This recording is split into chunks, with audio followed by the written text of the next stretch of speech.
Weird Tales, Jules de Grandin, Volume 2, by Seabury Grandin. The Dead Hand, Part 1. Morbleu! Exclaimed Jules de Grandin, passing his coffee cup across the breakfast table for its third replenishment. But it seems almost, friend Trowbridge, as if I exercise some sinister influence on your patients. Here I have been your guest but one little week, and you'll all but lose that Mademoiselle Drigo, while, Hellas, the so excellent Madame Richards is dead altogether entirely. I hardly think you can be blamed for Mrs. Richards' death, I replied, as I handed back his refilled cup. The poor lady suffered from mitral stenosis for the past 2 years, and the last time I examined her I was able to detect a diastolic murmur without the aid of a stethoscope. No, her trouble dated back some time before your coming, de Grandin. You relieve me, he asserted with a serio-comic expression on his alert face. And now you go to offer your condolences to her sorrowing husband, yes? May I accompany you? Always, friend Trowbridge, there is an opportunity for those who will learn something. Nom de nom, but it is the good Sergeant Costello, de Grandin cried delightedly, as a heavy-set man closed the door of the Richards mansion behind him, and strode across the wide veranda toward the steps. Eh bien, my friend, do you not remember me? He stretched both his slender, carefully groomed hands toward the huge Irishman. Surely you have not forgotten. I'll say I haven't, the big detective denied with a welcoming grin, shaking hands cordially. You sure showed me some tricks I didn't know was in the book, Dr. de Grandin, when we was in the Kalmar case. Maybe you can give me a lift in this one, too. Sure, it's like a bug-house in there. He jerked an indicative thumb over his shoulder toward the Richards residence. Eh? What's it you say? de Grandin demanded, his little blue eyes dancing with sudden excitement. A mystery? Cordieu, my friend, you interest me. Will you help? The big plainclothesman asked with almost pathetic eagerness, half turning in his tracks. But most certainly, my companion assented. A mystery to me is what the love of a woman is to weaker men, my friend. Pardieu, how far should I have travelled in the profession of medicine, if I had but been able to leave the solving of matters which did not concern me alone? Come, let us go in. We will shake the facts from this mystery of yours as a mother shakes stolen cookies from her enfant's blouse, cher sergeant. Willis Richards, power in Wall Street and nabob in our little sub-metropolitan community, stood on the hearthrug before his library fire, a living testimonial to the truth of the axiom that death renders all mankind equals. For all his mop of white hair, his authoritative voice, and his imposing embonpoint, the great banker was only a bereft and bewildered old man, borne down by his new sorrow and unable to realize that at last he confronted a condition not to be remedied by his signature on a 5-figured check. "Well, Sergeant," he asked, with a pitiful attempt at his usual brusque manner, as he recognized Costello at de Grandin's elbow, "have you found out anything?" "No, sir," the policeman confessed, "but here's Dr. de Grandin from Paris, France, and he can help you out if anyone can. He's done some wonderful work for us before, and—" "A French detective!" Richard scoffed. "You don't need to get one of those foreigners to help you find a few stolen jewels, do you? Why—" Monsieur de Grandin's angry protest brought the irate financier's expostulation to an abrupt halt. "You do forget yourself.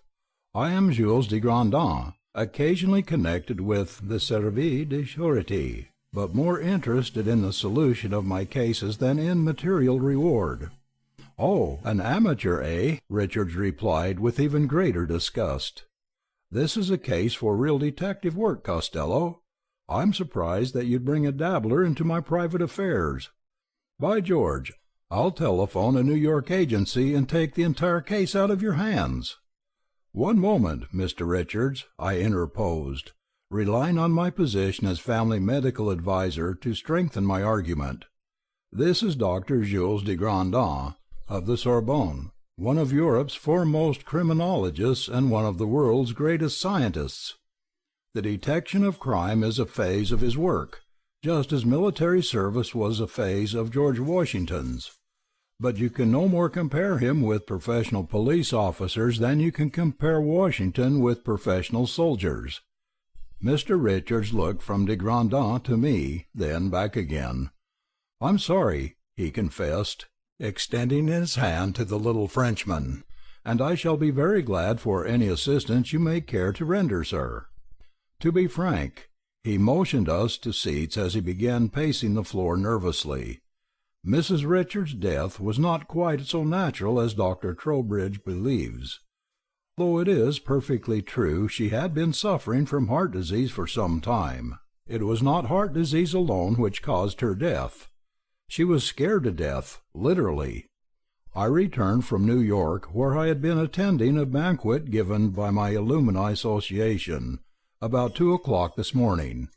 I let myself in with my latchkey and went upstairs to my room, which adjoined my wife's, and was beginning to undress when I heard her call out in terror. I flung the connecting door open, and ran into her bedroom just in time to see her fall to the floor beside her bed, clutching at her throat and trying to say something about a hand. "Ah!" de Grandin looked at our host with his sharp cat stare. "And then?" "And then I saw, well, I fancied I saw a something drift across the room, about level with my shoulders, and go out the window. I ran over to where my wife lay, and when I got there, she was dead." "Ah!" murmured de Grandin thoughtfully, inspecting his well-manicured nails with an air of preoccupation. Richards gave him an annoyed look as he continued. "It was not till this morning that I discovered all my wife's jewels, and about $20,000 worth of unregistered Liberty bonds had disappeared from the wall safe in her room. Of course," he concluded, "I didn't really see anything in the air when I ran from my room. That's impossible." "Quite obviously," I agreed. "Sure," Sergeant Costello nodded. "Not at all," Jules de Grandin denied, shaking his head vigorously in dissent. "It is more possible your eyes did not deceive you, monsieur." "What was it that you saw?" Richard's annoyance deepened into exasperation. "It looked like a hand," he snapped. "A hand with 4 or 5 inches of wrist attached to it, and no body. Silly rot, of course. I didn't see any such thing." "Quaderat demonstrandum," de Grandin replied softly. "What say?" Mr. Richards demanded testily. "I say this is truly a remarkable case." "Well, do you want to look at the room?" Richards turned toward the door leading to the stairway. "But no, monsieur," de Grandin blandly refused. "The good Sergeant Costello has already looked over the ground. Doubtless he can tell me all I need to know. I shall look elsewhere for confirmation of a possible theory." "Oh, all right," Richards agreed with a snort of ill-concealed contempt. "Tackle the matter in your own way. I'll give you 48 hours to accomplish something. Then I'll call up Lynn's agency, and see what real detectives can do."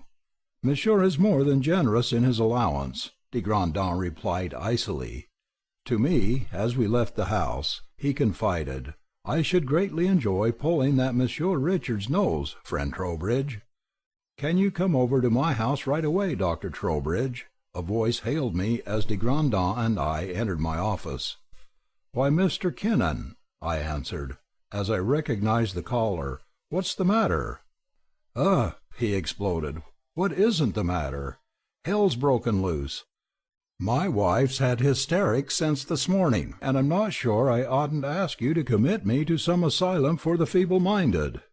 "Pardieu, monsieur," de Grandin exclaimed, "that statement, he is vastly interesting, but not very instructive." "Will you explain, n'est-ce pas?" "Explain?" growled the other. "How am I going to explain something I know isn't so? At 20 minutes past 5 this morning, my wife and I saw something that wasn't there, and saw it take the Lafayette Cup to boot." Sacre nom de pas, de Grandin swore. What is it that you say? You saw that which was not there, and saw it take a cup of Le Marquis de Lafayette? None, none, none. It is I, who am of the deranged mind. Friend Trowbridge, look to me. I hear remarks which this gentleman has not made."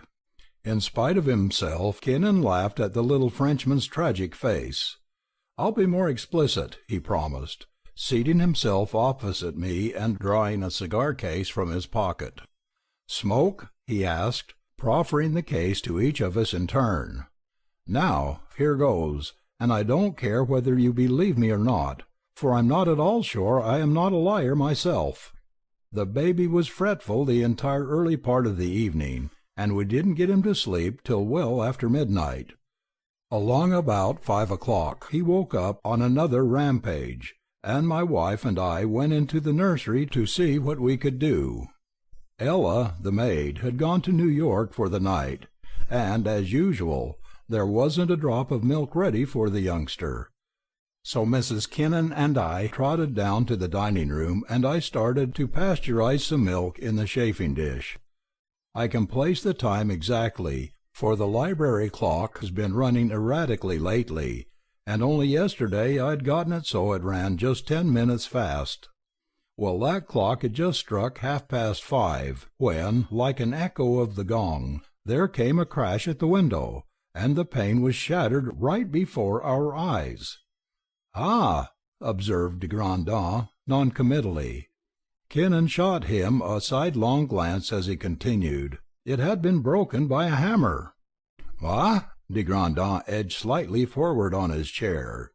"And whether you believe me or not, that hammer was held in a hand, a woman's hand, and that was all. No arm, no body, just a hand that smashed that window pane with a hammer, and floated through the air as if it were attached to an invisible body, and took the Lafayette cup from the sideboard, then floated away with it." "Ah!" de Grandin ejaculated on a rising accent, forgetting to puff at the cigar our caller had given him. "Oh, I don't expect you to believe me," Kinnan shot back. "I'd say anyone who told me such a story was full of dope, or something, myself. But I tell you I saw it, or thought I did, and so did my wife. Anyhow," he turned to us with a gesture of finality, "the Lafayette cup is gone." "On the contrary, monsieur," de Grandin assured him gravely, "I do believe you most implicitly. That same bodiless hand was seen at Monsieur Richard's home last night." "The deuce?" This time it was Kinman who looked sceptical. "You say someone else saw that hand?" Why, they couldn't." "Nevertheless, my friend, they did," the Frenchman asserted. "Now tell me, this Lafayette cup, what was it?" "It is a silver wine goblet which belonged to my great-grandfather," Kinman replied. "Intrinsically, I don't suppose it's worth more than $25 or $35, but it's valuable to us as a family heirloom, and because Lafayette, when he made his second visit to this country, drank out of it at a banquet given in his honor. I have been offered up to $1,000 for it by collectors." "Morbleu!" De Grandin ground the fire from his cigar in the ash-tray, and beat his finger-tips together in a nervous tattoo. "This is a remarkable burglar we have here, messieurs, a most remarkable burglar. He, or she, has a hand, but no body. He enters sick ladies' bedrooms and frighten away their lives, then steal their jewelry. He break honest men's windows with a hammer, then deprives them of their treasured heirlooms, while they heat the milk for their babies. Cordieu, he will bear investigating, this one." "You don't believe me," Kinnan declared, half truculently, half shamefacedly. "Have I not said I do?" the Frenchman answered, almost angrily. "When you have seen what I have seen, monsieur, parbleu, when you have seen one half as much, you will learn to believe many things which fools declare impossible.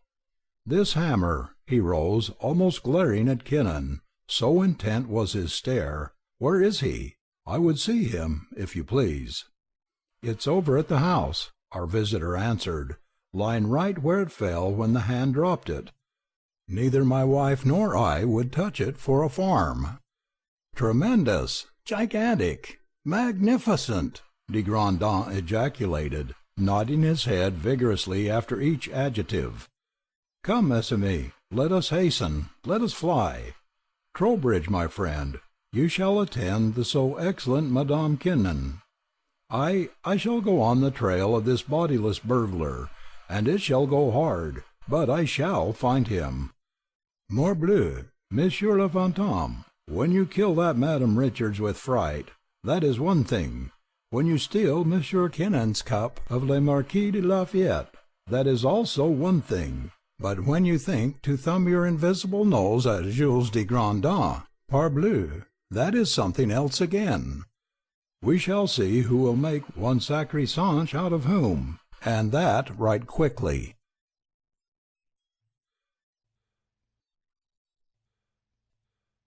The Dead Hand, Part 2. The hammer proved to be an ordinary one, with a nickel head and imitation ebony handle, such as could be bought at any notion store for 25 cents. But de Grandin pounced on it like a hungry tomcat on a mouse, or a gold prospector on a 2-pound nugget, or a Kimberley miner on a 12-carat diamond. "But this is wonderful! This is superb!" he almost cooed as he swaddled the implement in several layers of paper, and stowed it tenderly away in an inside pocket of his great coat. "Trowbridge, my friend," he threw me one of his quick, enigmatic smiles, "do you attend the good Madame Kinnan? I have important duties to perform elsewhere. If possible, I shall return for dinner, and if I do, I pray you will have your amiable cook prepare for me one of her so delicious apple pies. If I return not," his little blue eyes twinkled a moment with frosty laughter, "I shall eat that pie for breakfast, like a good Yankee." Dinner was long since over, and the requested apple pie had been reposing untouched on the pantry shelf for several hours, when de Grandin popped from a taxicab like a jack-in-the-box from its case, and rushed up the front steps, the waxed ends of his little blond mustache twitching like the whiskers of an excited tomcat, his arms filled with bundles, a look of triumphant exhilaration on his face. "Quick! Quick, friend Trowbridge," he ordered as he deposited his packages on my office desk, "to the telephone. Call that Monsieur Richards, that rich man who so generously allowed me 48 hours to recover his lost treasures, and that Monsieur Kinnan, whose so precious cup of the Marquis de Lafayette was stolen. Call them both and bid them come here, right away, at once, immediately." Pardieu! He strode back and forth across my office with a step which was half run, half jig. This Jules de Grandin, never is the task imposed too great for him. "What in the world is the matter with you?" I demanded as I rang up the Richards house. "None, none," he replied, lighting a cigarette, then flinging it away unpuffed. "Ask me no questions, good friend, I do beseech you. Wait. Only wait till those others come, then you shall hear Jules de Grandin speak. Morbleu, but he shall speak a great mouthful." The Richards limousine, impressive in size like its owner, and, like its owner, heavily upholstered, was panting before my door in half an hour, and Kinnan drove up in his modest sedan almost as soon. Sergeant Costello, looking mystified, but concealing his wonder with the inborn reticence of a professional policeman, came into the office close on Kinnan's heels. "What is all this nonsense, Trowbridge?" Richards demanded testily, as he sank into a chair. "Couldn't you have come over to my house instead of dragging me out at this hour of night?" "Tut, tut, monsieur," de Grandin cut him short, running the admonitions so close together that they sounded like the exhaust of a miniature motor-boat. "Tut, tut, monsieur, is it not worth coming out into the cold to recover these?" From a brown paper parcel before him he produced a purple velvet case which he snapped open with a dramatic gesture, disclosing an array of scintillating gems. These, I take it," he announced, "were once the property of Madame, your wife." "Great Scott!" gasped Richards, reaching out his hands for the jewels. "Why, you got 'em!" "But of course," de Grandin agreed, deftly, withdrawing the stones from Richard's reach and restoring them to their paper bag. "Also, monsieur, I have these." From another parcel he drew a sheaf of Liberty bonds, ruffling through them as a gambler might count his cards. "You said $20,000 worth, I believe?" "Très bien. There are just $21,000 certificates here, according to my count. Monsieur Kinnon," he bowed to our other visitor, "permit that I restore to you the cup of Monsieur Marquis de Lafayette." The Lafayette cup was duly extracted from another package and handed to its owner. "And now," de Grandin lifted an oblong pasteboard box of the sort used for shoes, and held it toward us as a prestidigitator might hold the hat from which he is about to extract a rabbit. "I will ask you to give me closest attention. Regardez, s'il vous plaît. Is it not what you gentlemen saw last night?" As he lifted the box lid we beheld, lying on a bed of crumpled tissue paper, what appeared to be the perfectly modelled reproduction of a beautiful feminine hand and wrist. The thumb and fingers, tipped with long almond-shaped nails, were exquisitely slender and graceful, and the narrow palm, where it showed above the curling digits, was pink and soft-looking as the underside of a La France rose petal. Only the smear of collodion across the severed wrist told us we gazed on something which once pulsated with life instead of a marvellously exact reproduction. "Is this not what you gentlemen saw last night?" de Grandin repeated, glancing from the lovely hand to Richards and Kinnon in turn. Each nodded a mute confirmation, but forbore to speak, as though the sight of the eerie, lifeless thing before him had placed a seal of silence on his lips. "Very good, very, very good," de Grandin nodded vigorously. "Now attend me, if you please. When Monsieur Kinnon told me of the hammer which broke his window last night, I decided the road by which to trace this bodiless burglar was mapped out on that hammer's handle. Pourquoi? Because this hand which scares sick ladies to death and breaks window panes is one of three things. First, he ticked off on his fingers. It may be some mechanical device. In that case I shall find no traces. But it may be the ghost of someone who once lived, in which case again it is one of two things: a ghost hand per se, or the reanimated flesh of one who is dead. Or perchance it is the hand of someone who can render the rest of him invisible. Now then, if it is a ghost hand, either true ghost or living dead flesh, it is like other hands. It has ridges and valleys and loops and whorls which can be traced and recognized by fingerprint experts. Or, if a man can, by some process unknown to me, make all of him, save his hand, invisible, why then his hand, too, must leave finger marks. Hein? Now, Jules de Grandin asked Jules de Grandin, is it not highly probable that one who steals jewels and bonds and the cup of Monsieur le Marquis de Lafayette has stolen before, perchance been apprehended and finger-printed? Parbleu, it is even as you say, Jules de Grandin, answers Jules de Grandin. Thereupon I take that hammer from Monsieur Kinnon's house and go with it to New York. I see the commissioner of police. Monsieur le Préfet, I say to him, I am Jules de Grandin. Do you know me? Morbleu, but I do, reply that so excellent gentleman. Who but a fool has not heard of Jules de Grandin? He paused a moment, casting a pregnant glance at Richards, then continued. Monsieur le Préfet, I reply, I would that you permit your identification experts to examine this hammer and tell me, of their kindness, whose finger-prints appear thereon. Bien. The order was given, and in good time come the report that the hammer handle is autographed with the finger-prints of one Catherine O'Brien, otherwise known to the police as Catherine Lavoie, and also known as Catherine Dunstan. The police of New York have a dossier for this lady which would do credit to the Paris Sûreté. They tell me she was in turn a shoplifter, a decoy woman for some badger game gentleman, a forger, and the partner of one Professor Mysterio, a theatrical hypnotist.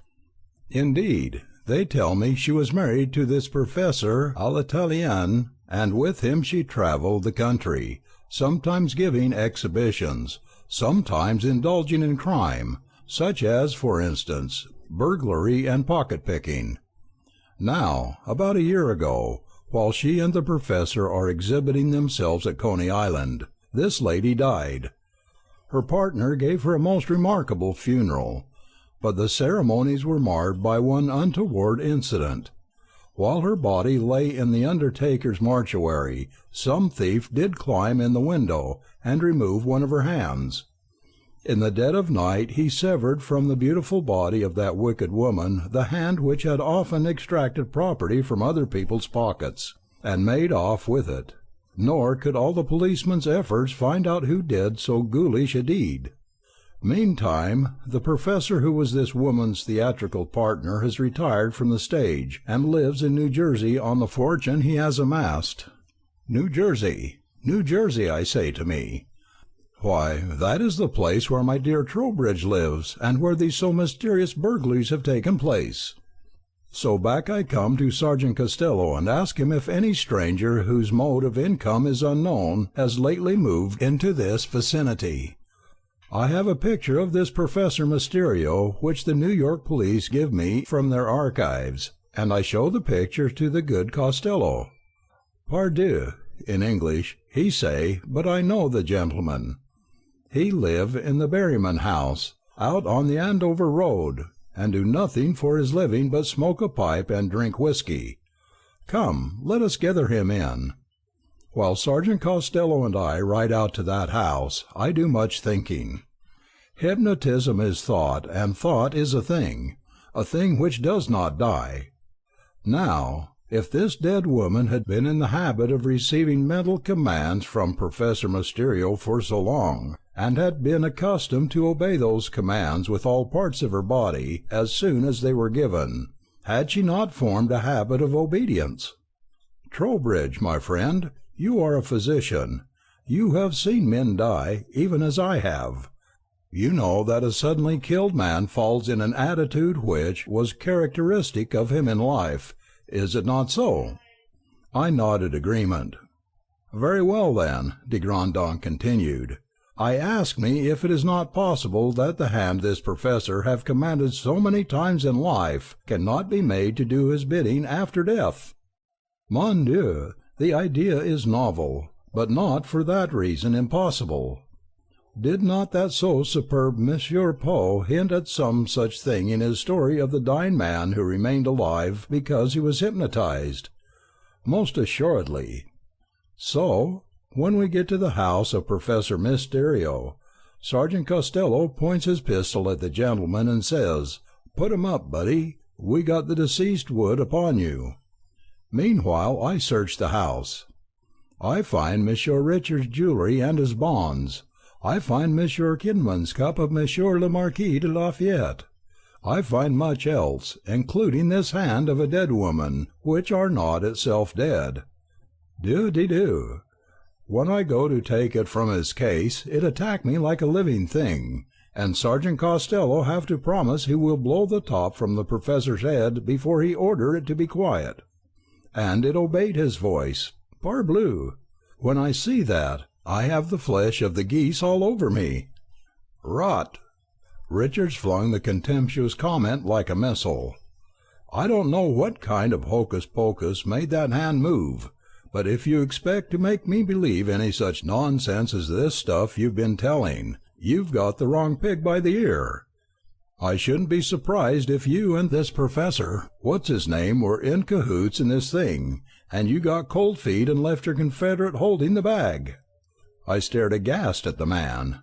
De Grandin's vanity was as colossal as his ability, and though he was gentle as a woman in ordinary circumstances like a woman, he was capable of sudden flares of vixenish temper when his regard for human life became no greater than his concern for a troublesome fly. If the little Frenchman had launched himself at his traducer like a bobcat attacking a hound, I should have been less surprised than I was at the ominous calm with which he replaced the cover of the cardboard box containing the hand. "Friend Trowbridge," he asked, the muscles of his jaws standing out like whipcords as he strove to prevent a tell-tale quiver from creeping into his face, "will you be good enough to represent me, huh?" With the ejaculation he dodged suddenly downward, almost falling to the floor in his haste to avoid the flashing white object which dashed at his face. Nor was his dodge a split second too soon. Like the lid of a boiling kettle, the top of the shoe-box had lifted, and the slender, quiescent hand which lay within had leaped through the opening, risen throat-high in the air, and hurtled across the intervening space like a quarrel from a crossbow. With delicate, firm-muscled fingers outspread, it swooped through the air like a pouncing hawk, missed de Grandin's throat by the barest fraction of a second, and fastened itself, snapping like a strong spring-steel trap, in the puffy flesh sagging over the collar of Willis Richards' dress-shirt. "Ah!" gasped, or rather croaked, the startled financier, falling backward in his chair and tearing futilely at the eldritch thing which sank its long, pointed nails into his purple skin. "Oh, God, it's choking me!" Costello was at his side, striving with all his force to pry those white, slender fingers open.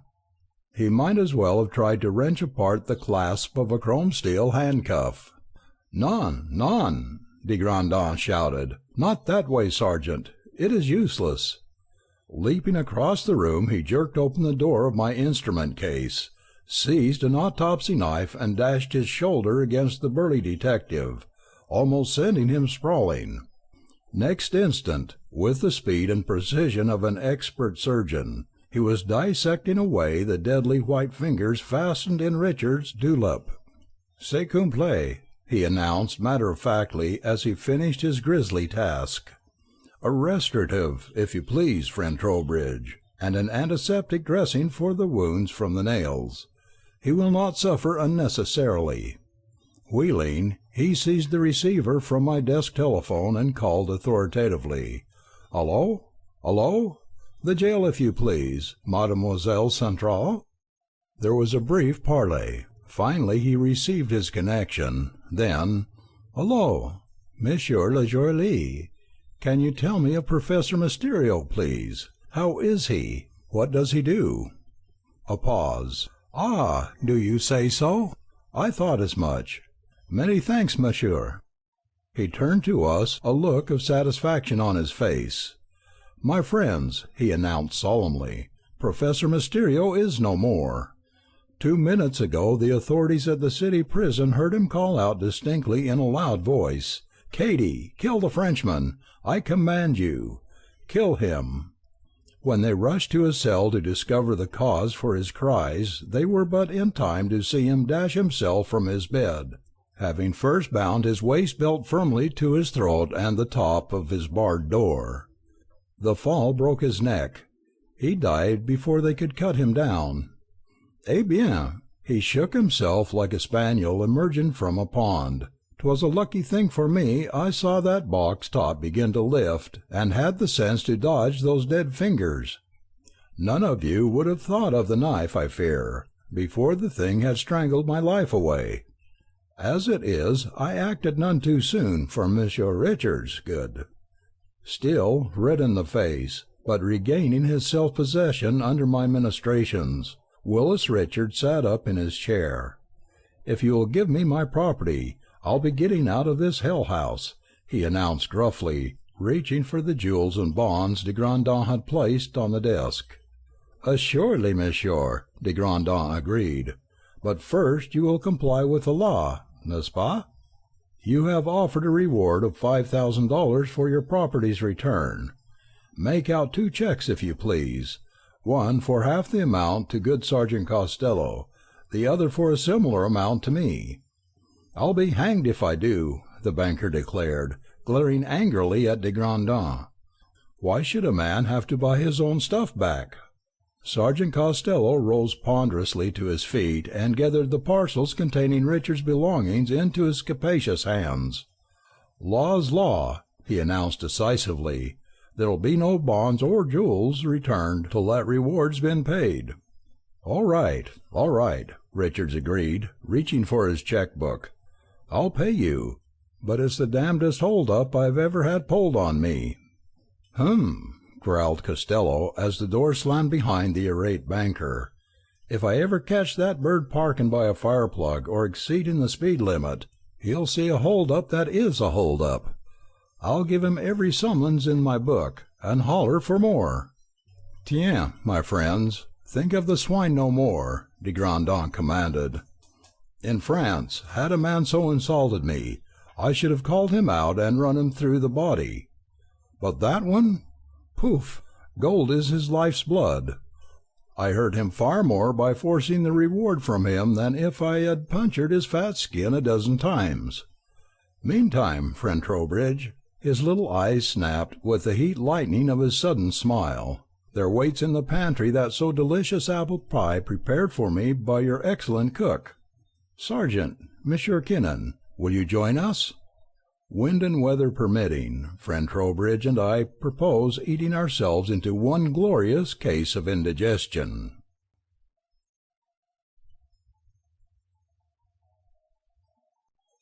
The House of Horror, Part 1. "Morbleu, friend Trowbridge, have a care," Jules de Grandin warned, as my lurching motor car almost ran into the brimming ditch beside the rain-soaked road. I wrenched the steering wheel viciously, and swore softly under my breath as I leaned forward, striving vainly to pierce the curtains of rain which shut us in. "No use, old fellow," I confessed, turning to my companion. "We're lost, that's all there is to it." "Ha!" he laughed shortly. "Do you just begin to discover that fact, my friend? Parbleu, I have known it this last half-hour." Throttling my engine down, I crept along the concrete roadway, peering through my streaming windshield and storm curtains for some familiar landmark, but nothing but blackness, wet and impenetrable, met my eyes. 2 hours before, answering an insistent phone call, de Grandin and I had left the security of my warm office to administer a dose of toxin antitoxin to an Italian labourer's child who lay choking with diphtheria in a hut at the workmen's settlement where the new branch of the railroad was being put through. The cold driving rain and the Stygian darkness of the night had misled me when I made the detour around the railway cut, and for the past hour and a half I had been feeling my way over unfamiliar roads as futilely as a lost child wandering in the woods. "Gracias Dieu!" de Grandin exclaimed, seizing my arm with both his small strong hands. "A light! See where it shines in the night? Come, let us go to it. Even the meanest hovel is preferable to this so villainous rain." I peeped through a joint in the curtains and saw a faint, intermittent light flickering through the driving rain some 200 yards away. "All right," I acquiesced, climbing from the car. "We've lost so much time already we probably couldn't do anything for the Vivianti child, and maybe these people can put us on the right road anyway." Plunging through the puddles like miniature lakes, soaked by the wind-driven rain, barking our shins again and again on invisible obstacles, we made for the light, finally drawing up to a large square house of red brick fronted by an imposing white-pillared porch. Light streamed out through the fanlight over the white door and from the 2 tall windows flanking the portal.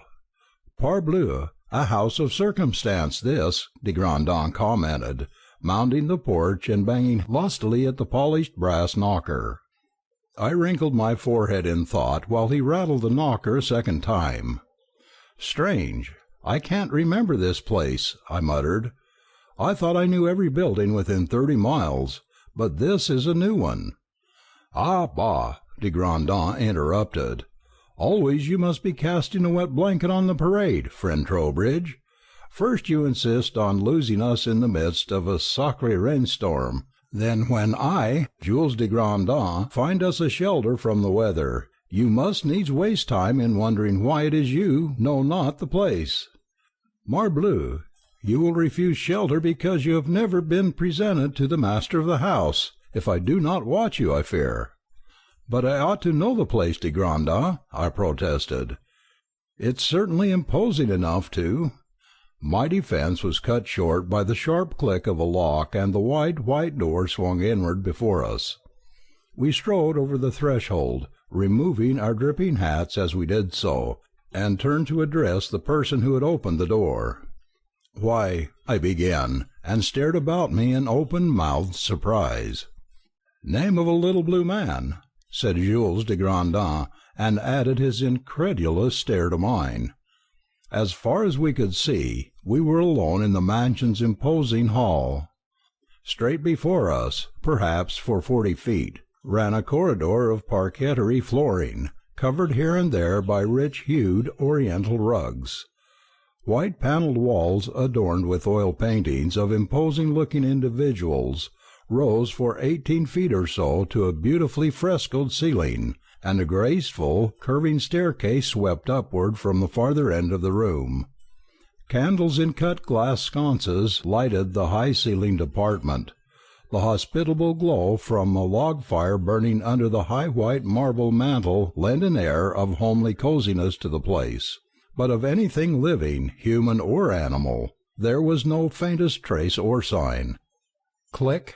Behind us the heavy outer door swung to silently on well-oiled hinges, and the automatic lock latched firmly.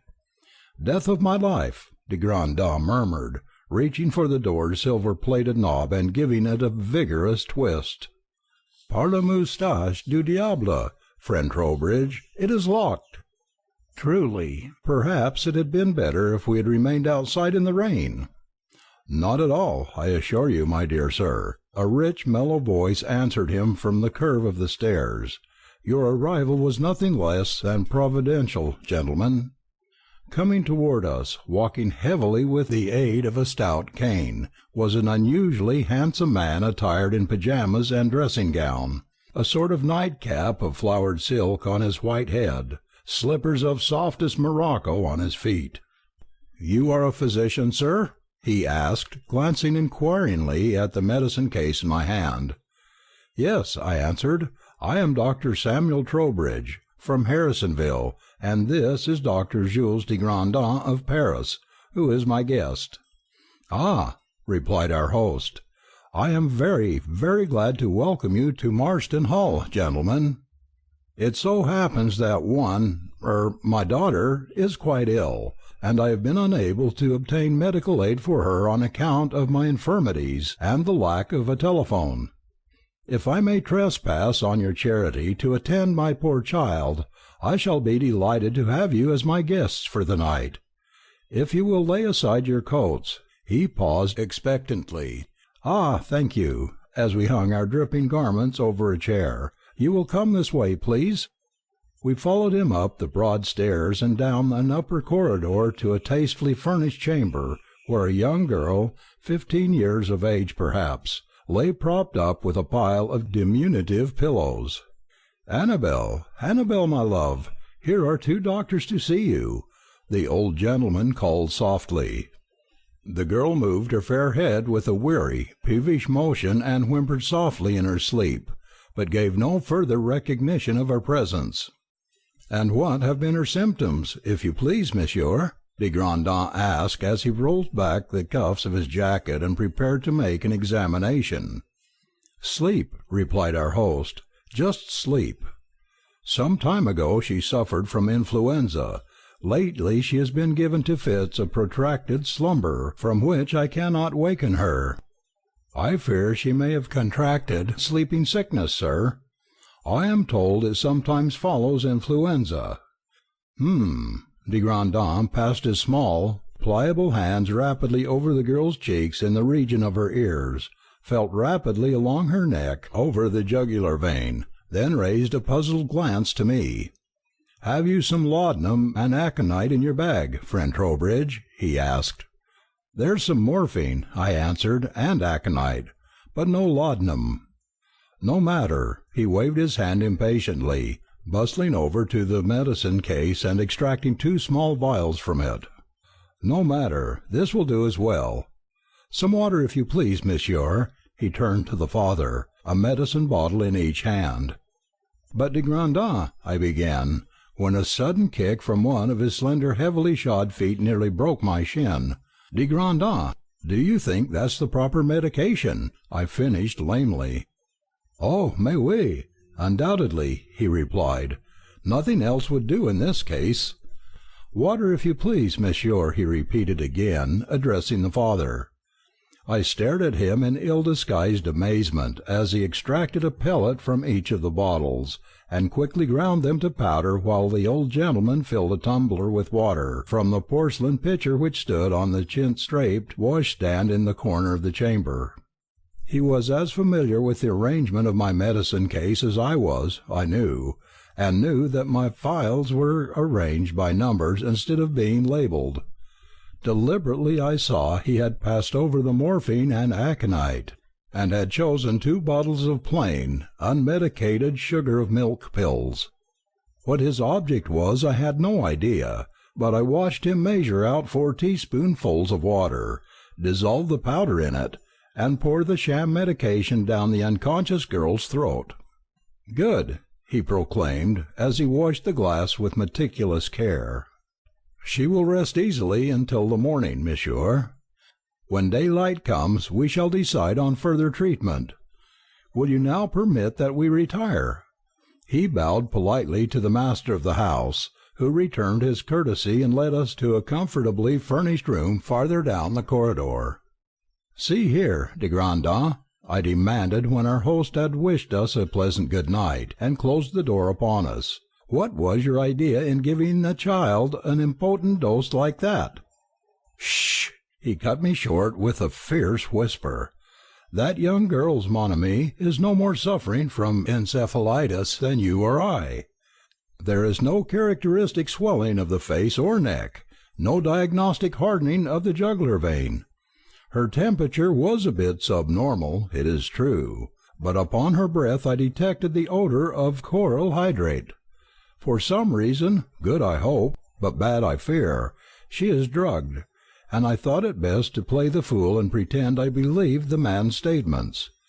Pardieu, the fool who knows himself no fool has an immense advantage over the fool who believes him one, my friend. But me no buts, friend Trowbridge. Remember how the door of this house opened with none to touch it. Recall how it closed behind us in the same way, and observe this if you will."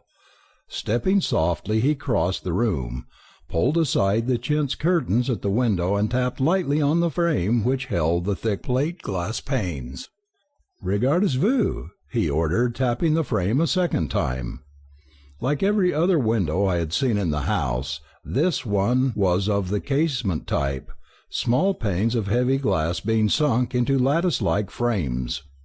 Under de Grandin's direction I tapped the latter, and found them not painted wood as I had supposed, but stoutly welded and bolted metal. Also, to my surprise, I found the turnbuckles for opening the casement were only dummies, the metal frames being actually securely bolted to the stone sills. To all intents, we were as firmly incarcerated as though serving a sentence in the state penitentiary. "The door," I began, but he shook his head. Obeying his gesture, I crossed the room and turned the handle lightly. It twisted under the pressure of my fingers, but though we had heard no warning click of lock or bolt, the door itself was as firmly fastened as though nailed shut. "Why," I asked stupidly, "what's it all mean, de Grandin?" "Je ne sais quoi," he answered with a shrug. "But one thing I know, I like not this house, friend Trowbridge. Above the hissing of the rain against the windows and the howl of the sea wind about the gables, there suddenly rose a scream, wire-edged with inarticulate terror, freighted with utter transcendental anguish of body and soul. Cordieu! He threw up his head like a hound hearing the call of the pack from far away. Did you hear that too, friend Trowbridge? Of course, I answered, every nerve in my body trembling in horripilation with the echo of the hopeless wail. Pardieu, he repeated, I like this house less than ever now. Come, let us move this dresser before our door. It is safer that we sleep behind barricades this night, I think. We blocked the door, and I was soon sound asleep. Trowbridge, Trowbridge, my friend! De Grandin drove a sharp elbow into my ribs. Wake up, I beseech you. Name of a green goat, you lie like one dead, save for your abominable snoring. Eh? I answered sleepily, thrusting myself deeper beneath the voluminous bedclothes. Despite the unusual occurrences of the night, I was tired to the point of exhaustion, and fairly drunk with sleep. Up, rise up, my friend, he ordered, shaking me excitedly. The coast is clear, I think, and it is high time we did some exploring. Rats, I scoffed, disinclined to leave my comfortable couch. What's the use of wandering about a strange house to gratify a few unfounded suspicions? The girl might have been given a dose of chloral hydrate, but the chances are her father thought he was helping her when he gave it.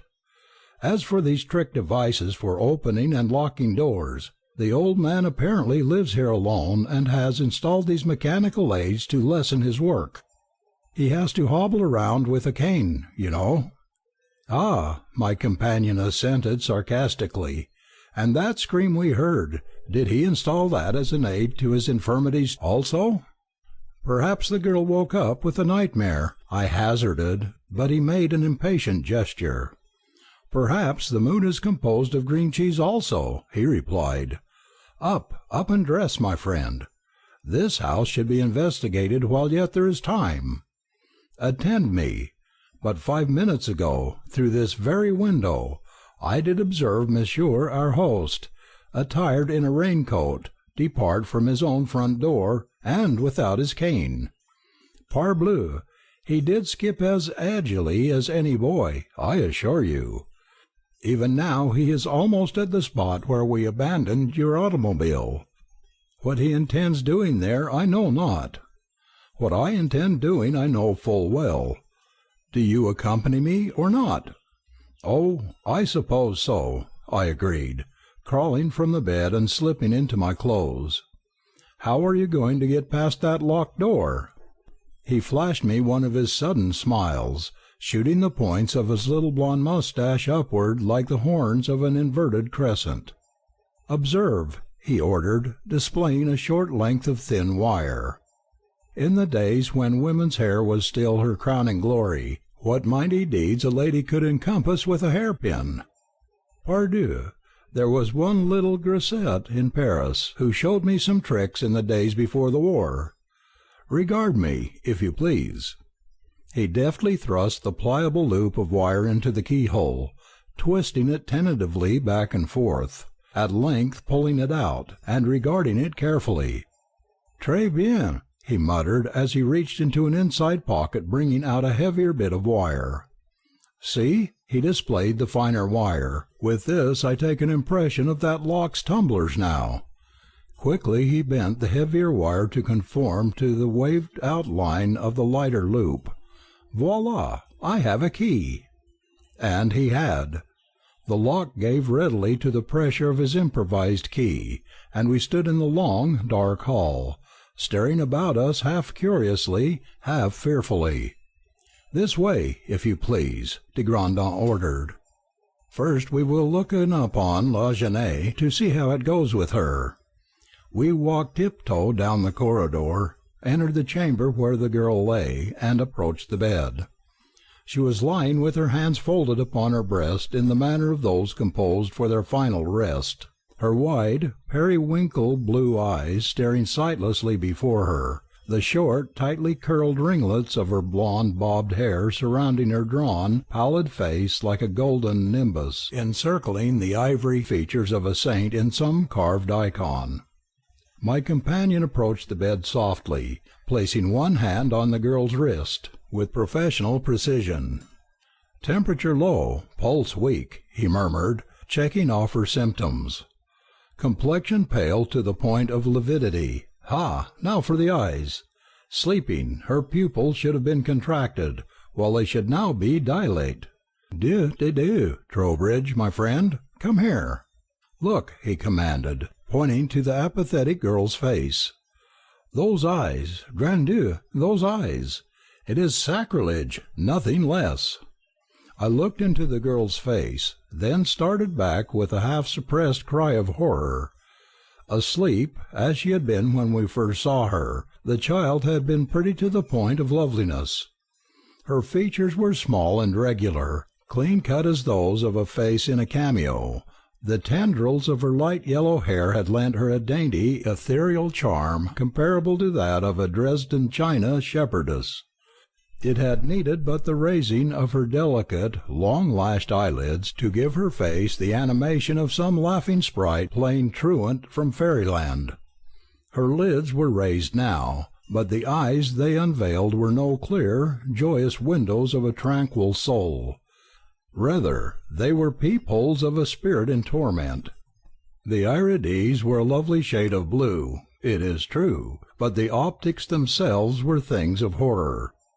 Rolling grotesquely to right and left, they peered futilely in opposite directions, lending to her sweet, pale face the half-ludicrous, wholly hideous expression of a bloating frog. "Good heavens!" I exclaimed, turning from the deformed girl with a feeling of disgust akin to nausea. "What a terrible affliction!" De Grandin made no reply, but bent over the girl's still form, gazing intently at her malformed eyes. "It is not natural," he announced. "The muscles have been tampered with, and tampered with by someone who is a master hand at surgery. Will you get me your syringe and some strychnine, friend Trowbridge? This poor one is still unconscious." I hastened to our bedroom and returned with the hypodermic and stimulant, then stood beside him, watching eagerly as he administered a strong injection. The girl's narrow chest fluttered as the powerful drug took effect, and the pale lids dropped for a second over her repulsive eyes. Then, with a sob which was half moan, she attempted to raise herself on her elbow, fell back again, and with apparent effort gasped. "The mirror! Let me have the mirror! Oh, tell me it isn't true! Tell me it was a trick of some sort! Oh, the horrible thing I saw in the glass couldn't have been I! What was it?" "Tiens, ma petite," de Grandin replied, "but you speak in riddles. What is it you would know?" He, the girl faltered weakly, forcing her trembling lips to frame the words. "That horrible old man showed me a mirror a little while ago, and said the face in it was mine. Oh, it was horrible, horrible!" "Eh? What is this?" de Grandin demanded on a rising note. "He? Horrible old man? Are you not his daughter? Is he not your father?" "No," the girl gasped, so low her denial was scarcely audible. "I was driving home from Macclesfield I forget when it was, but it was at night, and my tires punctured. I think there must have been glass on the road, for the shoes were cut to ribbons. I saw the light in this house and came to ask for help. An old man, I thought he was so nice and kind, let me in and said he was all alone here and about to eat dinner, and asked me to join him. I ate some, I don't remember what it was, and the next thing I knew he was standing by my bed, holding a mirror up to me and telling me it was my face I saw in the glass. Oh, please, please, tell me it was some terrible trick he played on me. I'm not truly hideous, am I?" "Morbleu," de Grandin muttered softly, tugging at the ends of his moustache. "What is all this?" To the girl he said, "But of course not. You are like a flower, mademoiselle, a little flower that dances in the wind. You—" "And my eyes?" They aren't, she interrupted with piteous eagerness. "Please tell me they aren't." "Mais non, ma chère," he assured her. "Your eyes are like the pervenche that mirrors the sky in springtime. They are Let me see in the mirror, please," she interrupted in anxious whisper. "I'd like to see for myself. If you— oh, I feel all weak inside." She lapsed back against the pillow, her lids mercifully veiling the hideously distorted eyes and restoring her face to tranquil beauty. "Cordieu," de Grandin breathed. The quarrel reasserted itself none too soon for Jules de Grandin's comfort, friend Trowbridge. Sooner would I have gone to the rack than have shown that pitiful child her face in a mirror.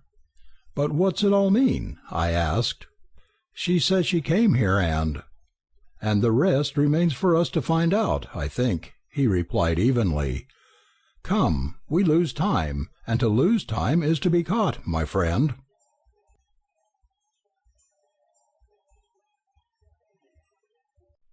The House of Horror, Part 2. De Grandin led the way down the hall, peering eagerly into each door we passed in search of the owner's chamber, but before his quest was satisfied he stopped abruptly at the head of the stairs. "Observe, friend Trowbridge," he ordered, pointing a carefully manicured forefinger to a pair of buttons, one white, one black, set in the wall. "Unless I am more mistaken than I think I am, we have here the key to the situation, or at least to the front door." He pushed vigorously at the white button, then ran to the curve of the stairs to note the result. Sure enough, the heavy door swung open on its hinges of cast bronze, letting gusts of rain drive into the lower hall. "Pardieu!" he ejaculated, "we have here the open sesame. Let us see if we possess the closing secret as well. Press the black button, Trowbridge, my friend, while I watch." I did his bidding, and a delighted exclamation told me the door had closed. "Now what?" I asked, joining him on the stairway. He pulled first one, then the other end of his diminutive moustache meditatively. "The house possesses its attractions, friend Trowbridge, but I believe it would be well if we went out to observe what our friend le vieillard horrible does. I like not to have one who shows young girls their disfigured faces in mirrors near our conveyance." Slipping into our raincoats, we opened the door, taking care to place a wad of paper on the sill to prevent its closing tightly enough to latch, and scurried out into the storm. As we left the shelter of the porch, a shaft of indistinct light shone through the rain, as my car was swung from the highway and headed toward a depression to the left of the house. "Parbleu! He is the thief, this one!" de Grandin exclaimed excitedly. "Hola, monsieur!" He ran forward, swinging his arms like a pair of semaphores. "What sort of business is it you make with our motor?" The wailing of the storm tore the words from his lips and hurled them away, but the little Frenchman was not to be thwarted. "Parbleu!" he gasped, bending his head against the wind-driven rain. "I will stop the scoundrel, if nom de coq, he has done it." Even as he spoke, the old man flung open the car's forward door and leaped, allowing the machine to go crashing down a low, steep embankment into a lake of slimy swamp mud. For a moment the vandal stood contemplating his work, then burst into a peal of wild laughter more malignant than any profanity. "Parbleu, robber! Apache! You shall laugh from the other side of your mouth," de Grandin promised as he made for the old man. But the other seemed oblivious of our presence. Still chuckling at his work, he turned toward the house, stopped short as a sudden heavy gust of wind shook the trees along the roadway, then started forward with a yell of terror as a great branch, torn bodily from a towering oak tree, came crashing toward the earth. He might as well have attempted to dodge a meteorite. Like an arrow from the bow of divine justice, the great timber hurtled down, pinning his frail body to the ground like a worm beneath a labourer's brogan. "Trowbridge, my friend," de Grandin announced matter-of-factly, "observe the evil effects of stealing motor-cars." We lifted the heavy bough from the prostrate man and turned him over on his back. De Grandin on one side, I on the other, we made a hasty examination, arriving at the same findings simultaneously. His spinal column was snapped like a pipe-stem. You have some last statement to make, monsieur? de Grandin asked curtly. If so, you had best be about it. Your time is short. Yes, the stricken man replied weakly. I meant to kill you, for you might have hit upon my secret. As it is, you may publish it to the world, that all may know what it meant to offend a Marston. In my room you will find the documents. My pets are in the cellar. She was to have been one of them. The pauses between his words became longer and longer. His voice grew weaker with each labored syllable. As he whispered the last sentence painfully, there was a gurgling sound, and a tiny stream of blood welled up at the corner of his mouth. His narrow chest rose and fell once with a convulsive movement. Then his jaw dropped limply. He was dead. "Oho!" de Grandin remarked. "It is a hemorrhage which finished him. A broken rib piercing his lung. I should have guessed it. Come, my friend, let us carry him to the house, then see what it was he meant by that talk of documents and pets. A pest upon the fellow for dying with his riddle half explained. Did he not know that Jules de Grandin cannot resist the challenge of a riddle? Parbleu, we will solve this mystery, Monsieur Lamour, if we have to hold an autopsy to do so." "Oh, for heaven's sake, hush, de Grandin," I besought, shocked at his heartlessness. "The man is dead." "Ah, bah!" he returned scornfully. "Dead or not, did he not steal your motor car?" We laid our gruesome burden on the hall couch and mounted the stairs to the second floor. With de Grandin in the lead, we found the dead man's room and began a systematic search for the papers he had mentioned, almost with his last breath. After some time my companion unearthed a thick, leather-bound portfolio from the lower drawer of a beautiful old mahogany highboy, and spread its wide leaves open on the white counterpaned bed. "Ah!" He drew forth several papers and held them to the light. "We begin to make the progress, friend Trowbridge. What is this?" He held out a newspaper clipping, cracked from long folding and yellowed with age. It read, "Actress jilts surgeon's crippled son on eve of wedding."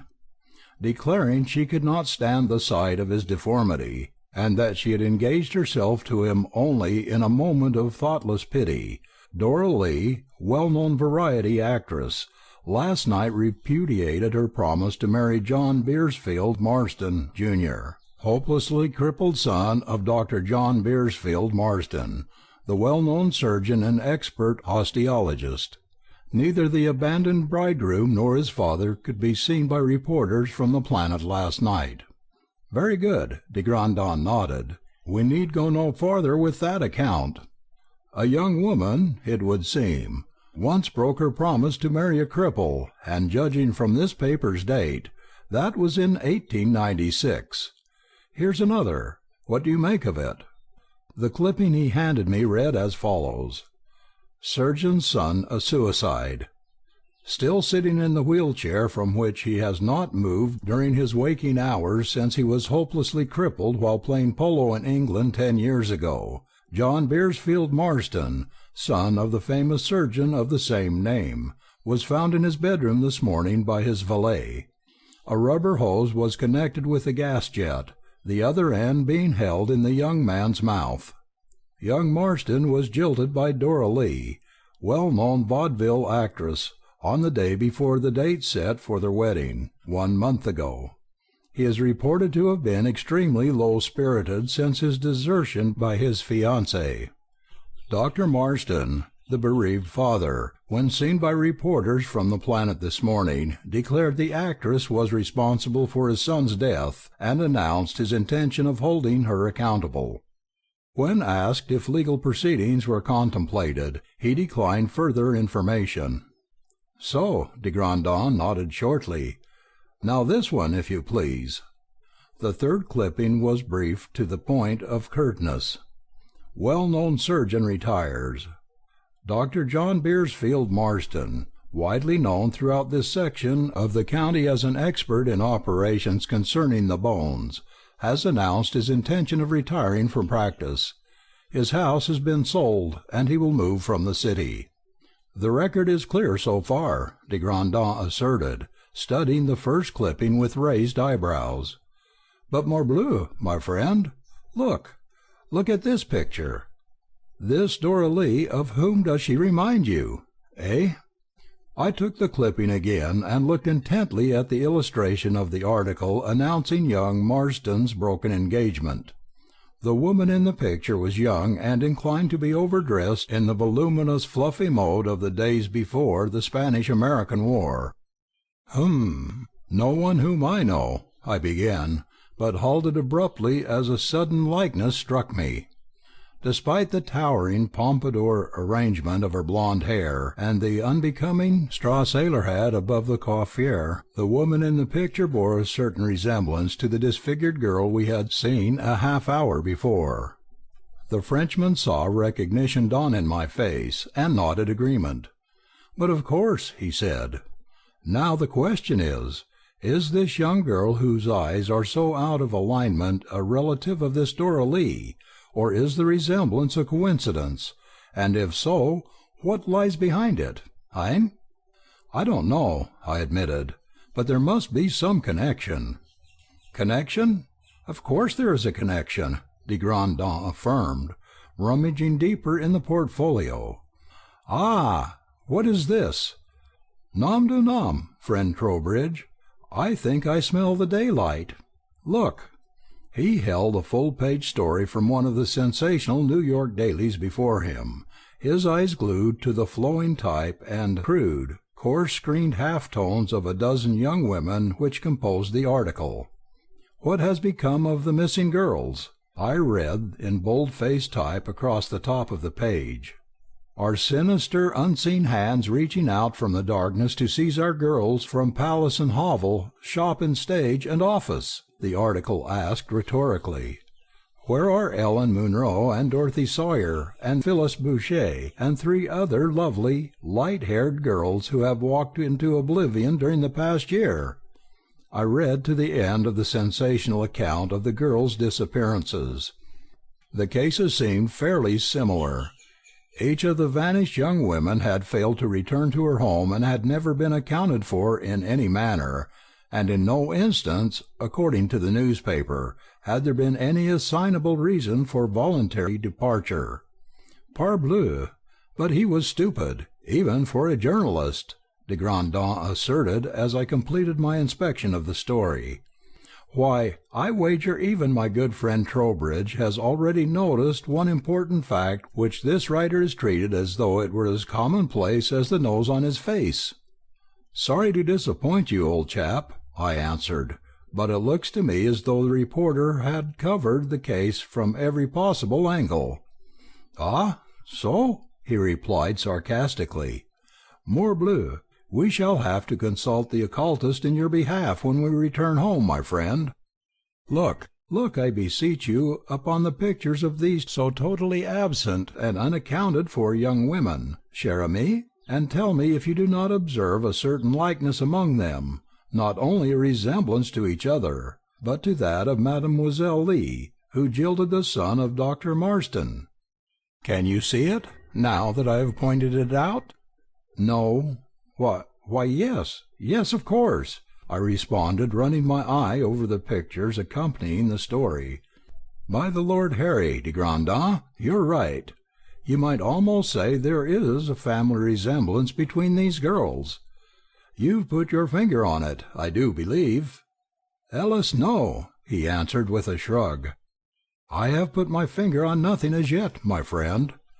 I reach, I grope, I feel about me like a blind man tormented by a crowd of naughty little boys, but nothing do the poor fingers of my mind encounter. Pah! Jules de Grandin, you are one great fool. Think, stupid one." He seated himself on the edge of the bed, cupping his face in his hands and leaning forward till his elbows rested on his knees. Suddenly he sprang erect, one of his elfish smiles passing across his small regular features. "Nom d'un chat rouge, my friend, I have it, he announced. The pets that old stealer of motor cars spoke of. They are in the basement. Pardieu, we will see these pets, cher Trowbridge. With our 4 collective eyes we will see them. Did not that so execrable stealer declare she was to have been one of them? Now, in the name of Satan and brimstone, whom could he have meant by she, if not that unfortunate child with eyes like Le Grinning, eh? Why, I began, but he waved me forward. Come, come, let us go, he urged. I am impatient. I am restless. I am not to be restrained. We shall investigate and see for ourselves what sort of pets are kept by one who shows young girls their deformed faces in mirrors, and, parbleu, steals motor cars from my friends.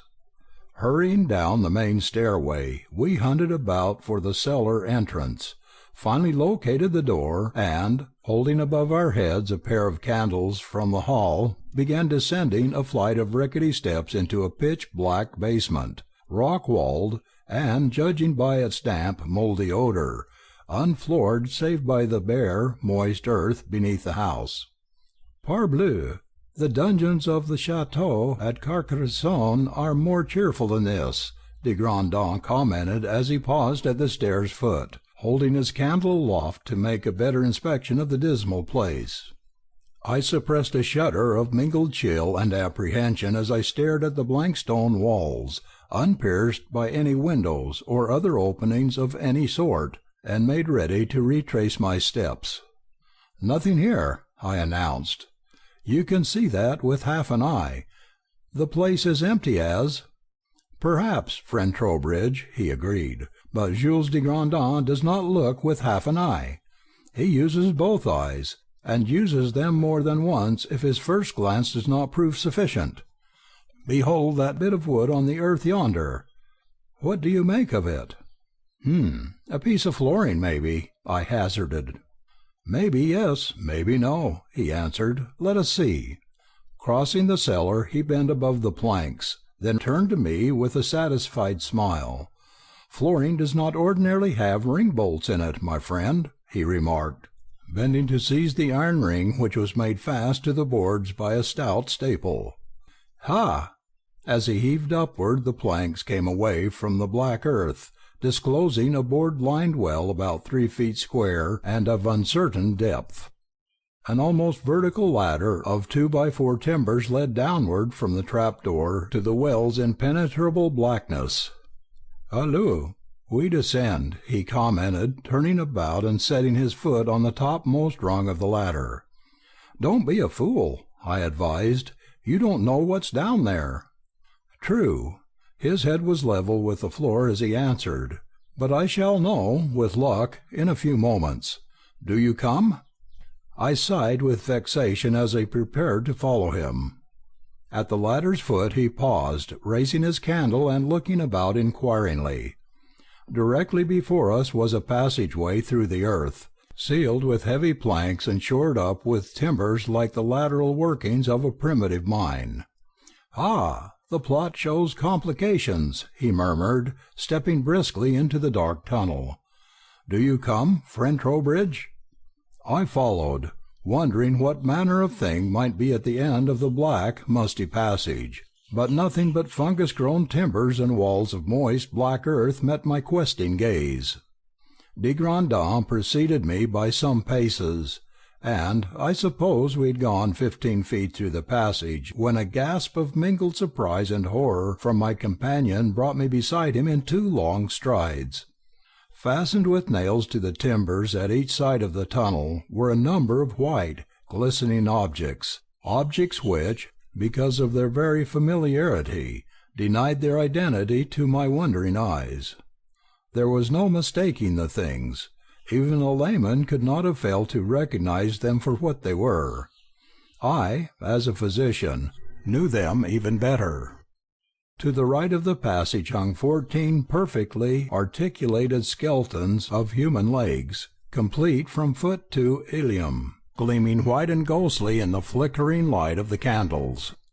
"Good heavens!" I exclaimed. "Sang du diable!" Jules de Grandin commented. "Behold what is there, my friend." He pointed to the opposite wall. 14 bony arms, complete from hand to shoulder joint, hung pendulously from the tunnel's upright timbers. "Pardieu," de Grandin muttered, "I have known men who collected stuffed birds and dried insects. I have known those who stored away Egyptian mummies, even the skulls of men long dead, but never before have I seen a collection of arms and legs. Parbleu, he was caduc, mad as a hatter, this one, or I am much mistaken." "So these were his pets?" I answered. "Yes, the man was undoubtedly mad to keep such a collection, and in a place like this. Poor fellow!" "Nom d'un canon!" de Grandin broke in. "What was that?" From the darkness before us there came a queer, inarticulate sound, such as a man might make attempting to speak with a mouth half filled with food, and, as though the noise had wakened an echo slumbering in the cavern, the sound was repeated, multiplied again and again, till it resembled the babbling of half a dozen overgrown infants, or an equal number of full-grown imbeciles. Onward! Responding to the challenge of the unknown like a warrior obeying the trumpet's call to charge, de Grandin dashed toward the strange noise, swung about, flashing his candle this side and that, then, "Nom de Dieu! Nom de Dieu!" he almost shrieked. "Look, friend Trowbridge! Look and say that you see what I see! Or have I too gone mad?" Lined up against the wall was a series of 7 small wooden boxes, each with a door composed of upright slats before it, similar in construction to the coops in which country folk pen brooding hens, and no larger. In each of the hutches huddled an object the like of which I had never before seen, even in the terrors of nightmare. The things had the torsos of human beings, though hideously shrunken from starvation and encrusted with scales of filth. But there all resemblance to mankind ceased. From shoulders and waist there twisted flaccid tentacles of unsupported flesh, the upper ones terminating in flat, paddle-like flippers which had some remote resemblance to hands, the lower ones ending in almost shapeless stubs which resembled feet only in that each had a fringe of 5 shriveled, unsupported protuberances of withered flesh. On scrawny necks were balanced caricatures of faces, flat, noseless, chinless countenances, with horrible crossed or divergent eyes, mouths widened almost beyond resemblance to buccal orifices, and, horror of horrors, elongated, split tongues protruding several inches from the lips, and wagging impotently in vain efforts to form words. "Satan, thou art outdone!" de Grandin cried as he held his candle before a scrap of paper decorating one of the cages after the manner of a sign before an animal's den at the zoo. "Observe," he ordered, pointing a shaking finger at the notice. I looked, then recoiled, sick with horror. The paper bore the picture and name of Ellen Munro, one of the girls mentioned as missing in the newspaper article we had found in the dead man's bedroom. Beneath the photograph was scribbled in an irregular hand, "Paid January 25th, '97. Sick at heart, we walked down the line of pens. Each was labelled with the picture of a young and pretty girl with the notation "Paid," followed by a date. Every girl named as missing in the newspaper was represented in the cages. Last of all, in a coop somewhat smaller than the rest, we found a body more terribly mutilated than any. This was marked with the photograph and name of Dora Lee. Beneath her name was the date of her payment written in bold red figures. "Parbleu, what are we to do, my friend?" de Grandin asked in a hysterical whisper. "We cannot return these poor ones to the world. That would be the worst form of cruelty. Yet I shrink from the act of mercy I know they would ask me to perform if they could speak." "Let's go up," I begged. "We must think this thing over, de Grandin, and if I stay here any longer I shall faint." "Bien," he agreed, and turned to follow me from the cavern of horrors. "It is to consider," he began as we reached the upper hall once more. If we give those so pitiful ones the stroke of mercy, we are murderers before the law. Yet what service could we render them by bringing them once more into the world? Our choice is a hard one, my friend." I nodded. "Morbleu, but he was clever, that one," the Frenchman continued, half to me, half to himself. "What a surgeon! 14 instances of Wythe's amputation of the hip, and as many more of the shoulder, and every patient lived to suffer the tortures of that hell-hole down there. But it is marvellous. None but a madman could have done it. Bethink you, friend Trowbridge. Think how the mighty man of medicine brooded over the suicide of his crippled son, meditating hatred and vengeance for the heartless woman who had jilted him. Then snap went his great mentality, and from hating one woman he fell to hating all, to plotting vengeance against the many for the sin of the one. And Cordieu, what a vengeance! How he must have laid his plans to secure his victims! How he must have worked to prepare that hell under the earth to house those poor, broken bodies which were his handiwork! And how he must have drawn upon the great surgical skill which was his, even in his madness, to transform those once lovely ones into the visions of the horror we have just beheld. Horror of horrors! To remove the bones and let the girl still live! He rose, pacing impatiently across the hall. What to do? What to do? He demanded, striking his open hands against his forehead. I followed his nervous steps with my eyes, but my brain was too numbed by the hideous things I had just seen to be able to respond to his question.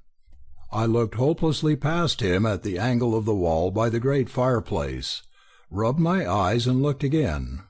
Slowly but surely the wall was declining from the perpendicular. "De Grandin," I shouted, glad of some new phenomenon to command my thoughts. "The wall! The wall's leaning." "Eh? The wall?" he queried. "Pardieu, yes. It is the rain. The foundations are undermined. Quick, quick, my friend, to the cellars, or those unfortunate ones are undone." We scrambled down the stairs leading to the basement, but already the earth floor was sopping with water. The well leading to the madman's sub-cellar was more than half full of bubbling earthly ooze. "Mary have pity!" de Grandin exclaimed. "Like rats in a trap, they did die. God rest their tired souls." He shrugged his shoulders as he turned to retrace his steps. "It is better so. Now, friend Trowbridge, do you hasten aloft and bring down that young girl from the room above. We must run for it if we do not wish to be crushed under the falling timbers of this house of abominations." The storm had spent itself, and a red, springtime sun was peeping over the horizon, as de Grandin and I trudged up my front steps with the mutilated girl stumbling wearily between us. "Put her to bed, my excellent one," de Grandin ordered Nora, my housekeeper, who came to meet us enveloped in righteous indignation and an outing flannel nightgown. "Parbleu, she has had many troubles." In the study, a glass of steaming whiskey and hot water in one hand, a vile-smelling French cigarette in the other, he faced me across the desk. "How was it you knew not that house, my friend?" he demanded. I grinned sheepishly. "I took the wrong turning at the detour," I explained, "and got on the Yerbysville road. It's just recently been hard-surfaced, and I haven't used it for years because it was always impassable. Thinking we were on the Andover Pike all the while, I never connected the place with the old Olmsted mansion I had seen hundreds of times from the road." "Ah, yes," he agreed, nodding thoughtfully. "A little turn from the right way, and poof! What a distance we have to retrace." "Now about the girl upstairs," I began, but he waved the question aside. "The mad one had but begun his devil's work on her," he replied. "I, Jules de Grandin, will operate on her eyes and make them as straight as before, nor will they accept 1 penny for my work. Meantime, We must find her kindred and notify them she is safe and in good hands. And now," he handed me his empty tumbler, "a little more whiskey, if you please, friend Trowbridge."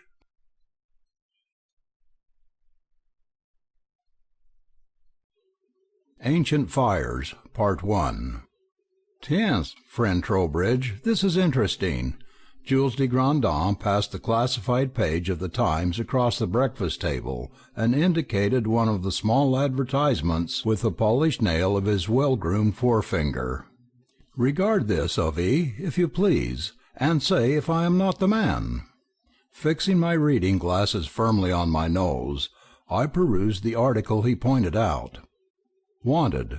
A man of more than ordinary courage to undertake confidential and possibly dangerous mission. Great physical strength not essential, but indomitable bravery and absolute fearlessness in the face of seemingly supernatural manifestations are. This is a remarkable work and will require the services of a remarkable man. A fee up to $10,000 will be paid for the successful prosecution of the case. X.L. Selfridge, attorney, Jennifer Building." De Grandin's round blue eyes shone with elated anticipation as I put down the paper and regarded him across the cloth. "Morbleu, is it not an apple from the tree of divine providence?" he demanded, twisting the ends of his diminutive blonde moustache ferociously. "A remarkable man for a remarkable work, do they say? Cordieu! But Jules de Grandin is that man, nor do I in any wise imply perhaps. You will drive me down to that so generous solicitor, friend Trowbridge, and we shall together collect from him this $10,000, or may I never hear the blackbirds whistle in the trees of St. Cloud again." "Sounds like some bootlegger advertising for a first lieutenant," I discouraged, but he would not be gainsaid. "We shall most certainly go to see this remarkable lawyer, who offers a remarkable fee to a remarkable man," he insisted, rising and dragging me from the table. "Morbleu, my friend, excitement is good, and gold is good too, but gold and excitement together, la la, they are a combination worthy of any man's love. Come, we shall go right away, at once, immediately." We went. Half an hour later we were seated across a flat-topped mahogany desk, staring at a thin, undersized little man with an oversized bald head and small, sharp, bird-like black eyes. "This seems incredibly good, gentlemen," the little lawyer assured us when he had finished examining the credentials de Grandin showed. "I had hoped to get some ex-service man, some youngster who hadn't gotten his fill of adventure in the Great War, perhaps, or possibly some student of psychic phenomena. But, my dear sir," he beamed on my friend, "to secure a man of your standing is more than I had dared hope. Indeed, I did not expect such characters existed outside book covers." "Parbleu, monsieur, et vous," de Grandin replied with one of his impish smiles. "I have been in what you Americans call some tight places, but never have I been shut up in a book.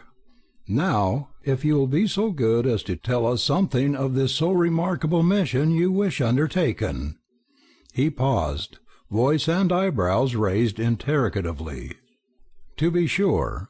The attorney passed a box of cigars across the desk. "You'll probably consider this a silly sort of case for a man of your talents. But, well, to get down to brass tacks, I've a client who wants to sell a house." "Ah," de Grandin murmured noncommittally, "and we are to be indomitably fearless real estate brokers, perhaps?"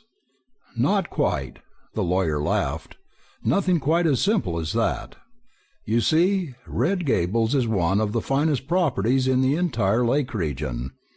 It lies in the very heart of the mountains, with a commanding view, contains nearly 3,000 acres of good land, and in fact possesses nearly every requisite of an ideal country estate or a summer hotel or sanitarium. Normally it's worth between $300,000 and $400,000, but unfortunately It possesses one drawback, a drawback which makes its market value practically nil. It's haunted." "Eh, do you say so?" De Grandin sat up very straight in his chair and fixed his unwinking stare on the attorney. "Parbleu! It will be a redoubtable ghost whom Jules de Grandin cannot eject for a fee of 200,000 francs. Say on, my friend, I burn with curiosity." "The house was built some 75 years ago, when that part of New York State was little better than a wilderness," the attorney resumed. "John Aglenbury, son of Sir Rufus Algenbury, and the great-uncle of my client, was the builder. He came to this country under something of a cloud, pretty well estranged from his family, and built that English manor house in the midst of our hills as a refuge from all mankind, it seems. As a young man he'd served with the British Army in India, and got mixed up in rather a nasty scandal. Went gazi, fell in love with a native girl and threatened to marry her. There was a devil of a row. His folks used influence to have him dismissed from the service and cut off his allowance to force him back to England. After that they must have made his life pretty uncomfortable for him, for when he inherited a pile of money from a spinster aunt, he packed up and came to America, building that beautiful house out there in the woods, and living like a hermit the rest of his life. The girl's family didn't take matters much easier than Aglenbury's, it seems. Something mysterious happened to her before he left India. I imagine he'd have stayed there in spite of hell and high water, if she'd lived. Somehow the Aglenbury fortune petered out. John Aglenbury's younger brothers both came to this country and settled in New York, working at one thing and another till he died. They inherited the property share and share alike under our law, but it never did them any good. Neither of them was ever able to live in it, and they could never sell it. Something, mind you, I'm not saying it was a ghost, but something damned unpleasant, nevertheless, has run off every tenant who's ever attempted to occupy that place. My client is young John Aglenbury, great-nephew of the builder, and last of the family. He hasn't a cent to bless himself with, except the potential value of Red Gables. That's the situation, gentlemen. A young man, heir to a baronetcy, if he wished to go to England to claim it, poorer than a church mouse, with a $500,000 property eating itself up in taxes, and no way to convert it into a dime in cash till he can find someone to demonstrate that the place isn't devil-ridden. Do you understand why we're willing to pay a $10,000 fee, contingent on the success of re-establishing Red Gables' good name?" "Tiens, monsieur," de Grandin exclaimed, grinding the fire from his half-smoked cigar, "we do waste the time. I am all impatience to try conclusions with this property-destroying ghost who keeps your so deserving client out of the negotiation of his land and me from a $10,000 fee. Morbleu, this is a case after my own heart. When shall we start for this so charming estate, which is to pay me $10,000 for ridding it of its spectre tenants?" John Aglenbury, chiefly distinguished by a wide friendly grin, met us at the railway station, which lay some 5 miles from Red Gables, and extended a warm hand-clasp in greeting. "It's mighty good of you gentlemen to come up here and give me a lift," he exclaimed as he shepherded us along the platform and helped stow our traps into the unkept tonneau of a Ford which might have seen better days, though not recently. "Mr. Selfridge phoned me yesterday morning, and I hustled up here to do what I could to make you comfortable. I doubt you'd have been able to get any of the village folks to drive you over to the place. They're as frightened of it as they would be of a mad dog." "But, monsieur," de Grandin expostulated, "do you mean to say you have been in that house by yourself this morning?"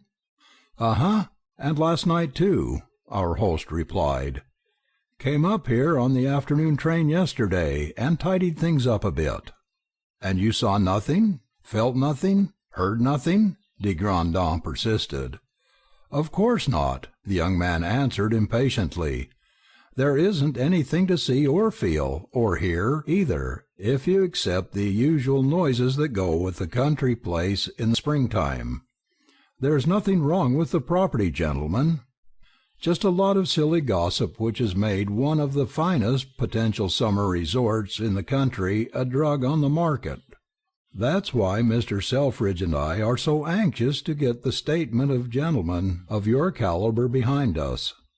One word from you will outweigh all the silly talk these yokels can blab in the next 10 years."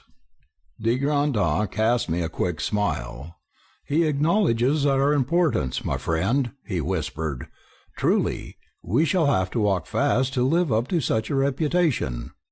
Further conversation was cut short by our arrival at the gates of our future home. The elder Aglenbury had spared no expense to reproduce a bit of England in the Adirondacks. Tall posts of stone flanked the high iron gate which pierced the ivy-mantled wall surrounding the park, and a wide gravelled driveway, bordered on each side by a wall of cedars, led to the house, which was a 2-story Tudor structure with shingles of natural red cedar, from which the place derived its name. Inside, the house bore out the promise of its exterior. The hall was wide and stone-paved, wainscoted with panels of walnut and with a beam ceiling of adze-hewn cedar logs and slabs. A fieldstone fireplace, almost as large as the average suburban cottage's garage, pierced the north wall, and the curving stairs were built with wide treads and balustrated with hand-carved walnut. A single oil painting, that of the elder John Aglenbury, relieved the darkness of the wall facing the stairway. "But, monsieur, this is remarkable," de Grandin asserted as he gazed upon the portrait. "From the resemblance you bear your late kinsman you might easily be taken for his son. Yes? Pardieu, were you dressed in the archaic clothes of his period, you might be himself." "I've noticed the resemblance, too," young Aglenbury smiled. "Poor old Uncle John, gloomy-looking cove, wasn't he? Anyone would think all his friends were dead, and he was making plans to visit the village undertaker himself."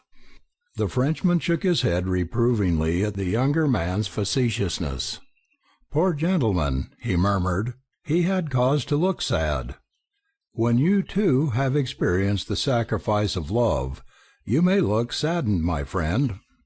We spent the remainder of the afternoon surveying the house and surrounding grounds. Dinner was cooked on a portable camp outfit over blazing logs in the hall fireplace, and about 9 o'clock all three of us mounted the stairs to bed. "Remember," de Grandin warned, "if you hear or see the slightest intimation of anything which is not as it should be, you are to ring the bell beside your bed, my friend. Dr. Trowbridge and I shall sleep like the cat, with one eye open and claws alert." "Not a chance," our host scoffed. "I slept here last night and never saw or heard anything more supernatural than a stray rat, and mighty few of those. I might have slept half an hour or twice that long when a gentle nudge brought me wide awake and sitting bolt upright in bed. Trowbridge, friend Trowbridge," de Grandin's voice came through the darkness from across the room. "Rise and follow. I think I hear Monsieur Aglenbury's alarm bell." I slipped a bathrobe over my pajamas and took the loaded automatic and flashlight from under my pillow. "All right," I whispered, "I'm ready." We stole down the hall toward our host's room, and de Grandin paused beside the door. Clearly we made out the sound of an untroubled sleeper's heavy breathing. "Guess you've been hearing things, de Grandin," I chuckled in a low voice, but he held up one slender hand in warning. "Psst! Be still," he commanded. "Do you not hear it too, my friend? Hark!" I listened with bated breath, but no sound save the occasional ghostly creak of a floorboard came to my ears. Then, faint, so faint it might have been mistaken for the echo of an imagined sound, had it not been for its insistence, I heard the light, far-away sounding tinkle-tinkle of bells. Tink-a-tink, A tink-a-tink, tink-a-tink, a tink-a-tink, they sounded, scarcely louder than the swishing of silk, every third and fifth beat accentuated in an endless circular rhythm. But their music did not emanate from the room beyond the door. Rather, it seemed to me, the tiny, fairy-like ringing came up the stairway from the hall below. My companion seemed struck by the same thought, for he crept past me toward the stairhead, his soft-soled slippers making no more noise against the hardwood floor than the beating of a moth's wing against the night air.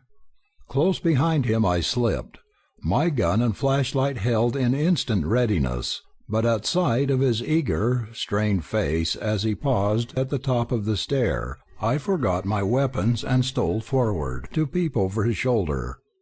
A shutter must have come unfastened at one of the small high windows in the hall, for a patch of dim moonlight, scarcely more than 3 feet in diameter, lay upon the floor directly beneath the portrait of the elder Aglinberry, and against the circle of luminance a thin, almost impalpable wreath of smoke seemed drifting before a draught of air from the fireplace.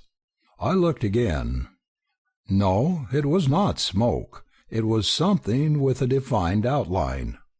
It was a wisp of muslin, air-light and almost colourless in its sheerness, but cloth nevertheless. And now, as I gazed unbelievingly, something else seemed slowly taking form in the moonlight. A pair of narrow, high-arched feet and tapering, slender ankles, unclothed except for a double loop of bell-studded chains, were mincing and gyrating on flexible toes, while, fainter than the feet, but still perceptible, the outline of a body as fair as any that ever swayed to the tempo of music showed against the black background of the darkened hall like a figure dimly suggested in an impressionistic painting. Round and round, in a dazing but incredibly graceful dance, the vision whirled, the hem of the muslin skirt standing outward with the motion of the pirouetting feet, the tiny golden bells on the chain anklets sending out their fairy music. "Morbleu!" de Grandin whispered softly to himself. "Do you see it also, friend Trowbridge?" I began in a muted voice, but stopped abruptly, for a puff of passing breeze must have closed the shutter, cutting off the moonbeam as a theatrical spotlight is shut off by a stage electrician. The illusion vanished instantly. There was no elfin, dancing form before the painted likeness of old John Aglinberry, no sound of clinking anklets in the old house. We were just a pair of sleep-dishevelled men in bathrobes and pyjamas standing at a stairhead, and staring foolishly into the darkness of a deserted hallway.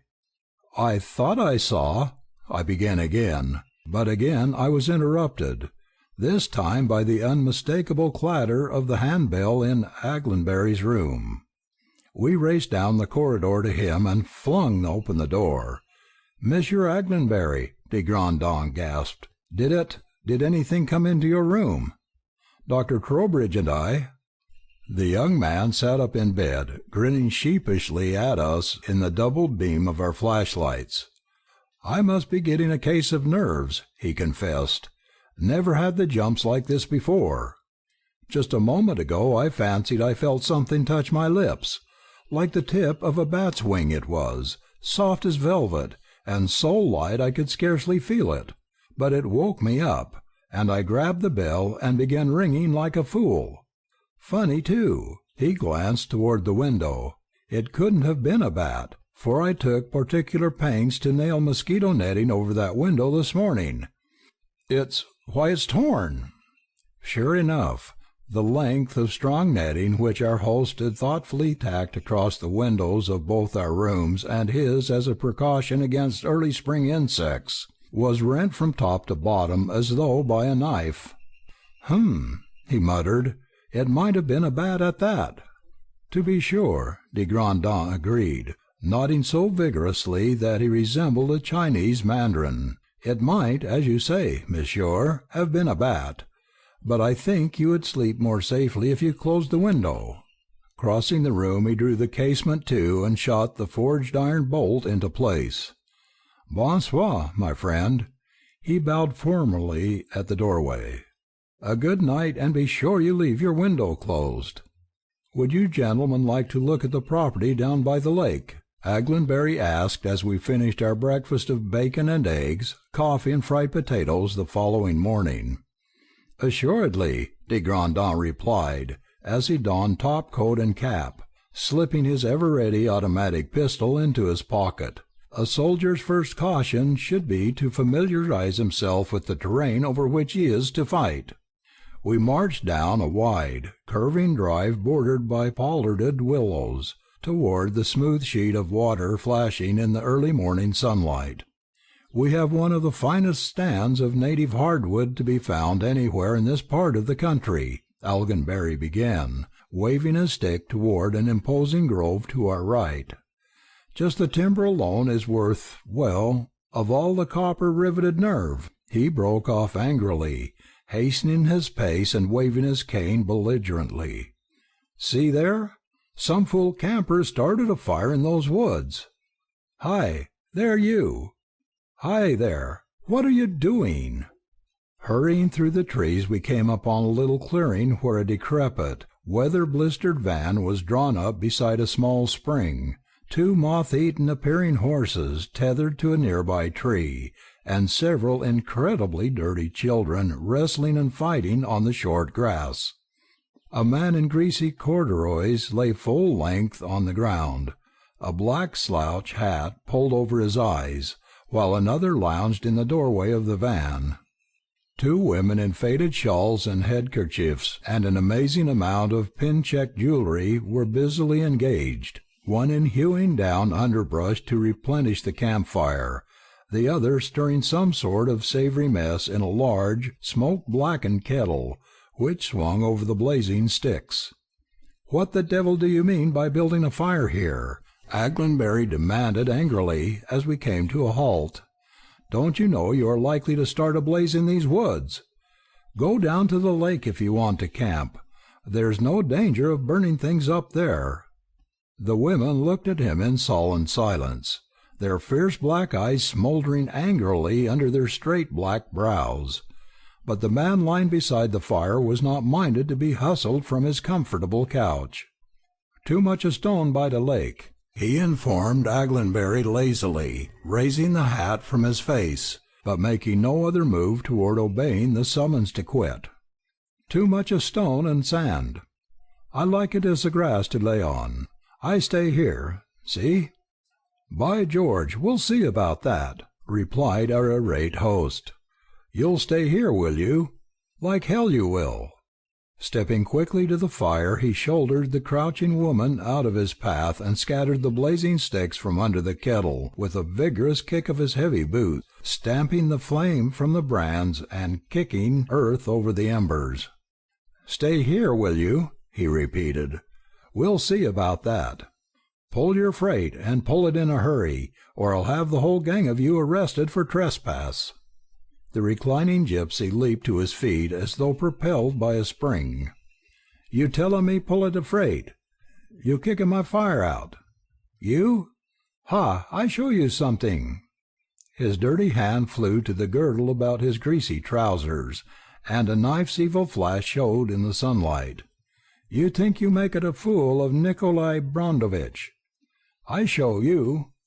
Slowly, with a rolling tread which reminded me of a tiger preparing to leap, he advanced toward Aglenbury, his little, porcine eyes snapping vindictively, his bushy eyebrows bent into an almost straight line with the ferocity of his scowl. "Eh bien, Monsieur le Bohemien," Jules de Grandin remarked pleasantly, "were I in your shoes, and very dirty shoes they are too, I would consider what I did before I did it." The gypsy turned a murderous scowl on him and stopped short in his tracks, his narrow eyes contracting to mere slits with apprehension. The Frenchman had slipped his pistol from his pocket and was pointing its uncompromising black muzzle straight at the centre of the Romany's checked shirt. "Meester," the fellow pleaded, sheathing his knife hurriedly and forcing his swarthy features into the semblance of a smile. "I make it a joke. I not mean to hurt your friend. I poor man, trying to make honest living by selling horses. I not mean to scare your friend. We take it a camp off his land right away." "Pardieu, my friend, I think you will," de Grandin agreed, nodding approvingly. "You will take your so filthy wagon, your horses, your women, and your brats off from this property. You leave at once, immediately, right away." He waved his blue steel pistol with an authoritative gesture. "Come, I have already waited too long. Try not my patience, I beseech you." Muttering imprecations in their unintelligible tongue and showering us with looks as malignant as articulate curses, the gypsies broke camp under our watchful supervision, and we followed them down the grass-grown drive toward the lake front. We watched them off the land, then proceeded with our inspection of the estate. Red Gables was an extensive property, and we spent the better part of the day exploring its farther corners. By nightfall all three of us were glad to smoke a sociable pipe and turn in shortly after dinner. I was lying on my back, staring straight upward to the ceiling of our chamber, and wondering if the vision of the night before had been some trick of our imaginations, when de Grandin's sharp, strident whisper cut through the darkness, and brought me suddenly wide awake. "Trowbridge," he murmured, "I hear a sound. Someone is attempting entrance." I lay breathless a moment, straining my ears for any corroboration of his statement, but only the soughing of the wind through the evergreens outside and the occasional rasp of a bough against the house rewarded my vigil. "Rats," I scoffed. "Who'd try to break into a house with such a reputation as this one's? Why, Mr. Selfridge told us even the tramps avoided the place as if it were a plague spot." "Nevertheless," he insisted as he drew on his boots and pulled a top-coat over his pyjamas, "I believe we have uninvited guests, and I shall endeavour to mend their manners, if such they be." There was nothing to do but follow him. Downstairs, tiptoe, our flashlights held ready and our pistols prepared for emergency, we stole through the great, dark hall, undid the chain fastener of the heavy front door, and walked softly around the angle of the house. At de Grandin's direction we kept to the shadow of the tall, black-branched pine trees, which grew near the house, watching the moonlit walls of the building for any evidence of a housebreaker. "It is there the young Aglenbury sleeps," de Grandin observed in a low voice as he indicated a partly open casement on the second floor, its small pane shining like an acre in the rays of the full moon. "I observe he has not obeyed our injunctions to close his sash in the night time. Morbleu, that which we did see last night might have been harmless, my friend, but again, it might have been— Ah, my friend, look, look!" Stealthily, silently as a shadow, a stooped form stole around the corner of the wall, paused huddled in a spot of darkness where the moonbeams failed to reach, then slowly straightened up, crept into the light, and began mounting the rough rubble-stone side of the house, for all the world like some great, uncanny lizard from the pre-Adamite days. Clinging to the protuberances of the rocks with claw-like hands, feeling for toe-holds in the interstices where cement had weathered away, the thing slowly ascended, nearer and yet nearer Aglenbury's unlatched window. "Dieu, de Grandin muttered, if it be a phantom, our friend Aglenbury is in misfortune, for 'twas he himself who left his window unfastened. If it be not a ghost, parbleu, it had better have said its paternosters, for when he puts his head in that window, I fire."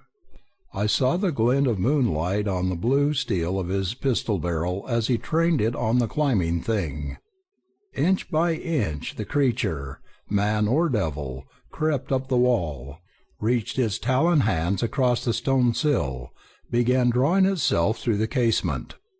I held my breath, expecting the roar of de Grandin's pistol each second, but a sudden gasp of astonishment beside me drew my attention from the creeping thing to my companion.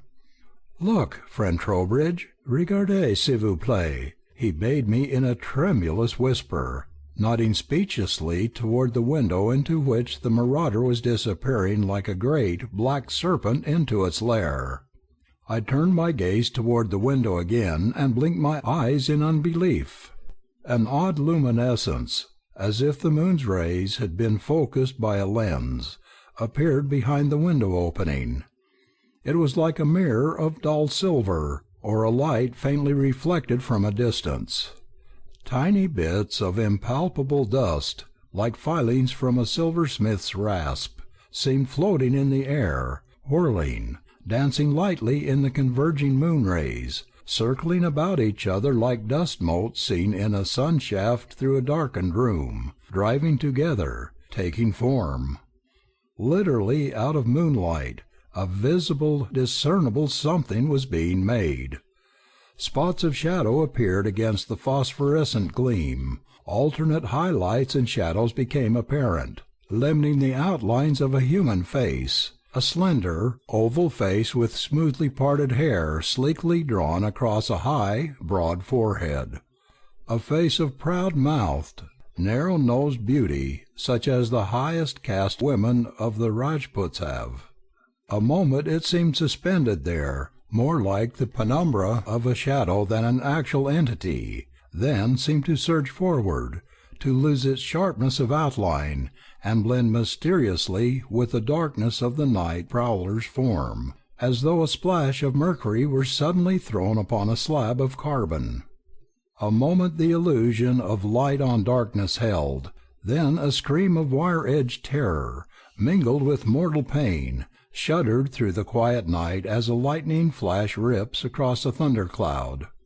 The climber loosed both hands from the window-sill, clawed frantically at the empty air above him, then hurtled like a plummet to the earth, almost at our feet. Our flashlights shot their beams simultaneously on the fallen man's face as we reached his side, revealing the features of Nikolai Brondovich, the gypsy Aglenberry had ordered off the place that morning. But it was a different face from that the Romney had displayed when threatening Aglenberry or attempting to conciliate de Grandin. The eyes were starting from their sockets, the mouth hung open with an imbecile, hang-jawed flaccidity, and on the gypsy's lean, corded throat was a knotted swelling, as though a powerful clamp had seized and crushed the flesh together, shutting off breath and blood in a single mighty grasp. Both de Grandin and I recognized the thing before us for what it was. Trust a physician to recognize it. Death is unique, and nothing in the world counterfeits it. The scoundrel had died before his body touched the ground. "Nom de nom," de Grandin murmured wonderingly. "And did you also see it, friend Trowbridge?" "I saw something," I answered, shuddering at the recollection. "And what did you see?" His words came quickly like an eager lawyer cross-examining a reluctant witness. It looked like a woman's face," I faltered, but "nom de nom, yes," he agreed, almost hysterically. "A woman's face, a face with no body beneath it. Parbleu, my friend, I think this adventure is worthy of our steel. Come, let us see the young Aglenberry." We hurried into the house and up the stairs, hammering on our host's door, calling his name in frenzied shouts. "Eh, what's up?" his cheery voice responded, and next moment he unfastened the door and looked at us, a sleepy grin mantling his youthful face. "What's the idea of you chaps breaking a fellow's door down at this time o' night?" he wanted to know. "Having bad dreams?" "Mon monsieur," de Grandin stammered, his customary aplomb deserting him. "Do you mean, have you been sleeping?" "Sleeping?" the other echoed. "What do you think I went to bed for?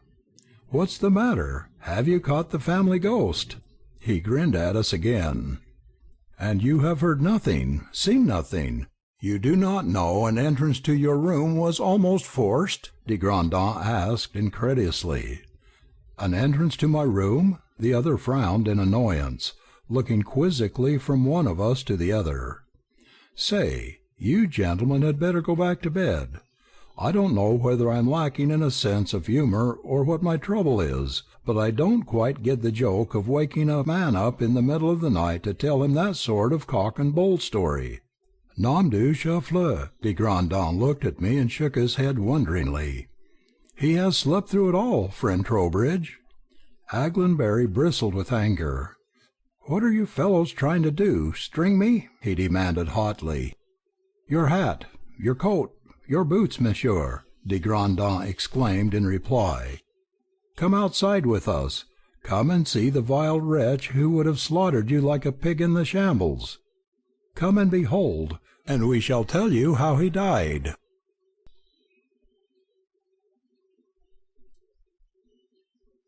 Ancient Fires, Part 2. By mutual consent we decided to withhold certain details of the gypsy's death from the coroner's jury next day, and a verdict to the effect that the miscreant had come to his death while attempting to break and enter the dwelling-house of one John Aglenbury in the night-time, forcibly, feloniously, and against the form of the statute in such case made and provided, was duly returned. The gypsy was buried in the potter's field, and we returned to our vigil in the haunted house. Aglenbury was almost offensively incredulous concerning the manner of the gypsy's death. "Nonsense!" he exclaimed, when we insisted we had seen a mysterious, faintly luminous face at the window before the would-be housebreaker hurtled to his death. "You fellers are so fed up on ghost lore that you've let this place's reputation make you see things which aren't there." "Monsieur," de Grandin assured him with injured dignity, "it is that you speak out of the conceit of boundless ignorance.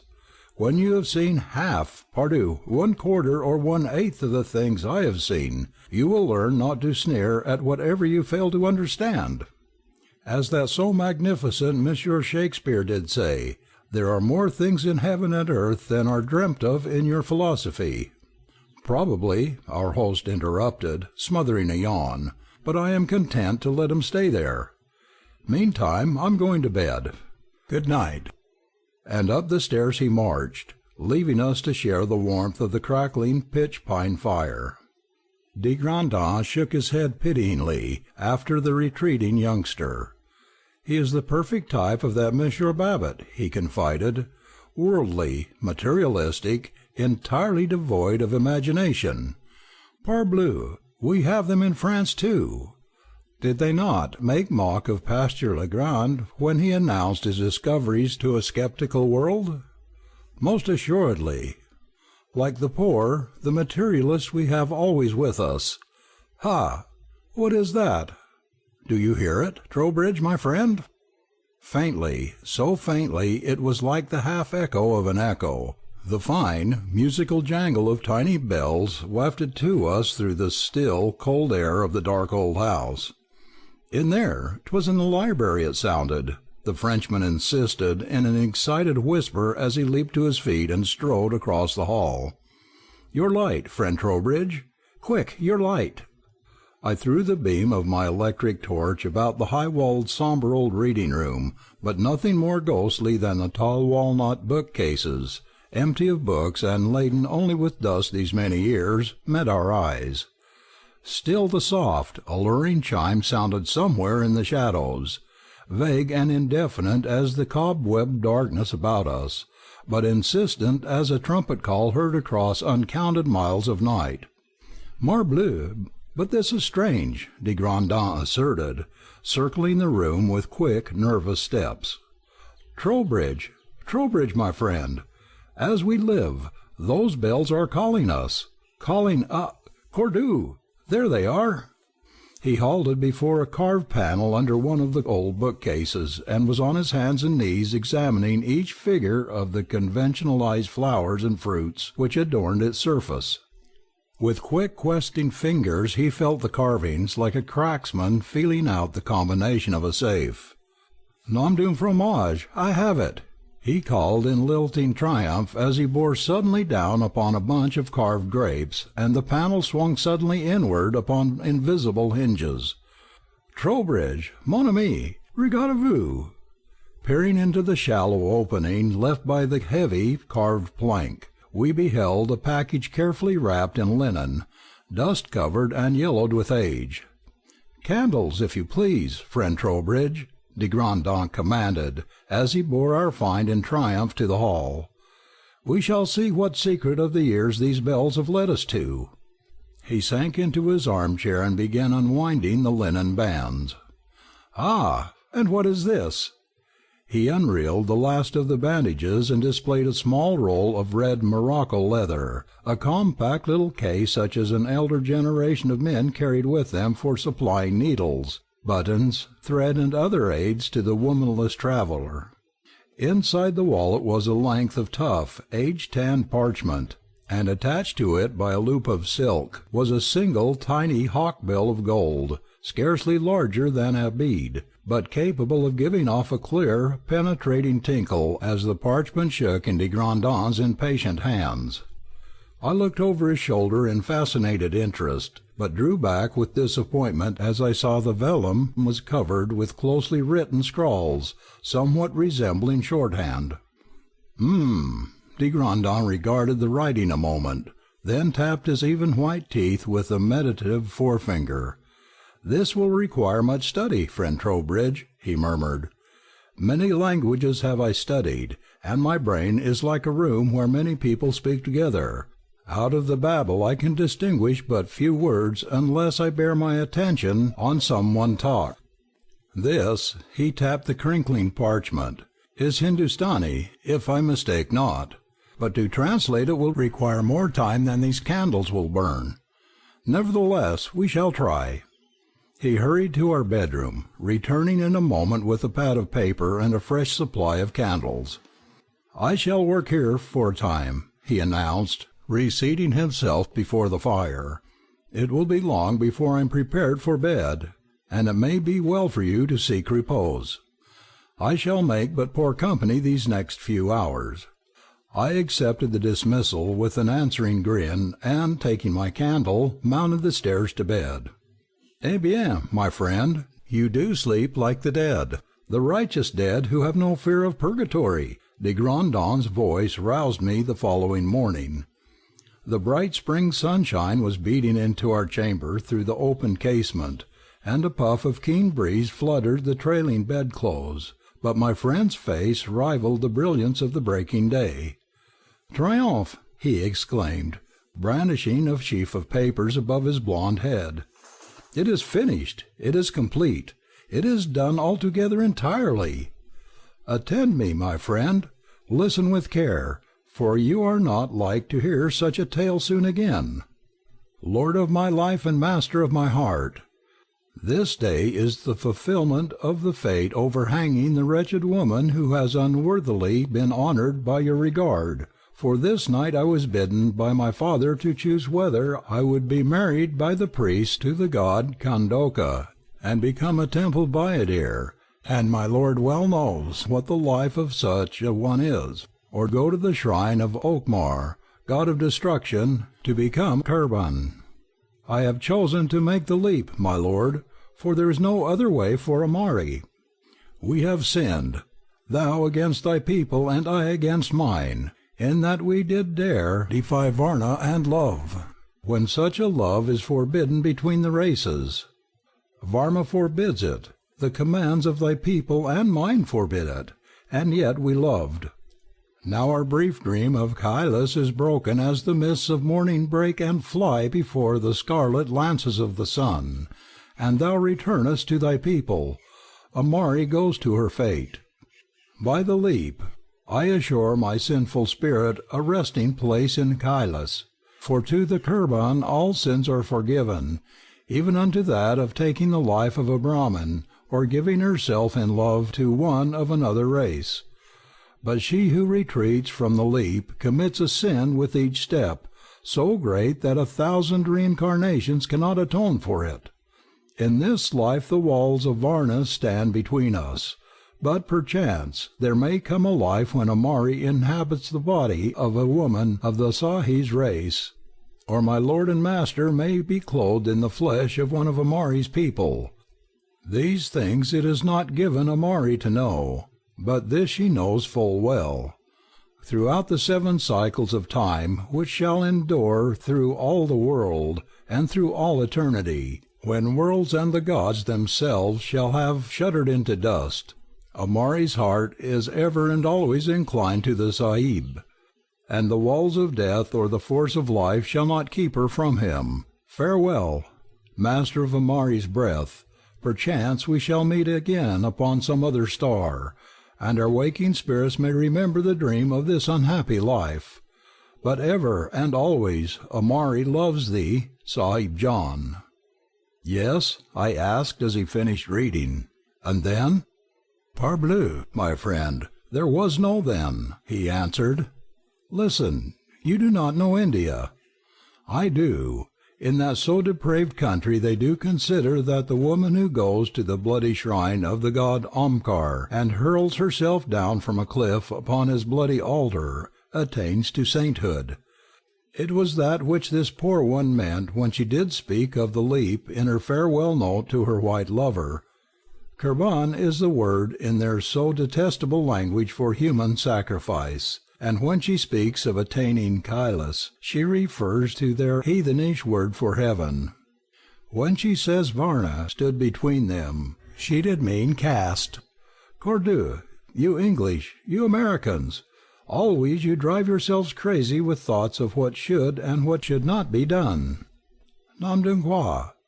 Why did not this Monsieur Aglenbury the elder take this Hindu woman to wife, if he loved her, and thumb his nose at her brown-skinned relatives and his fair-eyed English kin as well?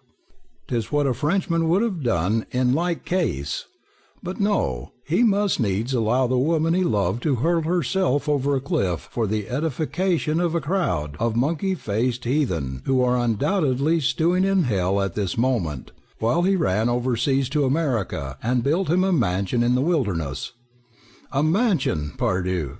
A mansion without the light of love in its rooms, or the footfalls of little children on its floors. Nom de Dieu, de nom de Dieu! A mansion of melancholy memories it is. Abbas, such people! They deserve la prohibition, nothing better." He walked back and forth across the room in a fury of disgust, snapping his fingers and scowling ferociously. "All right," I agreed, laughing in spite of myself. "We'll grant all you say. But where does that get us as regards Red Gables? If the ghost of this Hindu girl haunts this house, how are we going to lay it?" "How should I know?" he returned peevishly. "If the ancient fires of this dead woman's love burn on the cold hearth of this sacred house, who am I to put them out?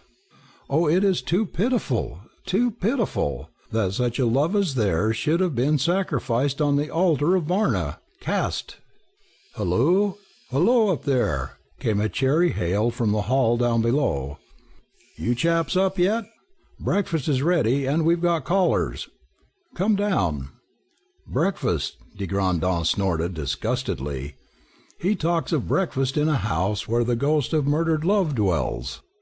But," he returned an impish grin on me, "I hope he has compounded some of those so delicious flapjacks for us even so.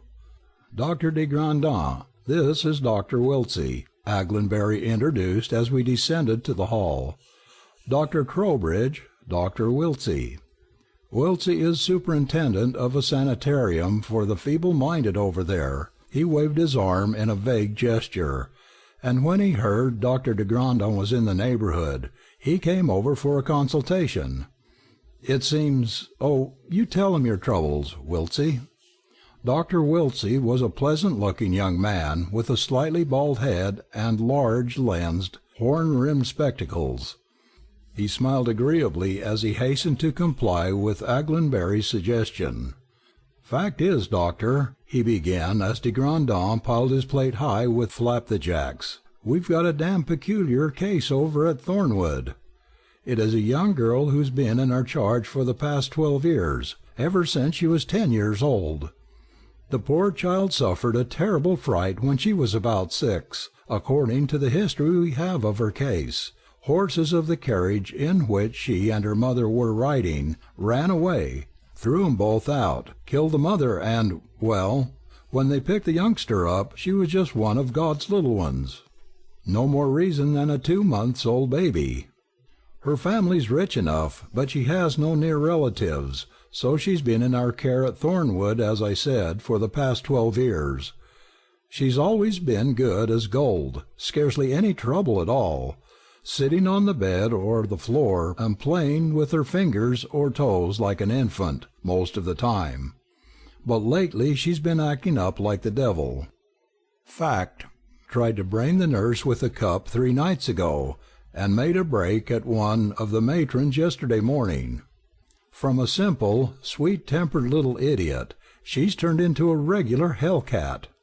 Now, if she'd been suffering from ordinary dementia, I'd—" very good, my friend," de Grandin replied, as he handed his plate to Aglenbury for further replenishment.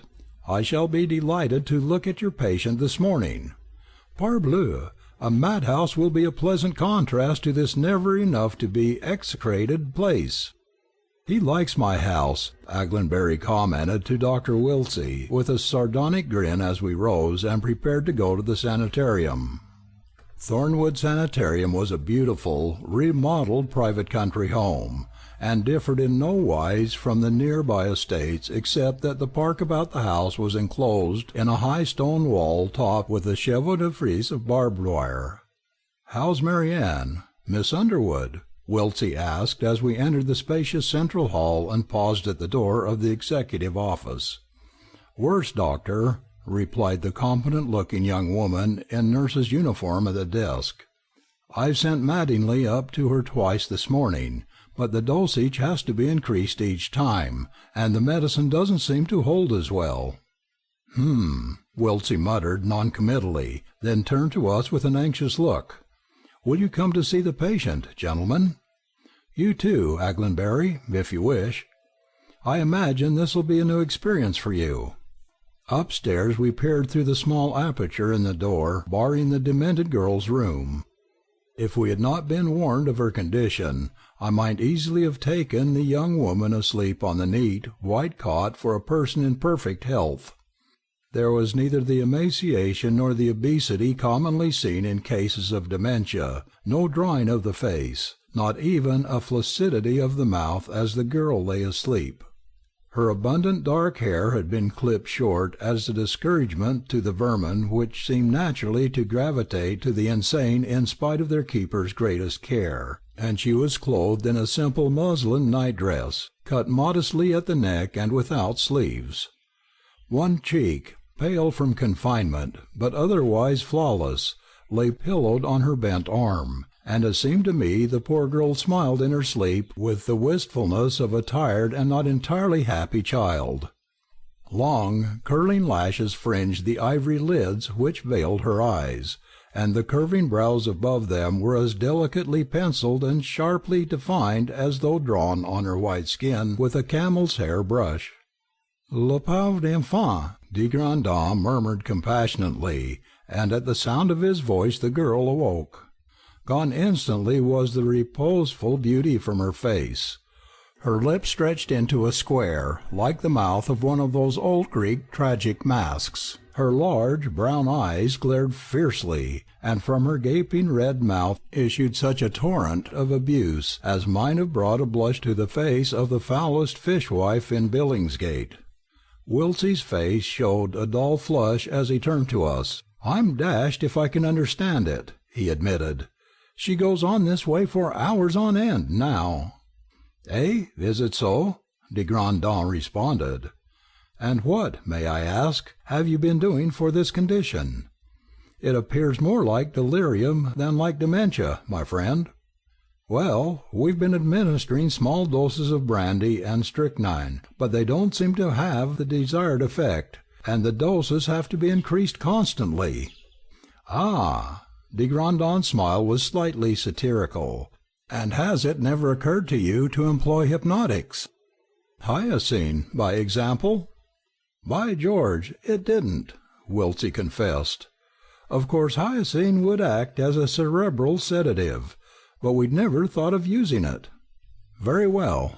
I suggest you employ your hypodermic injection of hydrogen hypobromide." De Grandin dismissed the case with an indifferent shrug of his shoulders, but Aglenbury, moved by that curiosity which is akin to fascination felt by the normal person regarding the insane, looked past him at the raving girl inside the cell. An instant change came over her. From a cursing, blaspheming maniac, the girl became a quiet, sorrowful-looking child, and on her suddenly calm face was such a look of longing as I have seen children undergo strict diet give some particularly toothsome and forbidden dainty. Young Aglenbury suppressed a shudder with difficulty. "Poor child," he muttered. "Poor, poor little girl, to be so lovely and so hopeless." "Oui, monsieur," de Grandin agreed moodily as we went down the stairs. "You do well to pity her, for the intelligence, the very soul of her, has been dead these many years. Only her body remains alive, and petit Dieu, what a life it is! Ah, if only some means could be found to graft the healthy intelligence animating a sick body into that so healthy body of hers, what an economy!" He lapsed into moody silence, which remained unbroken during our drive back to Red Gables. The sun had gone down in a blaze of red against the western sky, and the pale new moon was swimming easily through a tumbling surf of a bank of foaming cirrus clouds, when the deep-throated, bellying bay of a hound came echoing to us from the grounds outside the old house. "Grand Dieu!" de Grandin leaped nervously from his chair. "What is that? Do they hunt in this country while the mating season is but blossoming into flower among the wild things?" "No, they don't," Aglenbury answered testily. "Some one has let his dogs out on my land. Come on, let's chase 'em off. I won't have 'em poaching on the game here like that." We trailed out of the hall and walked quickly toward the sound of the baying, which rose fuller and fuller from the region of the lake. As we neared the dogs, the sound of human voices became audible. "That you, Mr. Aglenbury?" a man called, and the flash of an electric torch showed briefly among the new leaf thickets by the waterfront. "Yes," our host answered shortly. "Who the devil are you, and what are you doing here?" "We're from Thornwood, sir," the man answered, and we saw the gleam of his white hospital uniform under his dark topcoat. "The crazy girl, Mary Ann, got away about an hour ago, and we're trailing her with the hounds. She went completely off her head after you left this morning, and fought so they couldn't give her the hypo without strapping her. After the injection she quieted down, but when the matron went to her room with dinner she suddenly woke up, threw the woman against the wall so hard she almost cracked her ribs, and got clean away. She can't have gotten far, though, running over this broken country in her bare feet." "Oh, hell!" Aglenbury stormed, striking a bush beside the path a vicious slash with his stick. "It's bad enough to have my place overrun with gypsies and gossiped about by all the country yaps in the county, but when lunatics get to making a hangout of it, it's too much." "Hope you find her," he flung back over his shoulder as he turned toward the house. "And for the Lord's sake, if you do get her, keep her at Thornwood. I don't want her chasing all over this place." "Monsieur," de Grandin began, but Aglenbury cut him short. "Yes, I know what you'll say," he broke in. "You want to tell me a ghost woman will protect me from the lunatics, just as she did from the gypsy, don't you?" "No, my friend," de Grandin began with surprising mildness. "I do not think you need protection from the poor mad one, but—" He broke off with his sentence half spoken as he stared intently at an object hurrying toward us across a small clearing. "Good God!" Aglenbury exclaimed. "It's she, the crazy girl!" Seemingly god-mad himself, he rushed toward the white-robed figure in the clearing, brandishing his heavy stick. "I'll handle her," he called back. "I don't care how violent she is, I'll handle her." In another moment he was halfway across the cleared space, his thick walking-stick poised for a blow which would render the maniac unconscious. Any medical student with the most elementary knowledge of insanity could have told him a lunatic is not to be cowed by violence. As though the oaken cudgel had been a wisp of straw, the maniac rushed toward him, then stopped a scant dozen feet away and held out her tapering arms. "John," she called softly, a puzzling, exotic thickness in her pronunciation. "John Sahib, it is I." Aglenbury's face was like that of a man suddenly roused from sound slumber. Astonishment, incredulity, joy like that of a culprit reprieved as the hangman knots the noose about his neck, shone on his features. The threatening club fell with a soft thud to the turf, and he gathered the mad woman's slender body to his breast, covering her upturned face with kisses. "Amari, my Amari, Amari, my beloved," he crooned in a soft, sobbing voice. "Oh, my love, my precious, precious love, I have found you, I have found you at last." The girl laughed lightly, and in her laughter there was no hint or taint of madness. "Not Amari, Mary Ann in this life, John," she told him, "but yours, John Sahib, whether we stand beside the Ganges or the Hudson, beloved through all the ages." "Ah, got her, sir." The hospital attendants, a pair of bloodhounds tugging at the leash before them, broke through the thicket at the clearing's farther side. "That's right, sir. Hold her tight till we slip the straitjacket on her."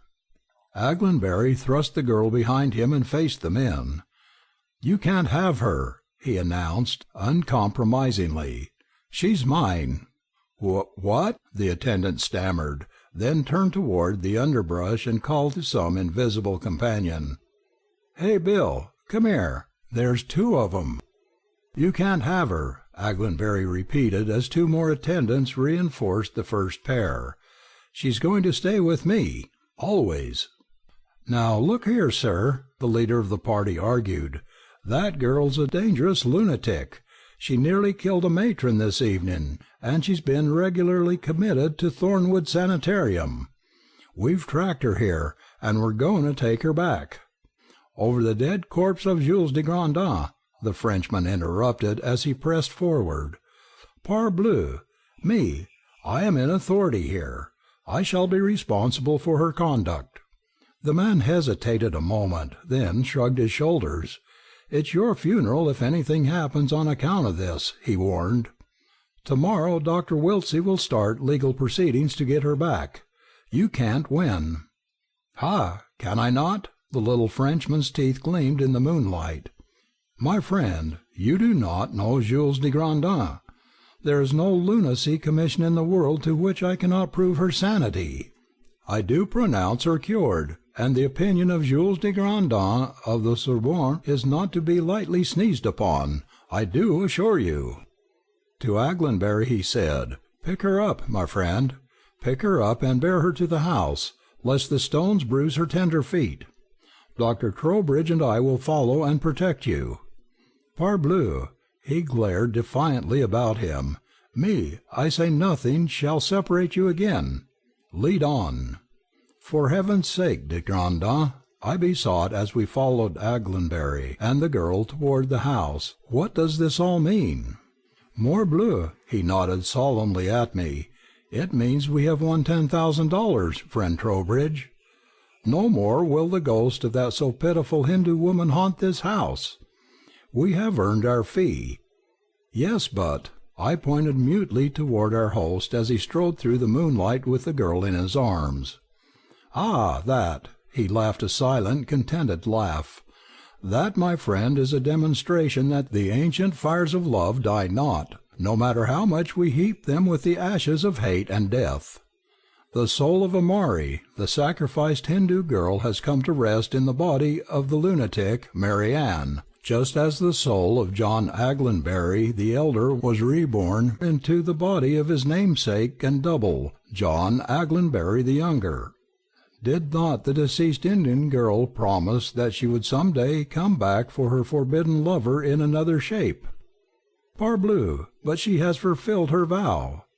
Always have the other members of Aglenbury's family been unable to live in this house, because they were of the clan who had helped separate the elder lovers. Now, this young man, knowing nothing of his uncle's intimate affairs, but bearing in his veins the blood of the elder Aglenbury, and on his face the likeness of the uncle too, must have borne within his breast the soul of the disappointed man who ate out his heart in sorrow and loneliness in this house which he had builded in the American woods. The spirit of Amari, the Hindu, who has kept safe the house from alien blood and from the members of her soul-mate's family who would have robbed him of his inheritance, did find near at hand the healthy body of a lunatic, whose soul, or intelligence, if you please, had long since sped and entered thereinto to dwell on earth again. Did you not see sanity and longing looking out of her eyes when she beheld him in the madhouse this morning, my friend? Sanity! But yes, it was recognition, I tell you. Her violence? 'Twas but the clean spirit of the woman fighting for mastery of a body long untenanted by an intelligence. Were you to attempt to play a long disused musical instrument, Trowbridge, my friend, you could make but poor work of it at first, but eventually you would be able to produce harmony. So it was in this case. The spirit sought to use a long disused brain, and at first the music she could make was nothing but noise. Now, however, she has secured mastery of her instrument, and henceforth the body of Mary Ann will function as that of a healthy, sane woman. I, Jules de Grandin, will demonstrate her sanity to the world, and you, my friend, shall help me. Together we shall win. Together we shall make certain that these lovers thwarted in one life shall complete this cycle in happiness. Eh bien, he twisted the ends of his blond mustache and set his hat at a rakish angle on the side of his head. It is possible that somewhere in space there waits for me the spirit of a woman whom I have loved and lost in another life. I wonder, when she comes, if I, like the lucky young Aglenbury yonder, shall wake and remember and understand.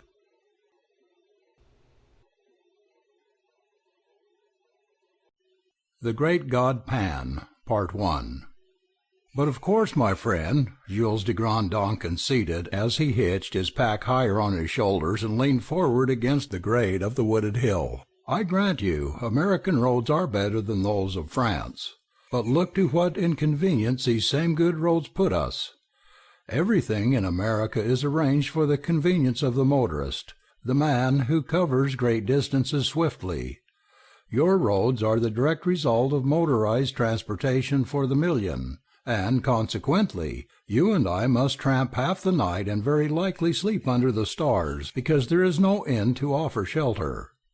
Now in France, where roads were laid out for stagecoaches hundreds of years before your Monsieur Ford was dreamed of, there is an abundance of resting places for the pedestrian. Here he spread his hands in an eloquent gesture of deprecation. "Oh, well," I comforted, "we started out on a hiking trip, you know, and we've had mighty fine weather so far. A night in the open won't do us any harm. That cleared place at the top of the hill looks like a good spot to make camp." Yes, I suppose so," he acquiesced as he breasted the crown of the hill and paused for breath. "Parbleu!" He gazed about him. "I fear we trespass, friend Trowbridge. This is no natural glade. It has been cleared for human habitation. Behold!" He waved his arm in a commanding gesture. "By George, you're right," I agreed in disappointment as I surveyed the clearing. The trees, beech, birch, and poplar, had been cut away for the space of an acre or more, and the stumps removed, the cleared land afterward being sown with grass as smooth and well cared for as a private estate's lawn. 20 yards ahead a path of flat, smooth stones was laid in the sod, running from a dense thicket of dwarf pine and rhododendron across the sward to a clump of tall, symmetrical cedars standing almost in the center of the clearing. Through the dark, bearded boughs of the evergreens we caught the fitful gleam of lights as the soft summer evening breeze swayed the branches. "Too bad," I murmured. "Guess we'll have to push on a little farther for our bivouac." "Milly Conchon, non," de Grandin denied. "Not I. Parbleu, but my feet faint from exhaustion, and my knees cry out for the caress of Mother Earth with a piety they have not known these many years. Come, let us go to the proprietor of that mansion and say, 'Monsieur, here are two worthy gentlemen tramps who crave the boon of a night's lodging and a meal, also a bath and a cup of wine, if that so entirely detestable Monsieur Volstead has allowed you to retain any.' He will not refuse us, my friend. Morbleu, a man with the charity of a Senegalese idol would not turn us away in the circumstances. I shall ask him with tears in my voice. Pardieu, I shall weep like a lady in the cinema. I shall wring my hands and entreat him. Never fear, my friend, we shall lodge in yonder house this night, or Jules de Grandin goes supperless to a bed of pine needles." "Humph, I hope your optimism is justified," I grunted as I followed him across the close-cropped lawn to the stone path and marched toward the lights in the cedars. We had progressed 100 feet or so along the path when a sudden squealing cry, followed by a crashing in the thicket at the clearing edge, stopped us in our tracks. Something fluttering and white, gleaming like a ghost in the faint starlight, broke through the bushes, and a soft slapping noise, as though someone were beating his hands lightly and quickly together, sounded as the figure approached us. "Oh, sirs, run, run for your lives! It's Pan!" the girl called in a frightened voice as she came abreast of us. "Run, run if you want to live! He's there, I tell you! I saw his face among the leaves!" One of de Grandin's small, slender hands rose with an involuntary gesture to stroke his little blonde moustache as he surveyed our admonisher. She was tall and built with a stately statuesque beauty, which was doubly enhanced by the simple white linen garment which fell in straight lines from her lovely bare shoulders to her round bare ankles. The robe was bound about the waist with a corded girdle, which crossed above her breast, and was entirely sleeveless, though cut rather high at the neck, exposing only a few inches of white throat.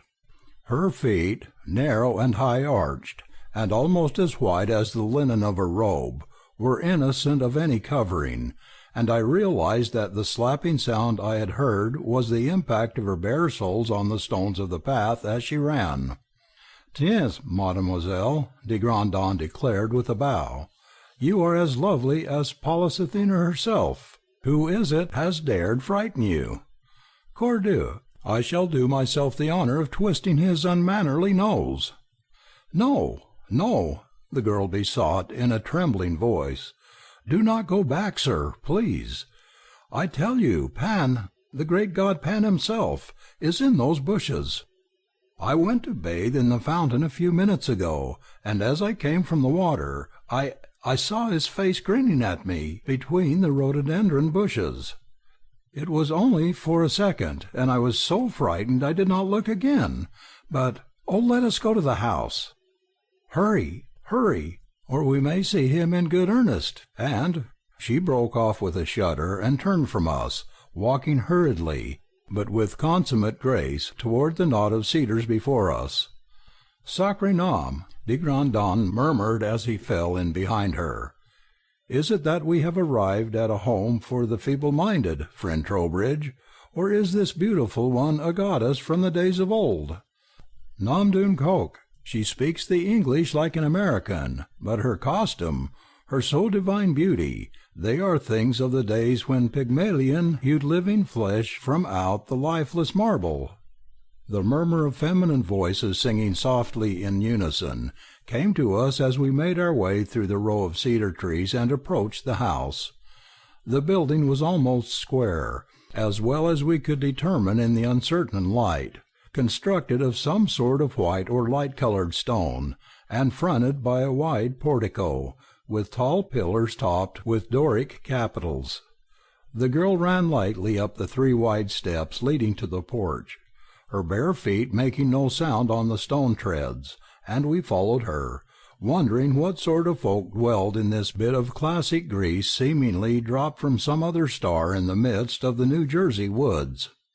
"Morbleu!" de Grandin exclaimed softly in wonderment as we paused at the wide doorless entrance. Inside the house, or temple, was a large apartment, almost 50 feet square, paved with alternate slabs of white and grey-green stone. In the centre stood a square column of black stone, some 3 feet in height, topped by an urn of some semi-transparent substance in which a light glowed dimly. The place was illuminated by a series of flaring torches hung in rings let into the walls, their uncertain, flickering light showing us a circle of 10 young women, dressed in the same simple classic costume as that worn by the girl we had met outside, kneeling about the central urn, their faces bowed modestly toward the floor, wide arms raised above their heads, hands bent in toward the centre of the room. As we stood at gaze, the girl who had preceded us hurried soundlessly across the checkered pavement and sank to her knees, inclining her shapely head and raising her arms in the same position of mute adoration assumed by the others. "Name of a sacred pig," de Grandin whispered. "We have here the votaries, but the Hierophant, where is he?" "There, I think," I answered, nodding toward the lighted urn in the pavement's centre. "Parbleu, yes," my companion assented, "and a worthy one for such a class, n'est-ce pas?" Standing beside the central altar, if such it could be called, was a short, pudgy little man, clothed in a short chiton of purple cloth bordered about the neck, sleeves, and bottom with a zigzag design of gold braid.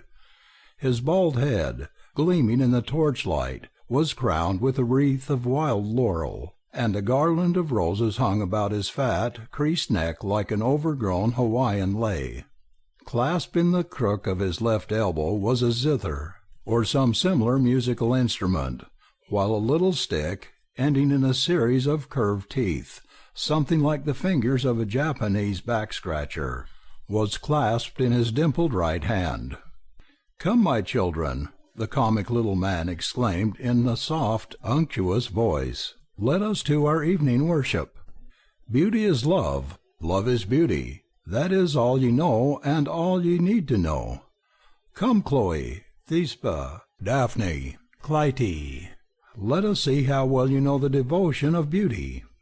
He waved his stick like a monarch gesturing with his sceptre, and drew its clawed-tipped end across the strings of his zither, striking a chord, whereat the kneeling girls began singing, or rather humming, a lilting, swinging tune vaguely reminiscent of Mendelssohn's Spring Song, and 4 of their number leaped nimbly to their feet, ran lightly to the centre of the room, joined hands in a circle and began a dance of light, lithe grace.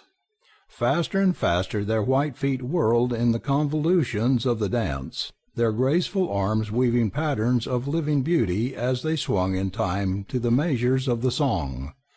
They formed momentary tableaux of sculptural loveliness, only to break apart instantly into quadruple examples of individual posturing, such as would have set an artist mad with delight.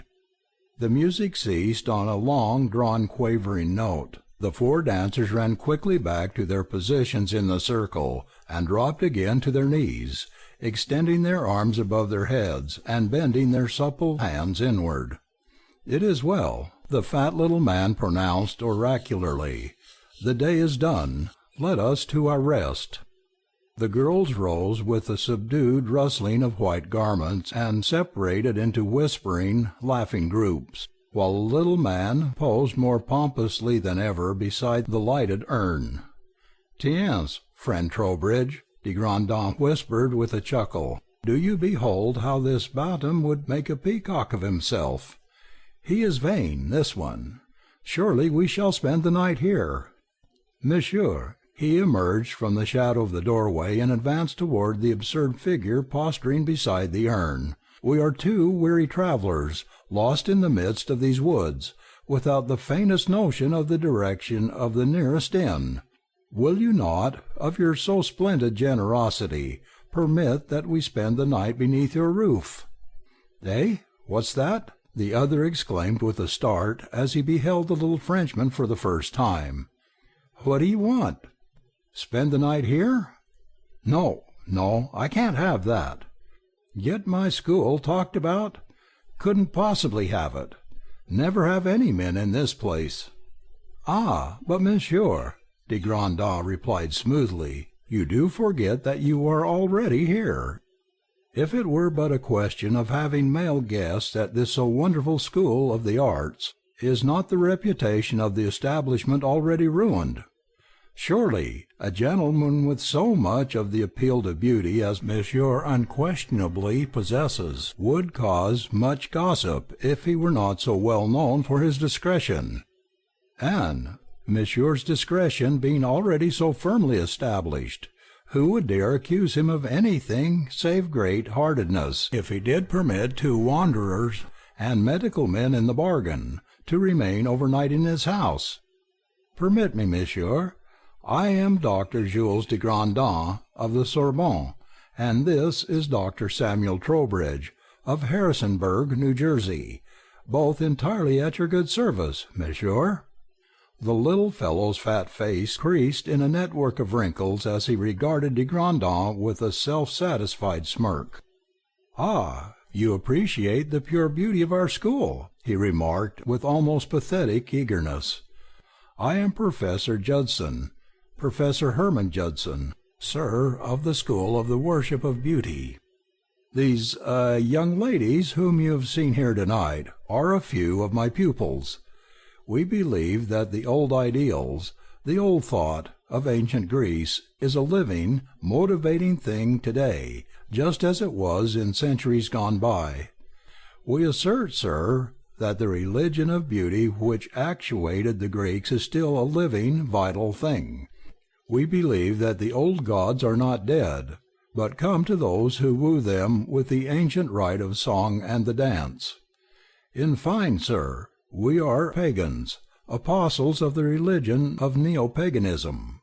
He drew himself up to his full height, which could not have exceeded 5 feet 6 inches, and glared defiantly at de Grandin, as though expecting a shocked protest at his announcement. The Frenchman's smile became wider and blander than ever. "Capital, monsieur," he congratulated. "Any one with the eye of a blind man could see that you are the very personality to head such an incontestably sensible school of thought. The expertness with which your pupils perform their dances shows that they have a teacher worthy of all your claims. We do felicitate you most heartily, monsieur. Meantime," he slipped the pack from his shoulders and lowered it to the pavement, "you will undoubtlessly permit that we shall pass the night here? No? Well," the professor's doubt gave way slowly, "you seem to be more appreciative than the average modern barbarian. Yes, you may remain here overnight, but you must be off in the morning, early in the morning, mind you. Never do to have the neighbors seeing strange men coming from this place. Understand?" "Perfectly, monsieur," de Grandin answered with a bow. "And if we might make so bold, may we trespass on your hospitality for a bite, the merest morsel of food?" Pay for it?" the other demanded dubiously. "But assuredly," de Grandin replied, producing a roll of bills. "It would cause us the greatest anguish, I do assure you, if it were ever said that we accepted the hospitality of the great Professor Herman Judson without making adequate return." "Very well," the professor assented, and hurried through a door at the farther end of the apartment, returning in a few minutes with a tray of cold roast veal, warm ripe apples, a loaf of white bread, and a jug of more than legally strong sour wine. "Ah," de Grandin boasted as he washed down a sandwich with a draught of the acid liquor, "did I not tell you we should spend the night here, friend Trowbridge?" You certainly made good your promise, I agreed, as I shoved the remains of my meal from me, undid my pack, and prepared to pillow my head on my rolled-up jacket. See you in the morning, old fellow. Very good, he agreed. Meantime, I go out of doors to smoke a last cigarette before I join you in sleep.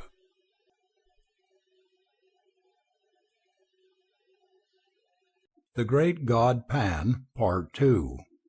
I might have slept an hour, perhaps a little more, when a sharp, insistent poke in my ribs woke me sufficiently to understand the words whispered fiercely in my ear. Trowbridge, Trowbridge, my friend. Jules de Grandin breathed so low I could scarcely make out the syllables. This house is not all as it should be, I fear me. Eh? What's that?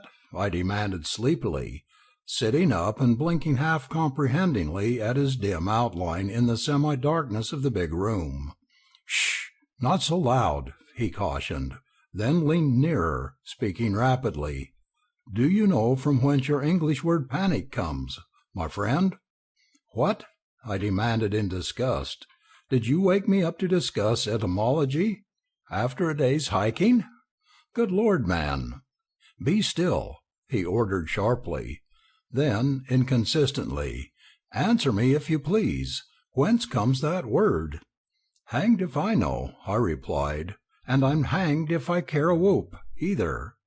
It can come from the Cannibal Islands, for all I— Quiet, he commanded, then hurried on.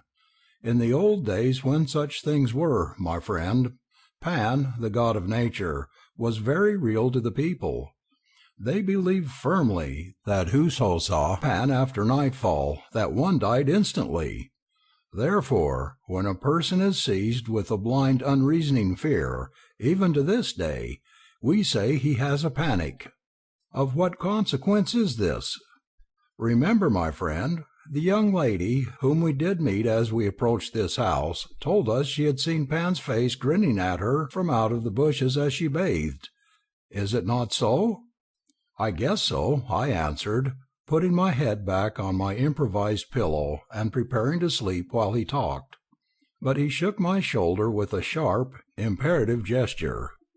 Listen, my friend, he besought. When I did go out of doors to smoke my cigarette, I met one of those beautiful young women who frequent this temple of the new heathenism, and engaged her in conversation.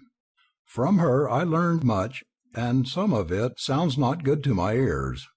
For instance, I learned that this Professor Herman Judson is a much misunderstood man. Oh, but yes. The lawyers, they have misunderstood him many times.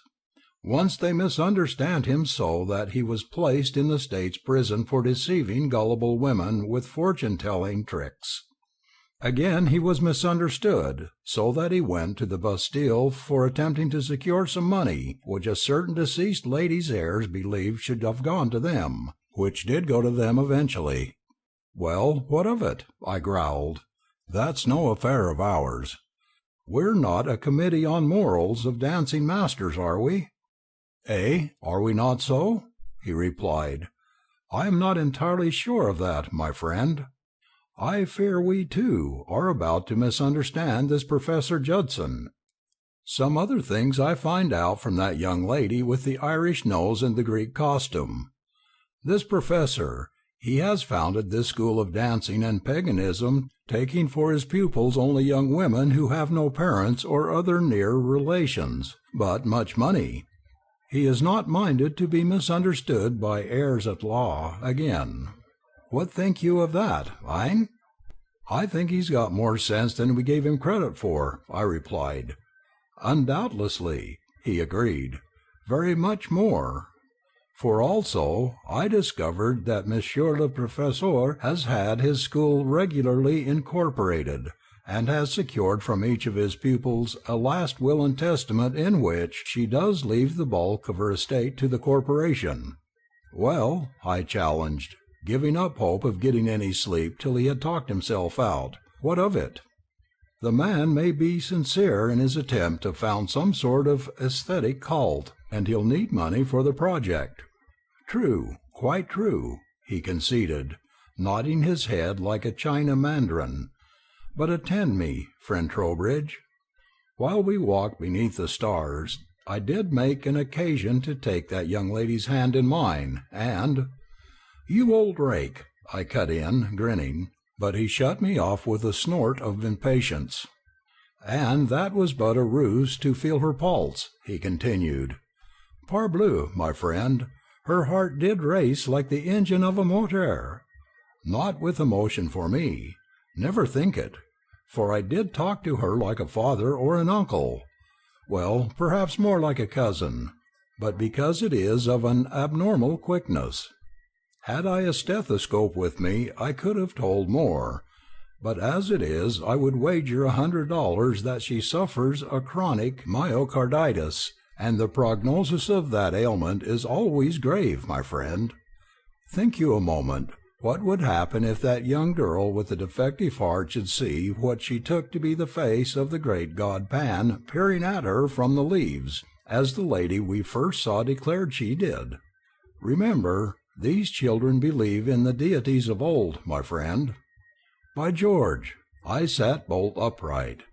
"Do you mean—" "You don't mean that." "No, my friend, as yet I mean nothing," he replied evenly, "but it would be well if we emulated the cat, and slept with one eye and both ears open this night.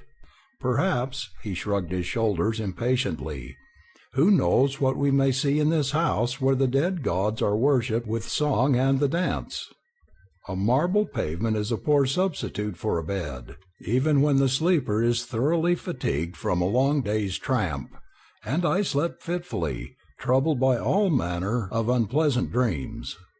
The forms of lithe, classical draped young girls dancing about a fire-grilled urn alternated with visions of goat-legged grinning satyrs in my sleep as I rolled from side to side on my hard bed, but the sudden peal of devilish laughter, quavering sardonically, almost like the bleating of a goat, was the figment of no dream. I sat suddenly up, wide awake, as a feminine scream, keen-edged with the terror of death, rent the tomb-like stillness of the early morning, and 10 white-draped forms came rushing in the disorder of abject fright into the room about us. Torches were being lighted, one from another, and we beheld the girls, their tresses unloosed from the classic fillets which customarily bound them, their robes hastily adjusted, huddled fearfully in a circle about the glowing urn, while outside, in the moonless night, the echo of that fearful scream seemed wandering blindly among the evergreens. "Professor! Professor!" one of the girls cried, wringing her hands in an agony of apprehension. "Professor, where are you? Chloe's missing, Professor." "Eh? What is it that you say?" de Grandin demanded, springing up and gazing questioningly about him. "What is this? One of your number missing? And the Professor too? Parbleu, me, I shall investigate this. Do you attend the young ladies, friend Trowbridge. I, Jules de Grandin, shall try conclusions with whatever god or devil accosts the missing one. Wait a minute," I cautioned. "The Professor will be here in a moment. You can't go out there now. You haven't any gun." "Ha! Have I not?" he replied sarcastically, drawing the heavy blue steel pistol from his jacket pocket. "Friend Trowbridge, there are entirely too many people of ill repute who desire nothing more than the death of Jules de Grandin to make it safe for me to be without a weapon at any time. Me, I go to investigate." "Never mind, sir." The smooth, oily voice of Professor Judson sounded from the door at the rear of the room as he marched with short-legged dignity toward the altar. "Everything is all right, I assure you.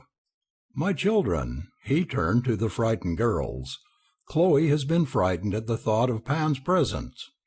It is true that the great god of all nature hovers ever near his worshippers, especially at the dark of the moon, but there is nothing to fear. Chloe will soon be all right. Meantime, let us propitiate Pan by prayer and sacrifice. Thetis, bring hither a goat." He turned his small, deep-set eyes on the young girl we had met as we entered the grounds, and waved a pudgy hand commandingly. The girl went white to the lips, but with a submissive bow she hurried from the room, returning in a moment leading a half-grown black goat by a string, a long sharp butcher knife and a wide, shallow dish under her free arm. She led the animal to the altar where the professor stood, gave the leading string into his hand, and presented the sacrificial knife, then knelt before him, holding the dish beneath the terrified goat's head, ready to catch the blood when the professor should have cut the creature's throat. It was as if some heady, madness-compelling fume had suddenly wafted into the room. For a single breathless moment the other girls looked at their preceptor and his kneeling acolyte with a gaze of fear and disgust, their tender feminine instincts rebelling at the thought of the warm blood soon to flow. Then, as a progressive, contagious shudder seemed to run through them, one after another, they leaped wildly upward with frantic, frenzied bounds, as though the stones beneath their naked feet were suddenly turned white-hot, beating their hands together, waving their arms convulsively above their heads, bending forward till their long, unbound hair cascaded before their faces and swept the floor at their feet, then leaping upward again with rolling, staring eyes and wantonly waving arms. With a maniac shriek, one of them seized the bodice of her robe and rent it asunder, exposing her breasts. Another tore her gown from hem to hips in half a dozen places, so that streamers of tattered linen draped like ribbons about her rounded limbs as she sprang and crouched and sprang again in the abandon of her voluptuous dance.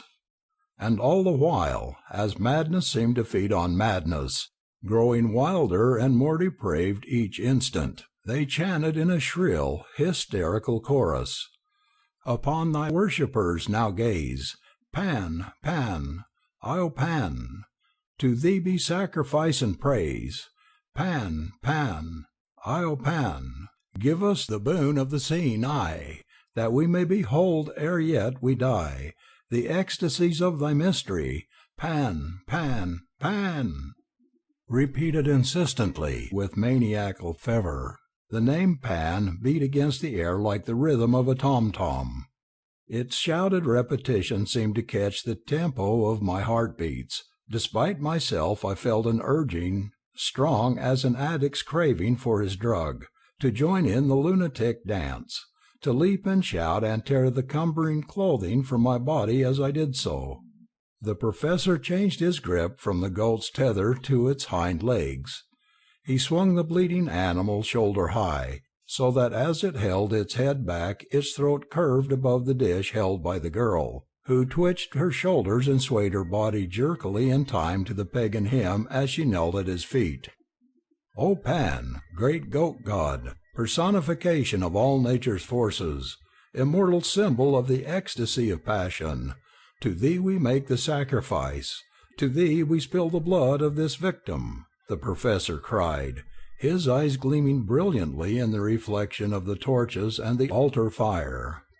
Behold, goat of thy worshippers' flock, we— Zut! Enough of this.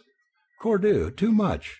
De Grandin's furious voice cut through the clamor as a fire bell stills the noise of street traffic.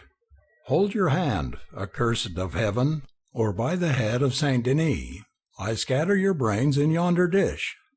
His heavy pistol pointed unwaveringly at the professor's bald head, till the terrified man unloosed his hold upon the squirming goat. To your rooms, my little ones, de Grandin commanded, his round blazing eyes traveling from one trembling girl to another. Be not deceived, God is not mocked. Evil communications corrupt good manners. Parbleu, monsieur, I do refer to you and no one else. He glowered at the professor. And you, mademoiselle, he called to the kneeling girl, do you put down that dish and have nothing to do with this sacrifice of blood. Do as I say. I, Jules de Grandin, command it. Now, monsieur le professeur, he waved his pistol to enforce his order, do you come with me and explore these grounds. If we find your great god Pan, I shall shoot his evil eyes out from his so hideous head. If we do not find him, morbleu, it were better for you that we find him, I damn think. Get out of my house." Professor Judson's mantle of culture ripped away, revealing the coarse fibre beneath it. "I'll not have any damn Frenchman coming round here and—" "Softly, monsieur, softly. You will please remember there are ladies present," de Grandin admonished, motioning toward the door with his pistol. "Will you come with me, or must I so dispose of you that you cannot run away until I return? I could most easily shoot through one of your fat legs." Professor Judson left the altar of Pan and accompanied de Grandin into the night. I do not know what took place out under the stars, but when the Frenchman returned some 10 minutes later, he carried the inert form of the 11th young woman in his arms, and the professor was not with him. "Quickly, friend Trowbridge," he commanded as he laid the girl on the pavement. "Give me some of the wine left from our supper. It will help this poor one, I think." Meantime, he swung his fierce, unwinking gaze about the clustering circle of girls. "Do you young ladies assume garments more fitted for this day and age, and prepare to evacuate this house of hell in the morning. Dr. Trowbridge and I shall remain here until the day, and tomorrow we notify the police that this place is permanently closed forever." It was a grim, hard task we had bringing the unconscious girl out of her swoon, but patience and the indomitable determination of Jules de Grandin finally induced a return of consciousness. Oh, I saw Pan. Pan looked at me from the leaves," the poor child sobbed hysterically as she opened her eyes. Non, ma chère," de Grandin assured her. "'Twas but a papier-mâché mask which the so odious one placed in the branches of the bush to terrify you. Behold, I will bring it to you that you may touch it, and know it for the harmless thing it is." He darted to the doorway of the temple, returning instantly with the hideous mask of a long, leering face, grinning mouth stretched from pointed ear to pointed ear, short horns rising from the temples, and upward slanting eyes glaring in fiendish malignancy. "It is ugly, I grant you," he admitted, flinging the thing upon the pavement and grinding it beneath his heavily booted heel. "But see, the foot of one who fears them not is mightier than all the gods of heathendom. Is it not so?" The girl smiled faintly and nodded. De Grandin was out of the house at sun-up, and returned before 9 o'clock with a fleet of motor cars, hastily commandeered from a roadhouse garage which he discovered a couple of miles down the road. "Remember, Mademoiselle," he admonished as the car swung away from the portico of the temple with the erstwhile pupils of the school of neo-paganism, "those wills and testaments, they must be revoked forthwith. The detestable one, he has the present copies, but any will which you wish to make will revoke those he holds.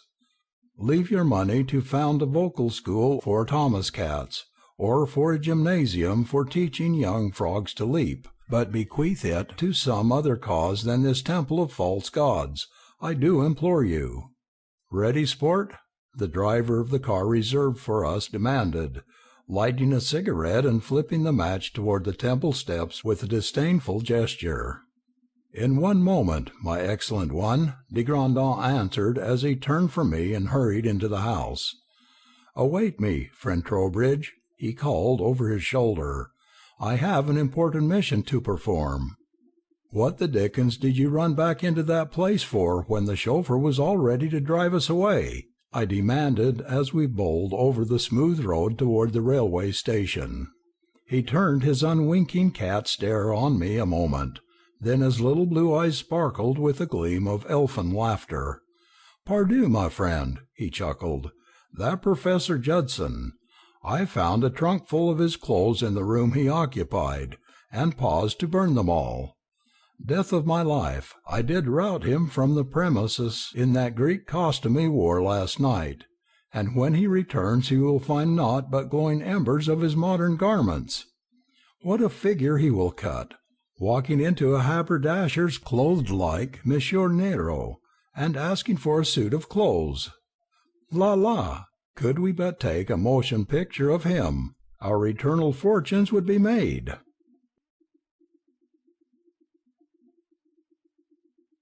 The Grinning Mummy, Part 1. "Is that you, de Grandin?" I called, as the front door's slam was followed by the sound of quick footsteps on the polished boards of the hall floor. "No," an irate voice responded, as my friend, Professor Frank Butterbaugh, strode into my study. "'Pologize for comin' in without knockin', Trowbridge," he offered in excuse, "but I'm too confounded mad to pay attention to the amenities right now. Look at this, will you? Look at this damn impertinent—" He broke off, choking with choler, and gave the paper another bellicose flourish. "Of all the unqualified, unmitigated—" "What is it?" I queried, reaching for the offending document. "What is it?" he echoed. "It's an outrage, a disgraceful outrage, that's what it is. Listen to this."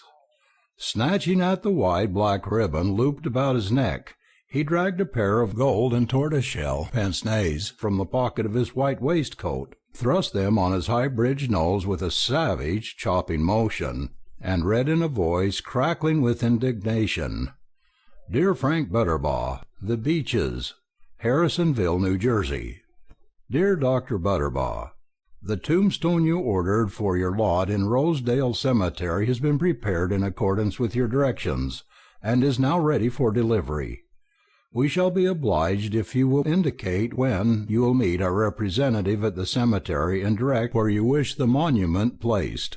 In accordance with your order, the stone has been inscribed: Dr. Francis Butterbaugh, August 23, 1852, October 18, 1926. Cave Iram Deorum. Very truly yours, El Grace Monument Works. "Well," I began, but he shouted me down. "Well, the devil!" he rasped. "It isn't well. I got that note in today's afternoon delivery, and came into town hot foot to give the El Grace people boiling hell for writing me such balderdash. Found they'd shut up shop for the day, so got John Elgrace on the phone at his house and made the wires sizzle with the dressing down I gave him, and he had the brass-bound, copper-riveted gall to tell me he'd acted on my orders. My orders, d'ye understand? Claimed to have my written authority for preparing a monument for my family plot, and—" "And he didn't?" I cut in incredulously. "You mean this letter is the first inkling you had of a tombstone?" "Sulphur and brimstone, yes," the professor yelled. "D'ye think I wouldn't have remembered if I'd ordered a headstone for my own grave? That's what it amounts to, for my name's on the thing. And what the triple-horned devil would I have had today's date cut on it for? Today's October 18th, in case you've forgotten it. And why in the blazing Tophet should I have anything as silly as Cave Iram Deorum on my tombstone, even if I had a rush of bone to the head and ordered the damn thing?" "Wait a moment, Professor," I asked. "I'm a little rusty on my Latin. Cave Iram Deorum, let's see what that means." "It means, beware the wrath of the gods, if that's what you're after," he shot back, "but that's of no importance. What I'd like to know is who the devil dared order a tombstone in my name." "Pardonnez-moi, monsieur. Perhaps it is that someone makes le mauvaise plaisanterie. How do you say it? The practical joke? Upon you." Jules de Grandin, very debonair in faultless dinner clothes, a white gardenia in his lapel and a slender ebony walking-stick in his hand, stood smiling at us from the study doorway. "Trowbridge, mon cher," he turned to me.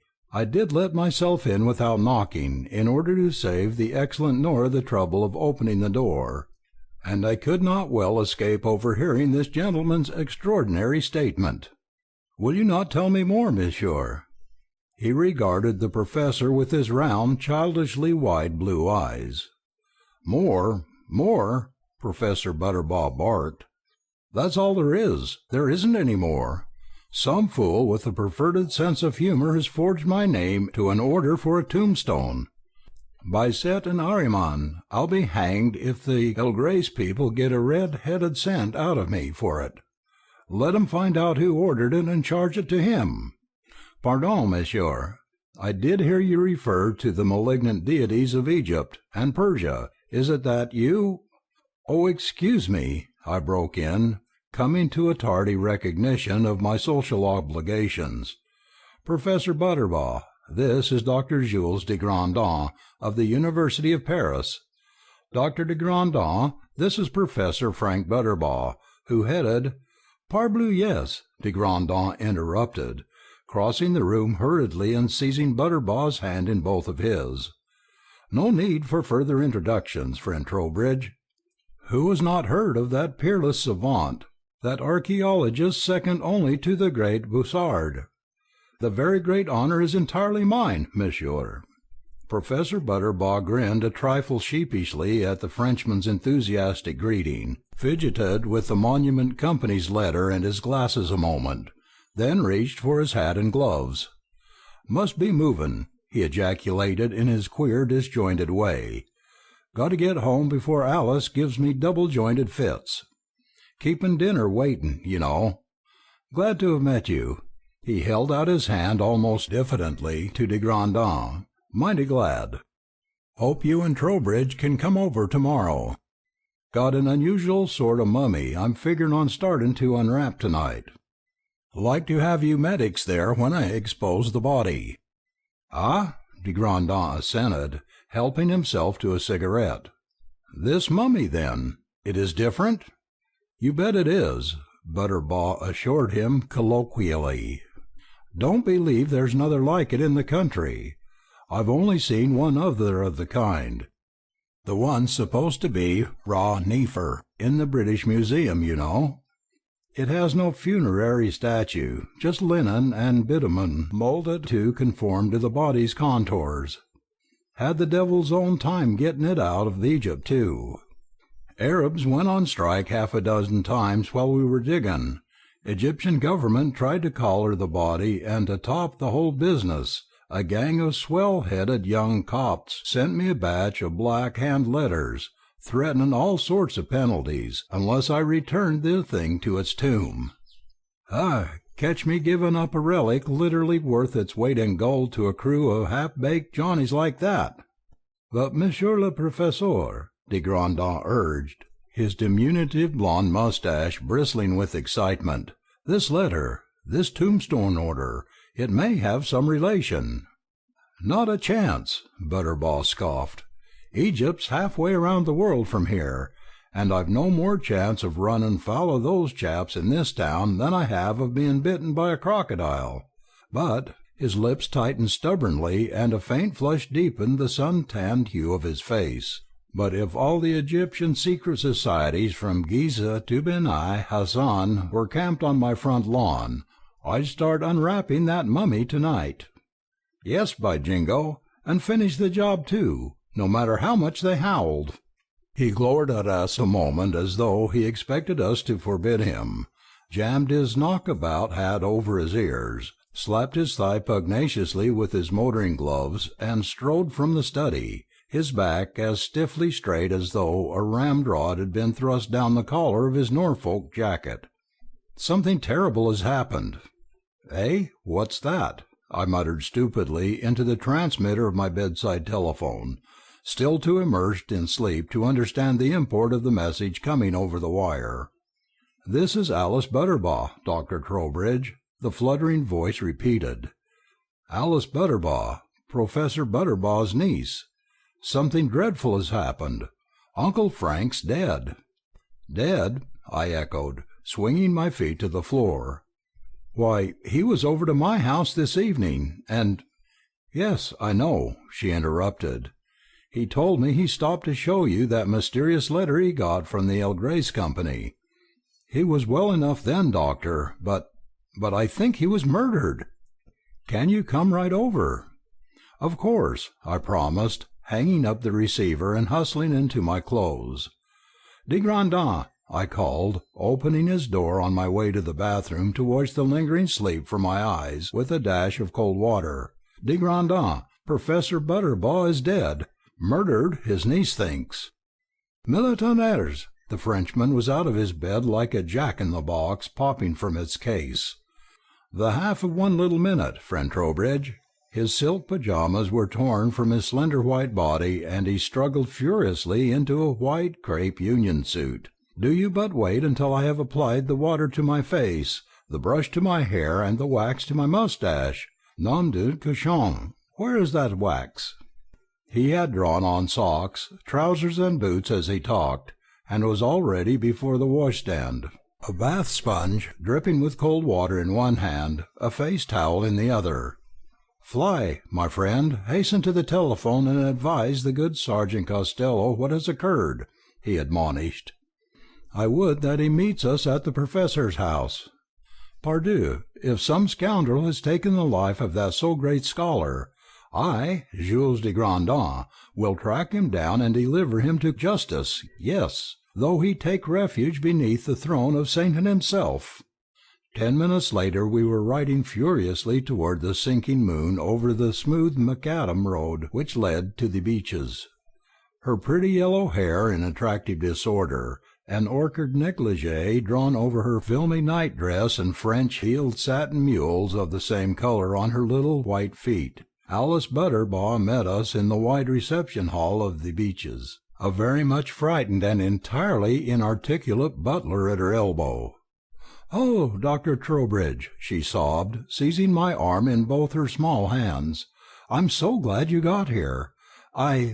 She started back, folding the negligee across her diaphanous night-robe as she became aware of de Grandin's presence.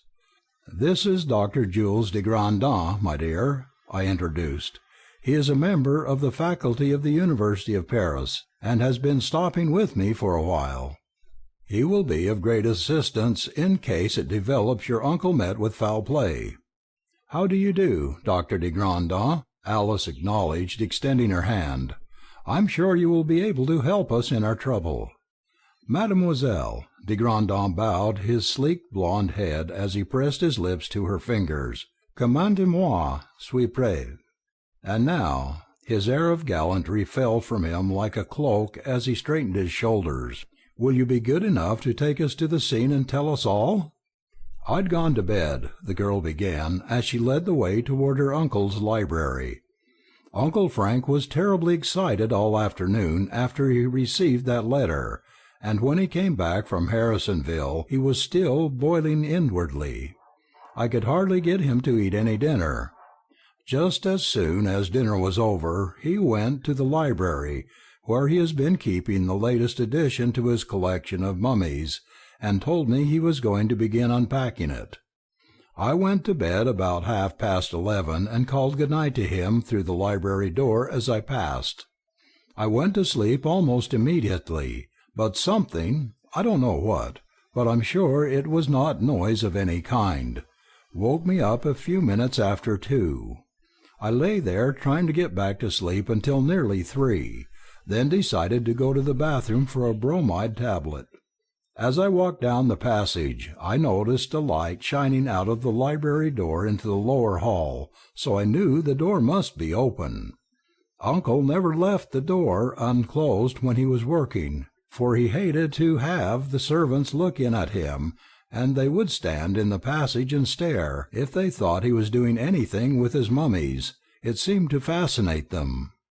Knowing Uncle's habits, I thought he had gone to bed without shutting off the light, and I went down to turn it out. When I got here I found—" She paused beside the door with averted eyes and motioned toward the room beyond. Professor Butterbaugh lay on his back, staring with sightless dead eyes at the glowing globes of the electric chandelier, his body straight and stiff, legs extended, arms laying at his sides, as though he had fallen backward from an upright position and remained immovable since his fall. Despite the post-mortem flaccidity of his features, his countenance retained something of the expression it must have worn when death touched him, and, gazing at his face, it seemed to me he looked more startled than frightened or angry. Nowhere was there evidence of any sort of struggle. Not so much as a paper was disturbed on the big flat-top desk beside which the dead scientist lay, and the only witness testifying to tragedy was the still, inert remnant of what had been one of the world's foremost Egyptologists some 3 or 4 hours before. "Beg pardon, Miss Alice." The pale-faced manservant, trousers and coat pulled over his night-clothes, tiptoed toward the professor's niece. "There's a gentleman outside, a Sergeant Costello, from the police department." "The police?" The girl's pallid face went paler still. What are the police doing here? Who told them?" I don't know, miss," the serving man stammered. "I did notify the good sergeant, mademoiselle," de Grandin announced, looking up from beside the professor's body. "Send him to me at once, immediately, right away," he ordered the butler, and walked quickly to the door to greet the burly, red-headed Irishman. "Hola, my friend," he called as the detective crossed the hall.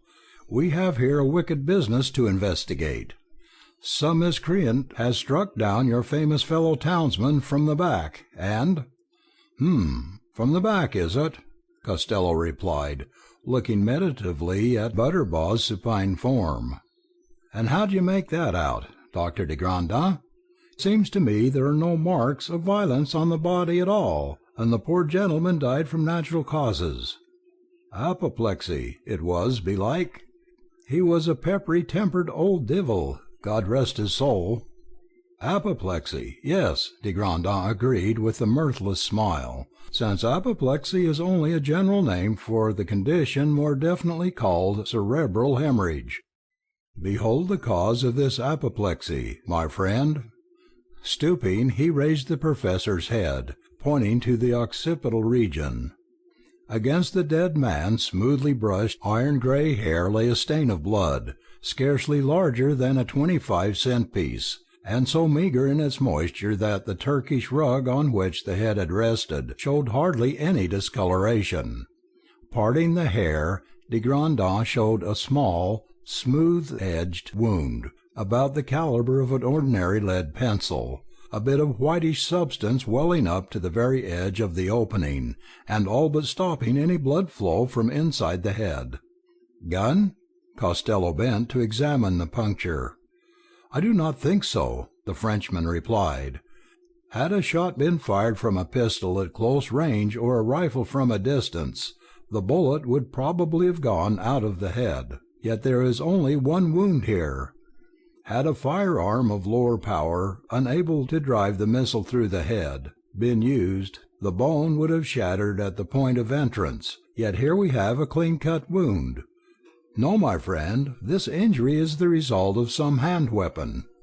Besides, Mademoiselle Butterbaugh was in the house, as were also the servants, yet none recalls having heard a shot fired.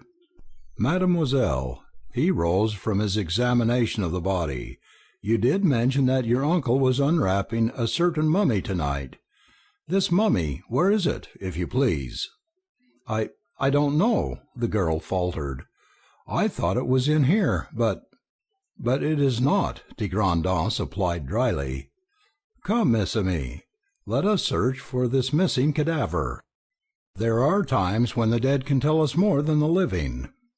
We crossed the library, passed between a pair of heavy brocade curtains, and entered a smaller room walled with smooth plaster, its only furniture being a series of glass cases containing small specimens of Egyptiana, and a rank of upright mummy cases standing straight and sentinel-like against the farther wall. "Howly mither!" Costello exclaimed, his native brogue cutting through his acquired American accent, as he pointed one hand toward one of the mummy cases, signing himself piously with the cross with the other. The centre figure in the rank of mummies stood in a case somewhat taller than its fellows, and, unlike the others, was not hidden from view by a coffin lid, for the cover from its case had fallen to the floor, disclosing the mummy to our gaze.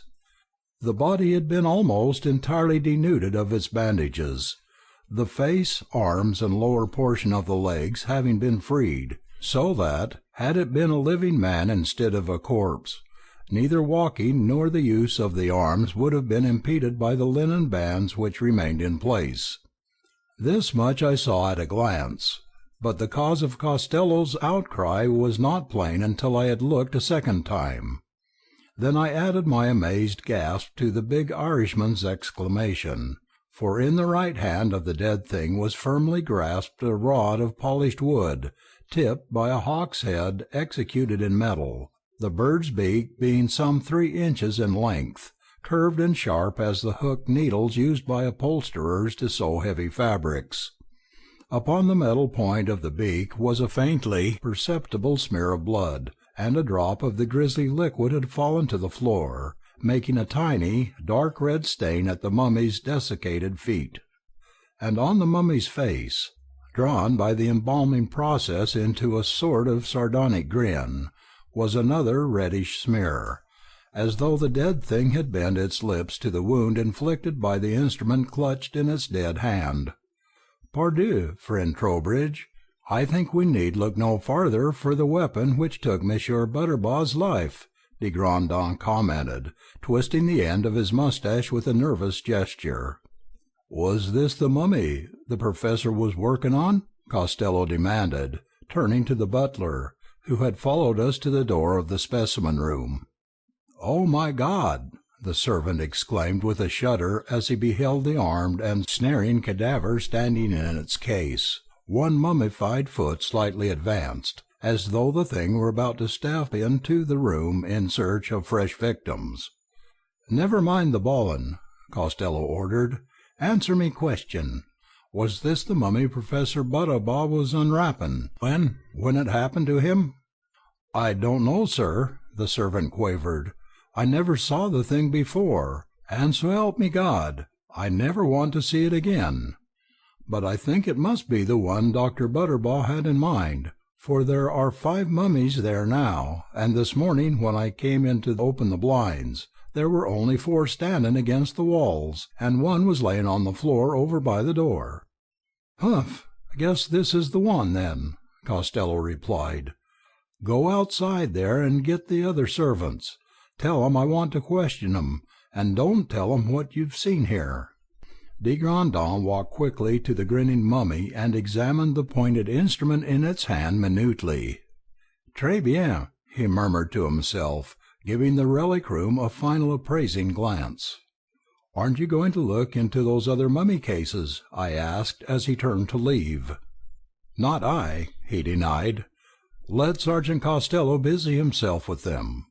Me, I have other matters of more importance to attend to. Come, let us examine the servants."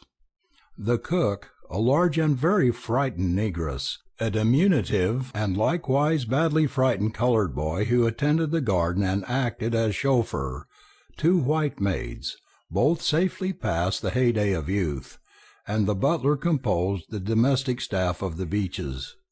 Costello marshalled them in line and began a series of searching questions, but de Grandin, after a single look at the crowd, approached the sergeant and excused himself, saying we would talk the matter over the following morning. "Thank you, sir," Costello acknowledged. "I take it kindly of ye to see that I got the first look in on this case before any of the newspaper boys had a chance to spoil it. I'll be coming over to your house tomorrow, and we'll all go over the evidence together, so we will." "Très excellent," de Grandin agreed. "Good night, Sergeant. I am not sure, but I think we shall soon have these murderers beneath the lock and key of your so efficiently strong jail." "Murderers?" Costello echoed. "Ye think there was more'n one of 'em, then, sir?" "Parbleu, yes, I know it," de Grandin responded. "Good night, mon vieux." "Well, Dr. de Grandin," Sergeant Costello announced as he entered my office the following afternoon, "we've got about as far as we can with the case." "Ah!" de Grandin smiled pleasantly as he pushed a box of cigars across the table. "And what have you discovered, cher sergeant?" "Well, sir," the Irishman grinned depreciatingly, "I can't rightly say we've found out much o' anything, precisely. For instance, we found that somebody forged Professor Butterball's signature to the letter to the El Grace Monument Works. We put it under a lens at headquarters today, and you can see where the name's been traced as plain as daylight." "Yes," de Grandin encouraged. "And have you any theory as to who forged that letter, or who killed the professor?" "No, sir, we haven't," the detective confessed. "Between you and me, sir, that Miss Alice may know more about the business than she lets on. I wouldn't say she was exactly glad to see me when I come last night, and well, she hasn't been any too helpful. This morning, when I was putting the servants through their paces again, to see if there was any discrepancies between their stories they told last night and what they might be saying this time, she ups and says she, 'Officer,' she says, 'you've been all over that before,' she says, 'and I'll not have my servants humiliated,' she says, 'by having you ask 'em every few hours which one of 'em killed me uncle.' So I ups and says, 'All right, miss, I don't suppose you have any suspicions concerning who killed 'em?' And she says, 'Certainly not,' just like that, and that was that, sir. Now, don't you be getting me wrong, Dr. de Grandin and Dr. Trowbridge.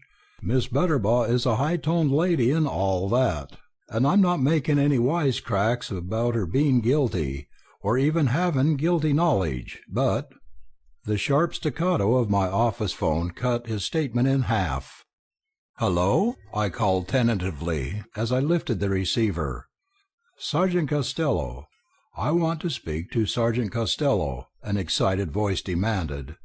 "This is Schultz speaking." "All right," I replied, passing the instrument to the sergeant.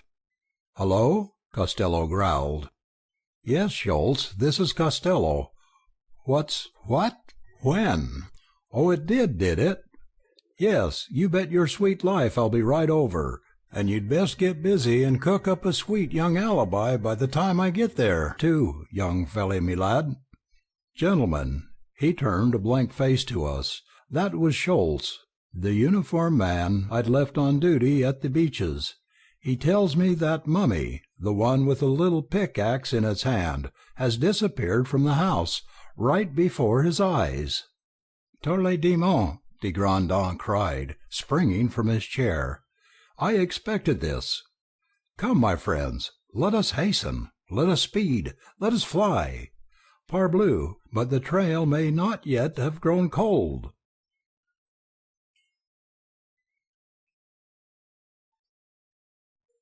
The Grinning Mummy, Part 2. "I was making my rounds as you told me, sir," Patrolman Schultz explained to Sergeant Costello. "I'd been through the house and looked in on that queer-looking mummy in the little room, and seen everything was in order. Then I went out to the garage. Julius, the chauffeur, was telling me that he was going to quit his job as soon as the police investigation was done, 'cause he wouldn't dare live here after what's happened, and I was wondering if he was suffering from a guilty conscience or what, so I stopped to talk to him and see what he'd say. I couldn't have been outside more than 15 minutes, all told, and I came right back in the house, but that mummy was clean gone when I got back." "Oh, it was it?" Costello answered sarcastically. "I don't suppose you heard it hollerin' for help while it was being kidnapped, or anything like that while you was out Sherlock Holmesin' the chauffeur, did you?" "O' course not. You was too busy playin' O' King Brady to pay attention to your regular duties." "Well now, young felly, let me tell you something. We'll find that missin' mummy, and we'll find him toot sweet, as Dr. de Grandin would say, or badge number 687'll be turned in at headquarters tonight. D'ye get me?" He turned on his heel and walked toward the house, leaving the crestfallen young patrolman staring helplessly after him. We were about to follow him when the rattle of a Ford delivery wagon on the gravel driveway drew our attention. A young man in white apron and jacket jumped from the machine and approached the service porch, a basket of groceries on his arm. "Sorry to keep your order waiting," he told the cook as he handed her the hamper and a duplicate sales slip for her signature. but I like to get killed coming up the road about 20 minutes ago. I was driving out the pike slow and easy when a big touring car shot out of the lane and crowded me into the ditch. If I hadn't got my foot on the gas and been able to skedaddle out of the way before they ran me down, I'd most likely have been killed, and maybe the cake-eater and Sheba in the other car as well." "Where was it you had this so close escape?" de Grandin asked, approaching the youth with an ingratiating smile. "Down the road a piece," the other replied, nothing loath to dilate on his adventure. "You know there's a lane that skirts the edge of Professor Butterbaw's place and runs out to the pike near Twin Pines. There's a tall hedge growing on each side of the lane where it comes out on the pike, and these folks must have been throwing a necking party or something up there, for they was running in low, kind of sneaking along, not making a bit of noise till they was within a few feet of the main road. Then they stepped on her for fair, and come out into the highway running like a scairt dog." "Indeed?" de Grandin raised sympathetic eyebrows. "And did you notice the people in this car? They should be arrested for such actions." "I'll say I noticed 'em," the grocery boy answered with an emphatic nod. "The sheik who was driving was one of them lounge lizards with patent leather hair, and the Jane was little and dark, with big eyes and a sort of sneery look. She was holding something in her lap. Looked like might have been another girl's head, or something. Anyways, it was all covered up with cloth, and they didn't even excuse theirselves for crowding me into the ditch. Just went on down the road toward Morristown like greased lightning." De Grandin's little moustache was twitching with eagerness, like the whiskers of a tomcat before a rat-hole, but his voice was casual as he asked, "And did you notice the number of this car which so nearly wrecked you, mon petit?" "What's that?" the other replied suspiciously. "Did you make note of their license plate?" "You betcha." The lad produced a brown paper-backed notebook, obviously intended for emergency orders from his patrons, and thumbed through its dog-eared leaves. "Yep, here it is. Y453-677-5344. New Jersey plate." "Ah, my excellent one, my incomparable little cabbage." De Grandin restrained himself from kissing the white-aproned youth with the utmost difficulty. "My Napoleon among épiciers. Behold, I shall make restitution for the fright these miscreants have given you." From his trousers pocket he produced a billfold and extracted a $5 note, which he pressed into the delivery boy's hand. "Take it, my wise one," he urged, quite unnecessarily. "Take it and buy a plaything for one of your numerous sweethearts. Pardieu, such a well-favoured youth must play the devil with the maidens' hearts, n'est-ce pas?" He thrust a playful finger into the astonished youngster's ribs. "Sure," the other responded, pocketing the bill and backing away rather hastily. "Sure, I got a Jane. D'you think I'm a dead one?" "Nom un coq, quite otherwise. You do possess the eye of Argus and the sagacity of Solon, mon brave," de Grandin assured him, then to me, "Come, Trowbridge, my friend, let us fly with all celerity to the lane which this so charming urchin has told us. Let us discover what we can see." We ran across the wide lawn to the tall, rank-growing privet hedge which marked the margin of the Butterbaugh place, slipped through the shrubbery, and began walking slowly down the unpaved roadway. "Nom de Dieu, we have it!" the Frenchman exclaimed, pointing dramatically to the soft sand at our feet. "Behold, friend Trowbridge, where a car, even as described by the youthful Solomon, has been driven up this path and turned about at this point.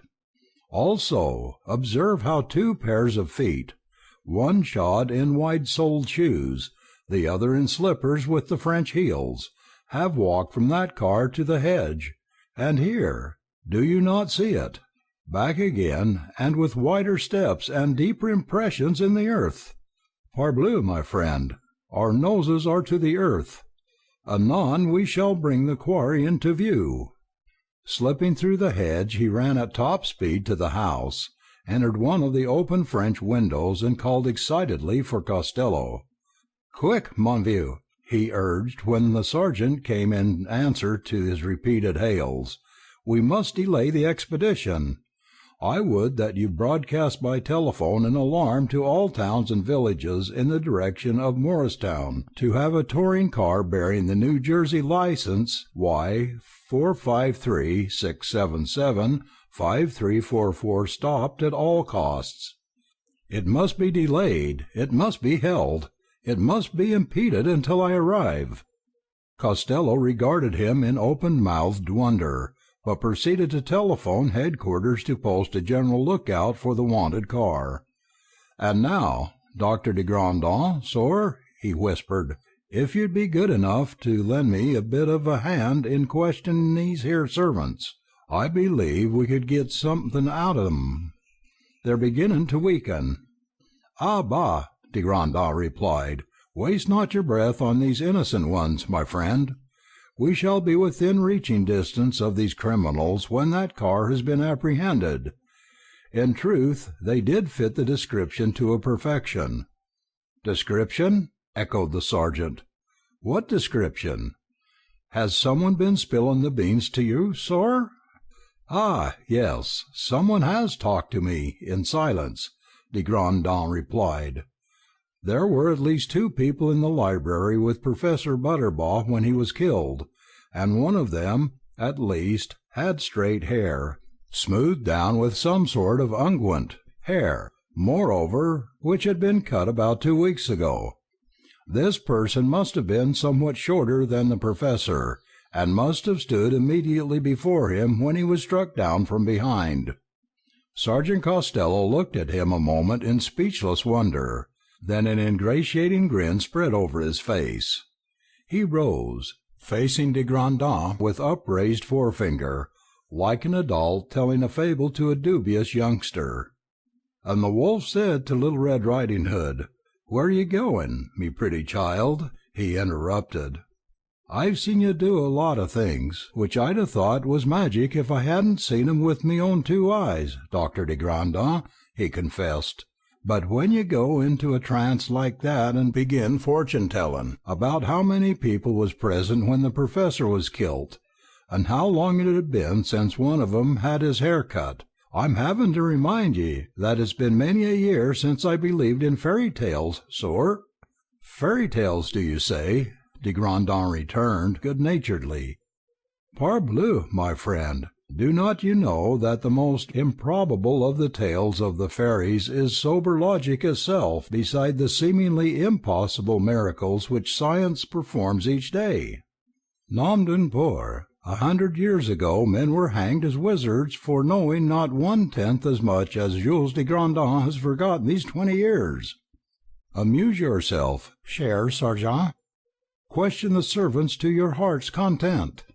But be ready to accompany me the minute that missing car is reported caught. I do entreat you."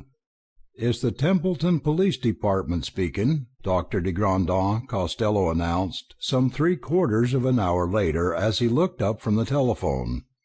"Will you be talking to 'em, sir?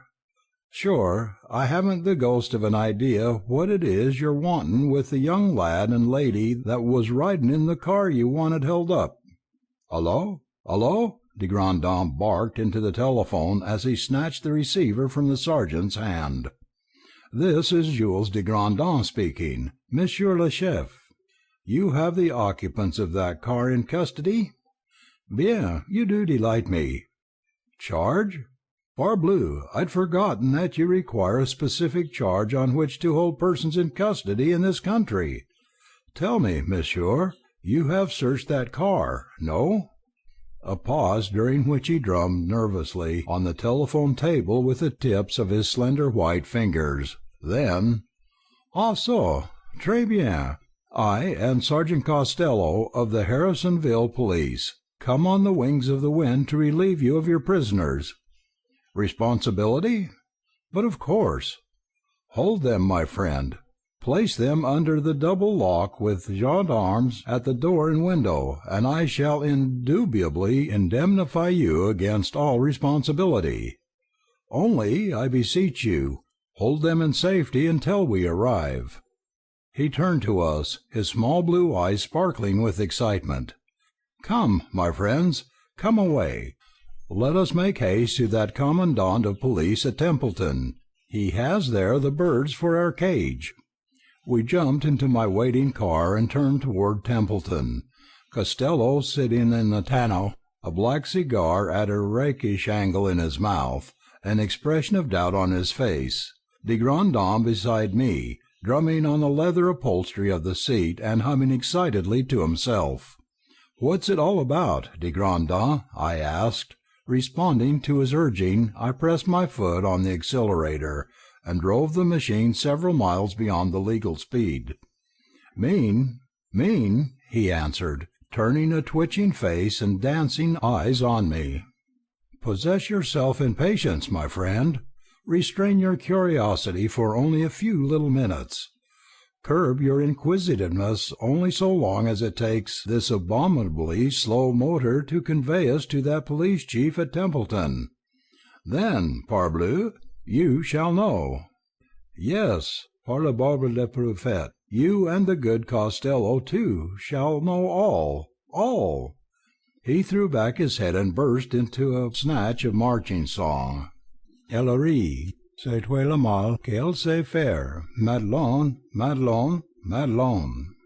"We've got 'em locked in there," the Templeton police chief told us when I brought my panting motor to a halt before the little town's near Greystone Municipal Building. "Far's I can see, there's no charge you can hold 'em on legally, and there's apt to be some trouble over this business. Sure, we found a mummy in the car, in response to de Grandin's eager question, but I don't know any law against transporting a mummy through the streets. Go in and talk to 'em if you want to, but make it snappy, and remember, if there's any comeback about a false arrest or anything like that, it's strictly your funeral." "Parbleu, Monsieur Chef," de Grandin replied with a smile. "It is like to be a double funeral, with the state of New Jersey officiating, unless Jules de Grandin is more mistaken than he thinks he is." Two people, a young man of 25 or 26 and a young woman of about the same age, sat on the polished oak benches of the municipal council room, which the Templeton police chief had turned into an improvised dungeon for their detention. The man was dressed with that precise attention to detail which characterizes the better class foreigner, while the woman's modish traveling costume was more reminiscent of the Rue de la Paix than of the dressmakers of America. Both were dark-skinned, with the clear olive complexion of the South, black-eyed, and patrician of feature, and despite their air of hauteur, they were plainly ill at ease. "This is an outrage," the man burst forth in a perfectly accentless voice which proclaimed more plainly than faulty speech that the words he used were not of his mother tongue. "This is an outrage, sir. What right have you to hold us here against our will?" De Grandin fixed him with a level stare, rigid and uncompromising as a pointed bayonet. "And the murder of a respected citizen of this country, monsieur," he asked, "is that perhaps also not an outrage?" "What do you mean?" the man began, but the Frenchman cut him off curtly. "You and your companion did enter the house of Professor Francis Butterball last night, or more definitely, early this morning," he replied, "and one of you did engage him in conversation while the other took the sceptre of Isis from the wrappings of the mummy and struck him with it, from behind. Do not lie to me, my Egyptian friend. Your tongue may be false. Cordieu, are you not a nation of liars? But the hairs of your head tell the truth. Parbleu, you did not think that your victim would throw out his arm at the moment you murdered him and seize evidence which would put the rope of justice about your necks. You did not apprehend that I, Jules de Grandin, would be at hand to deliver you to the public executioner, hein?" The prisoner stared at him in astonished silence. Then, "You have no proof that we were near Butterbaw's house last night," the man answered, moving a step toward a sheeted object which lay on one of the council benches. De Grandin smiled unpleasantly. "No proof, do you say?" he returned. "Pardieu, I have all the proof needed to put you both to a shameful death. I have Trowbridge! Costello, stop him!" He flung himself at the prisoner, who had rounded the end of the bench and reached suddenly toward the thing under the sheet, drawn forth a tiny, wriggling object, and pressed it quickly to his wrist. "Too late," the man observed, holding out his hand to the woman beside him and sinking to the bench beside the sheeted object. "Dr. Jules de Grandin is too late." The young woman hesitated the fraction of a second as her fingers met those of her companion, then, with widening eyes, thrust her hand into the low-cut bosom of her dress, drew herself up very straight, and as a slight shiver ran through her frame, dropped to the bench beside the man. "Dieu le diable!" de Grandin swore furiously. "You have cheated me. I back, friend Trowbridge, back, sergeant. There is death on the floor." He cannoned into me, sending me stumbling toward the row of council seats, poised himself on tiptoe, and leaped lithely into the air, coming down with both feet close together, grinding his heels savagely on the floor. Beneath the edge of his boot sole I made out the sharp-pointed thrashing end of some small, cylindrical object. 5,000 years of life in death, and now eternal death beneath the feet of Jules de Grandin, he announced, stepping back and revealing a short, black thing, scarcely thicker through its crushed body than an angleworm, and no longer than a man's hand. "What is it, sir?" Costello queried, looking at the still writhing thing disclosed by the Frenchman's lifted foot. "I blame you not for failing to recognize him, Sir Sergeant," the other replied. "The good St. Patrick did drive him and all his family from your native land some 1,500 years ago." To me he said, "Friend Trowbridge, before you lies what remains of such a snake as did kill Cleopatra, no less. To discourage robbers from the graves of their great ones, I have heard the Egyptians did sometimes secrete the comatose bodies of serpents among the wrappings of their mummies. I have often heard such tales, but never before have I seen evidence of their truth. Like the toad and the frog, who are found alive within fossil rocks, the snake has the ability to live indefinitely in suspended animation. When these miscreants did expose this viper to the air, he was revived, and I make no doubt they allowed him to live against just such a contingency as this. Do you desire more proof? Is not their double suicide a confession sufficient of guilt?" He turned questioning eyes from Costello to me, then glared at the prisoners shivering on the bench beside the sheeted object. "What's this?" Costello demanded, striding to the seat where the man and woman sat and snatching the sheet from the form beside them.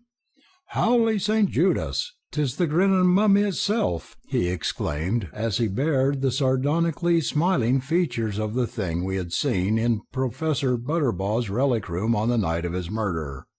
"But of course," de Grandin replied. "What else? Did I not surmise as much when that young groceryman told us of the fleeing couple in the motor car? And did I not have you send out the alarm for the detention of that same car? And did I not particularly question the police chief of this city concerning the presence of a mummy in the motor when he did inform me that he had apprehended our fugitives? Most assuredly. Me, I am Jules de Grandin. I do not make mistakes." He directed a quizzical gaze at the prisoners. "Your time grows short," he stated. "Will you confess now? Or must I assure you that I shall cut your hearts out from your dead bodies and feed them to carrion crows? Remember, I am a medical man, and my request that I be allowed to perform an autopsy on you will unquestionably be honored. You will confess, or—" He waved an eloquent hand, the gesture expressing unpleasant possibilities. The man twisted his thin lips in a mirthless grin. "You may as well know," he replied, "but we must be assured our ashes will be taken to Egypt for burial before I tell you anything." The Frenchman raised his hand. "You have my assurance of that, if you tell all, and my equal assurance that you shall be dissected as subjects of anatomical study if you do not," he promised. "Come, begin. Time presses, and there is much to tell. Make haste." "It does not matter who we are. You can find our names and residences from our papers," the prisoner began. "As to what we are, you have perhaps heard of the movement to revive the secret worship of the old gods of Egypt among those who trace their ancestry to the ancient rulers of the earth." De Grandin nodded shortly. "We are members of that movement," the man continued. "We Copts possess the blood of Ramses, mighty ruler of the world, of Tutankhamen and Renefer. Our race was old and glorious when Babylon was a swamp, and you Franks were only naked savages. Pagan Greek and pagan Roman, Christian Frank and Moslem, Arab, all have swarmed in upon us, forcing their religions down our throats at the sword's point, but our hearts have remained constant to the gods we worshipped in the days of our greatness. For centuries a faithful few have done honor to Osiris and Isis, to Horus and Nut and Anubis, and mighty ram-headed Ra, father of gods and fashioner of men. But only in recent years, with the weakening of the Moslems' hated power, have we dared extend our organization.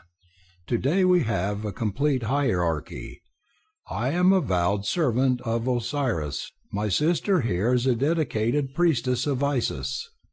That the barbarians of Europe and America should delve among the tombs of our illustrious dead, and drag their sacred relics forth for fools to gape at, has long been intolerable to us, as the violation of the tombs of Napoleon or Washington would be to French or Americans. But for years we have been forced to suffer these insults in silence. Before this robber, Butterbaugh, desecrated the tomb of Ankh-Amamen, he motioned toward the uncovered, grinning mummy on the bench beside him. Our priesthood had passed sentence of death on all who despoiled our burying places in future. The Englishman, Carnavaron, died by our orders. Other tomb robbers met their just deserts at our hands. Now you knew why Butterbaugh was executed. We gave the thieving savage fair warning of our intent before he took the stolen body out of Egypt, but the English police, Mayset burned them, prevented our carrying out our sentence there, so we followed him to America. We had obtained a specimen of his signature in Cairo. It was easy to forge his name to the order for his tombstone. Last night my sister and I waited outside his house until his servants had gone to bed.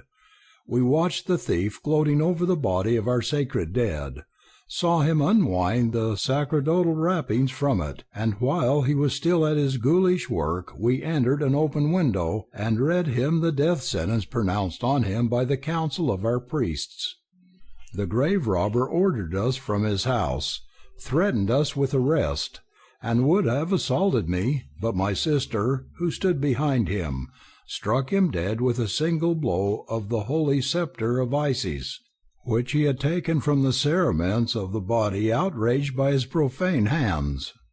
We restored the body of Ankh-Amamen to its case, and were about to take it to our car, that we might carry it back to its tomb in Egypt, when we heard someone moving about upstairs, and had to make our escape. We put the scepter of Isis in the hand of our ancestor, for it was to avenge his desecrated tomb that we put Butterbaugh to death. A smear of the robber's blood was on my sister's hand, and she wiped it off on Ankh-Amamen's lips. It was poetic justice. Our outraged countryman drank the blood of his ravisher.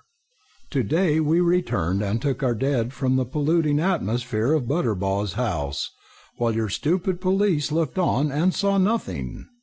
How you discovered us we do not know, but may the lightnings of Osiris blast you. May Apepi, the serpent, crush your bones, and the pestilence of Typhon wither your flesh. May—" A convulsive shudder ran through him.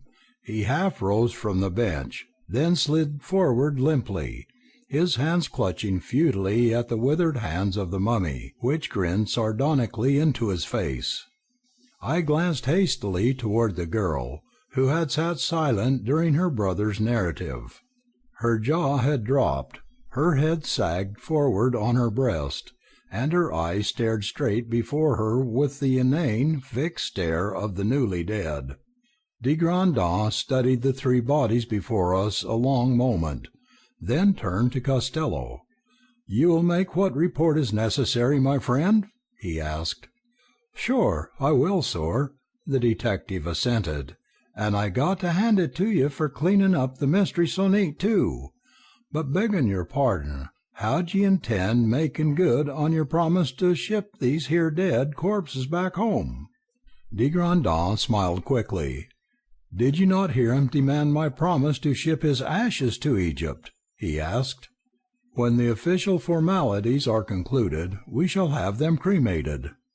"Excuse me for bothering you, Dr. de Grandin," Costello apologized as we concluded dinner at my house that evening, "but I ain't educated like you and Dr. Trowbridge here, and there's a lot of things that's plain as ABC to you gentlemen that don't seem to mean nothing at all to me.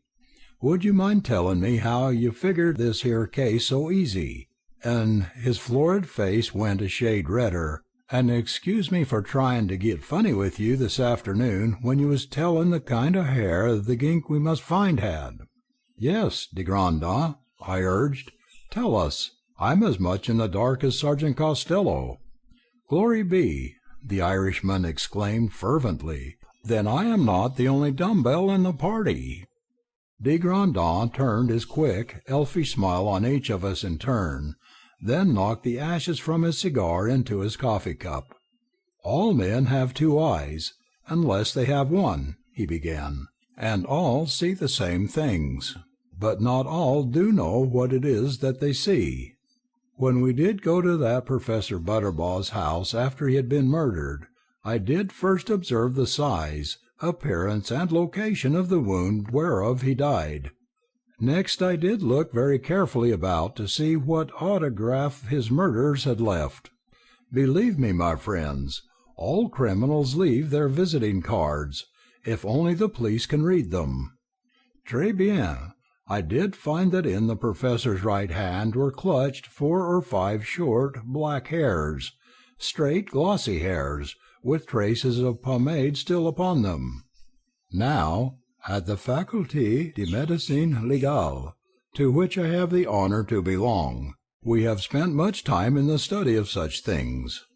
We know, for example, that in case of sudden death, especially where there has been injury done to the nervous system, the body undergoes an instantaneous rigidity, making the dead hand grasp and firmly hold any object within its reach.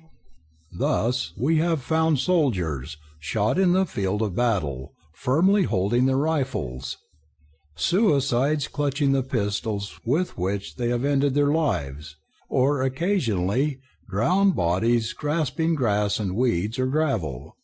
Also we have learned that fragments of clothing, hair, or other foreign substances clutched in a dead man's hand, unless they be from his own attire or person, indicate the presence of some other person at the instant of death, and hence point to murder rather than suicide.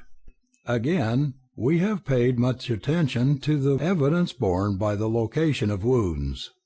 Friend Trowbridge, he turned to me, will you be so good as to take up that spoon, stand behind me, and make as though you would dash out my brains with it?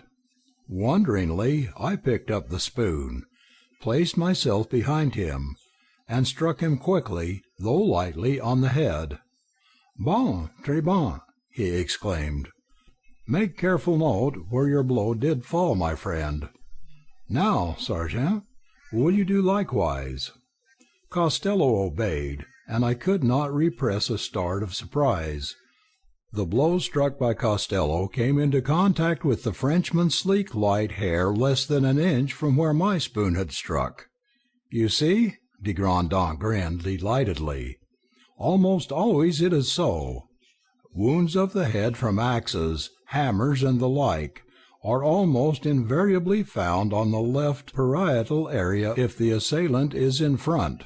If he stands behind his victim, the injury will usually be found on the right side of the occiput, where both of you unconsciously struck me. Very well. When I did examine Professor Butterbaw's death wound, I knew he was struck down from behind. Excellent so far, but if he was killed from the back, how came those hairs grasped in his hand? He could not have reached behind to seize his murderer. The hairs would not have been so clutched had the murderer first confronted him, then rushed behind to strike the fatal blow, and that wound could not possibly have been given by one standing before him. Voila! There were two persons at least present when the professor died.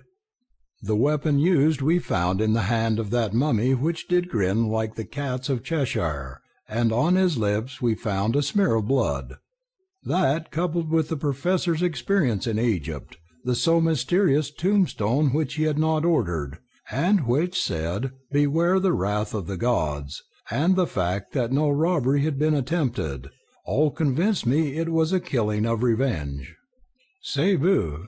I did examine those hairs under the microscope while my good Trowbridge slept that night.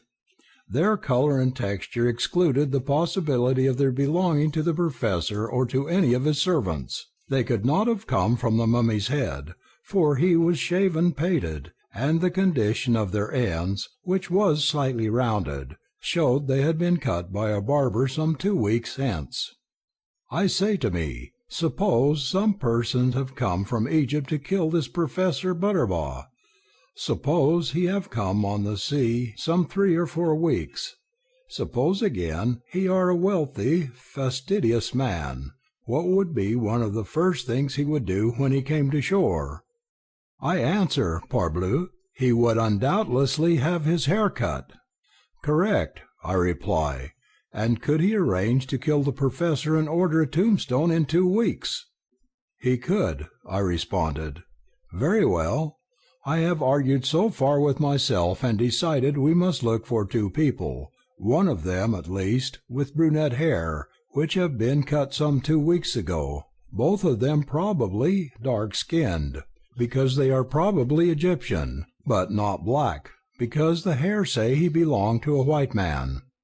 Where shall we find these murderers in a nation of 100 million people of many different complexions? I do not know, but I shall try. I promise me. And then, cordieu, and then we meet that so charming lad from the grocery shop, who tells us of the couple in the speeding car and of the young woman who holds some wrapped-up thing in her lap. The mummy is missing. These people speed. There are wheel tracks and footprints of a most suspicious kind in the lane by the professor's house. Friend Trowbridge and I have seen them. Parbleu, why are not these 2 runaways the persons we seek? We did seek them, my friends, and we did find them. And though that ancient snake did cheat your executioner, we did exact their lives in payment for that of Professor Butterbaugh. He smiled contentedly as he resumed his seat and poured a thimbleful of glowing creme de menthe over the crushed ice in his liqueur glass. Justice, my friends, he pronounced. She is hard to evade.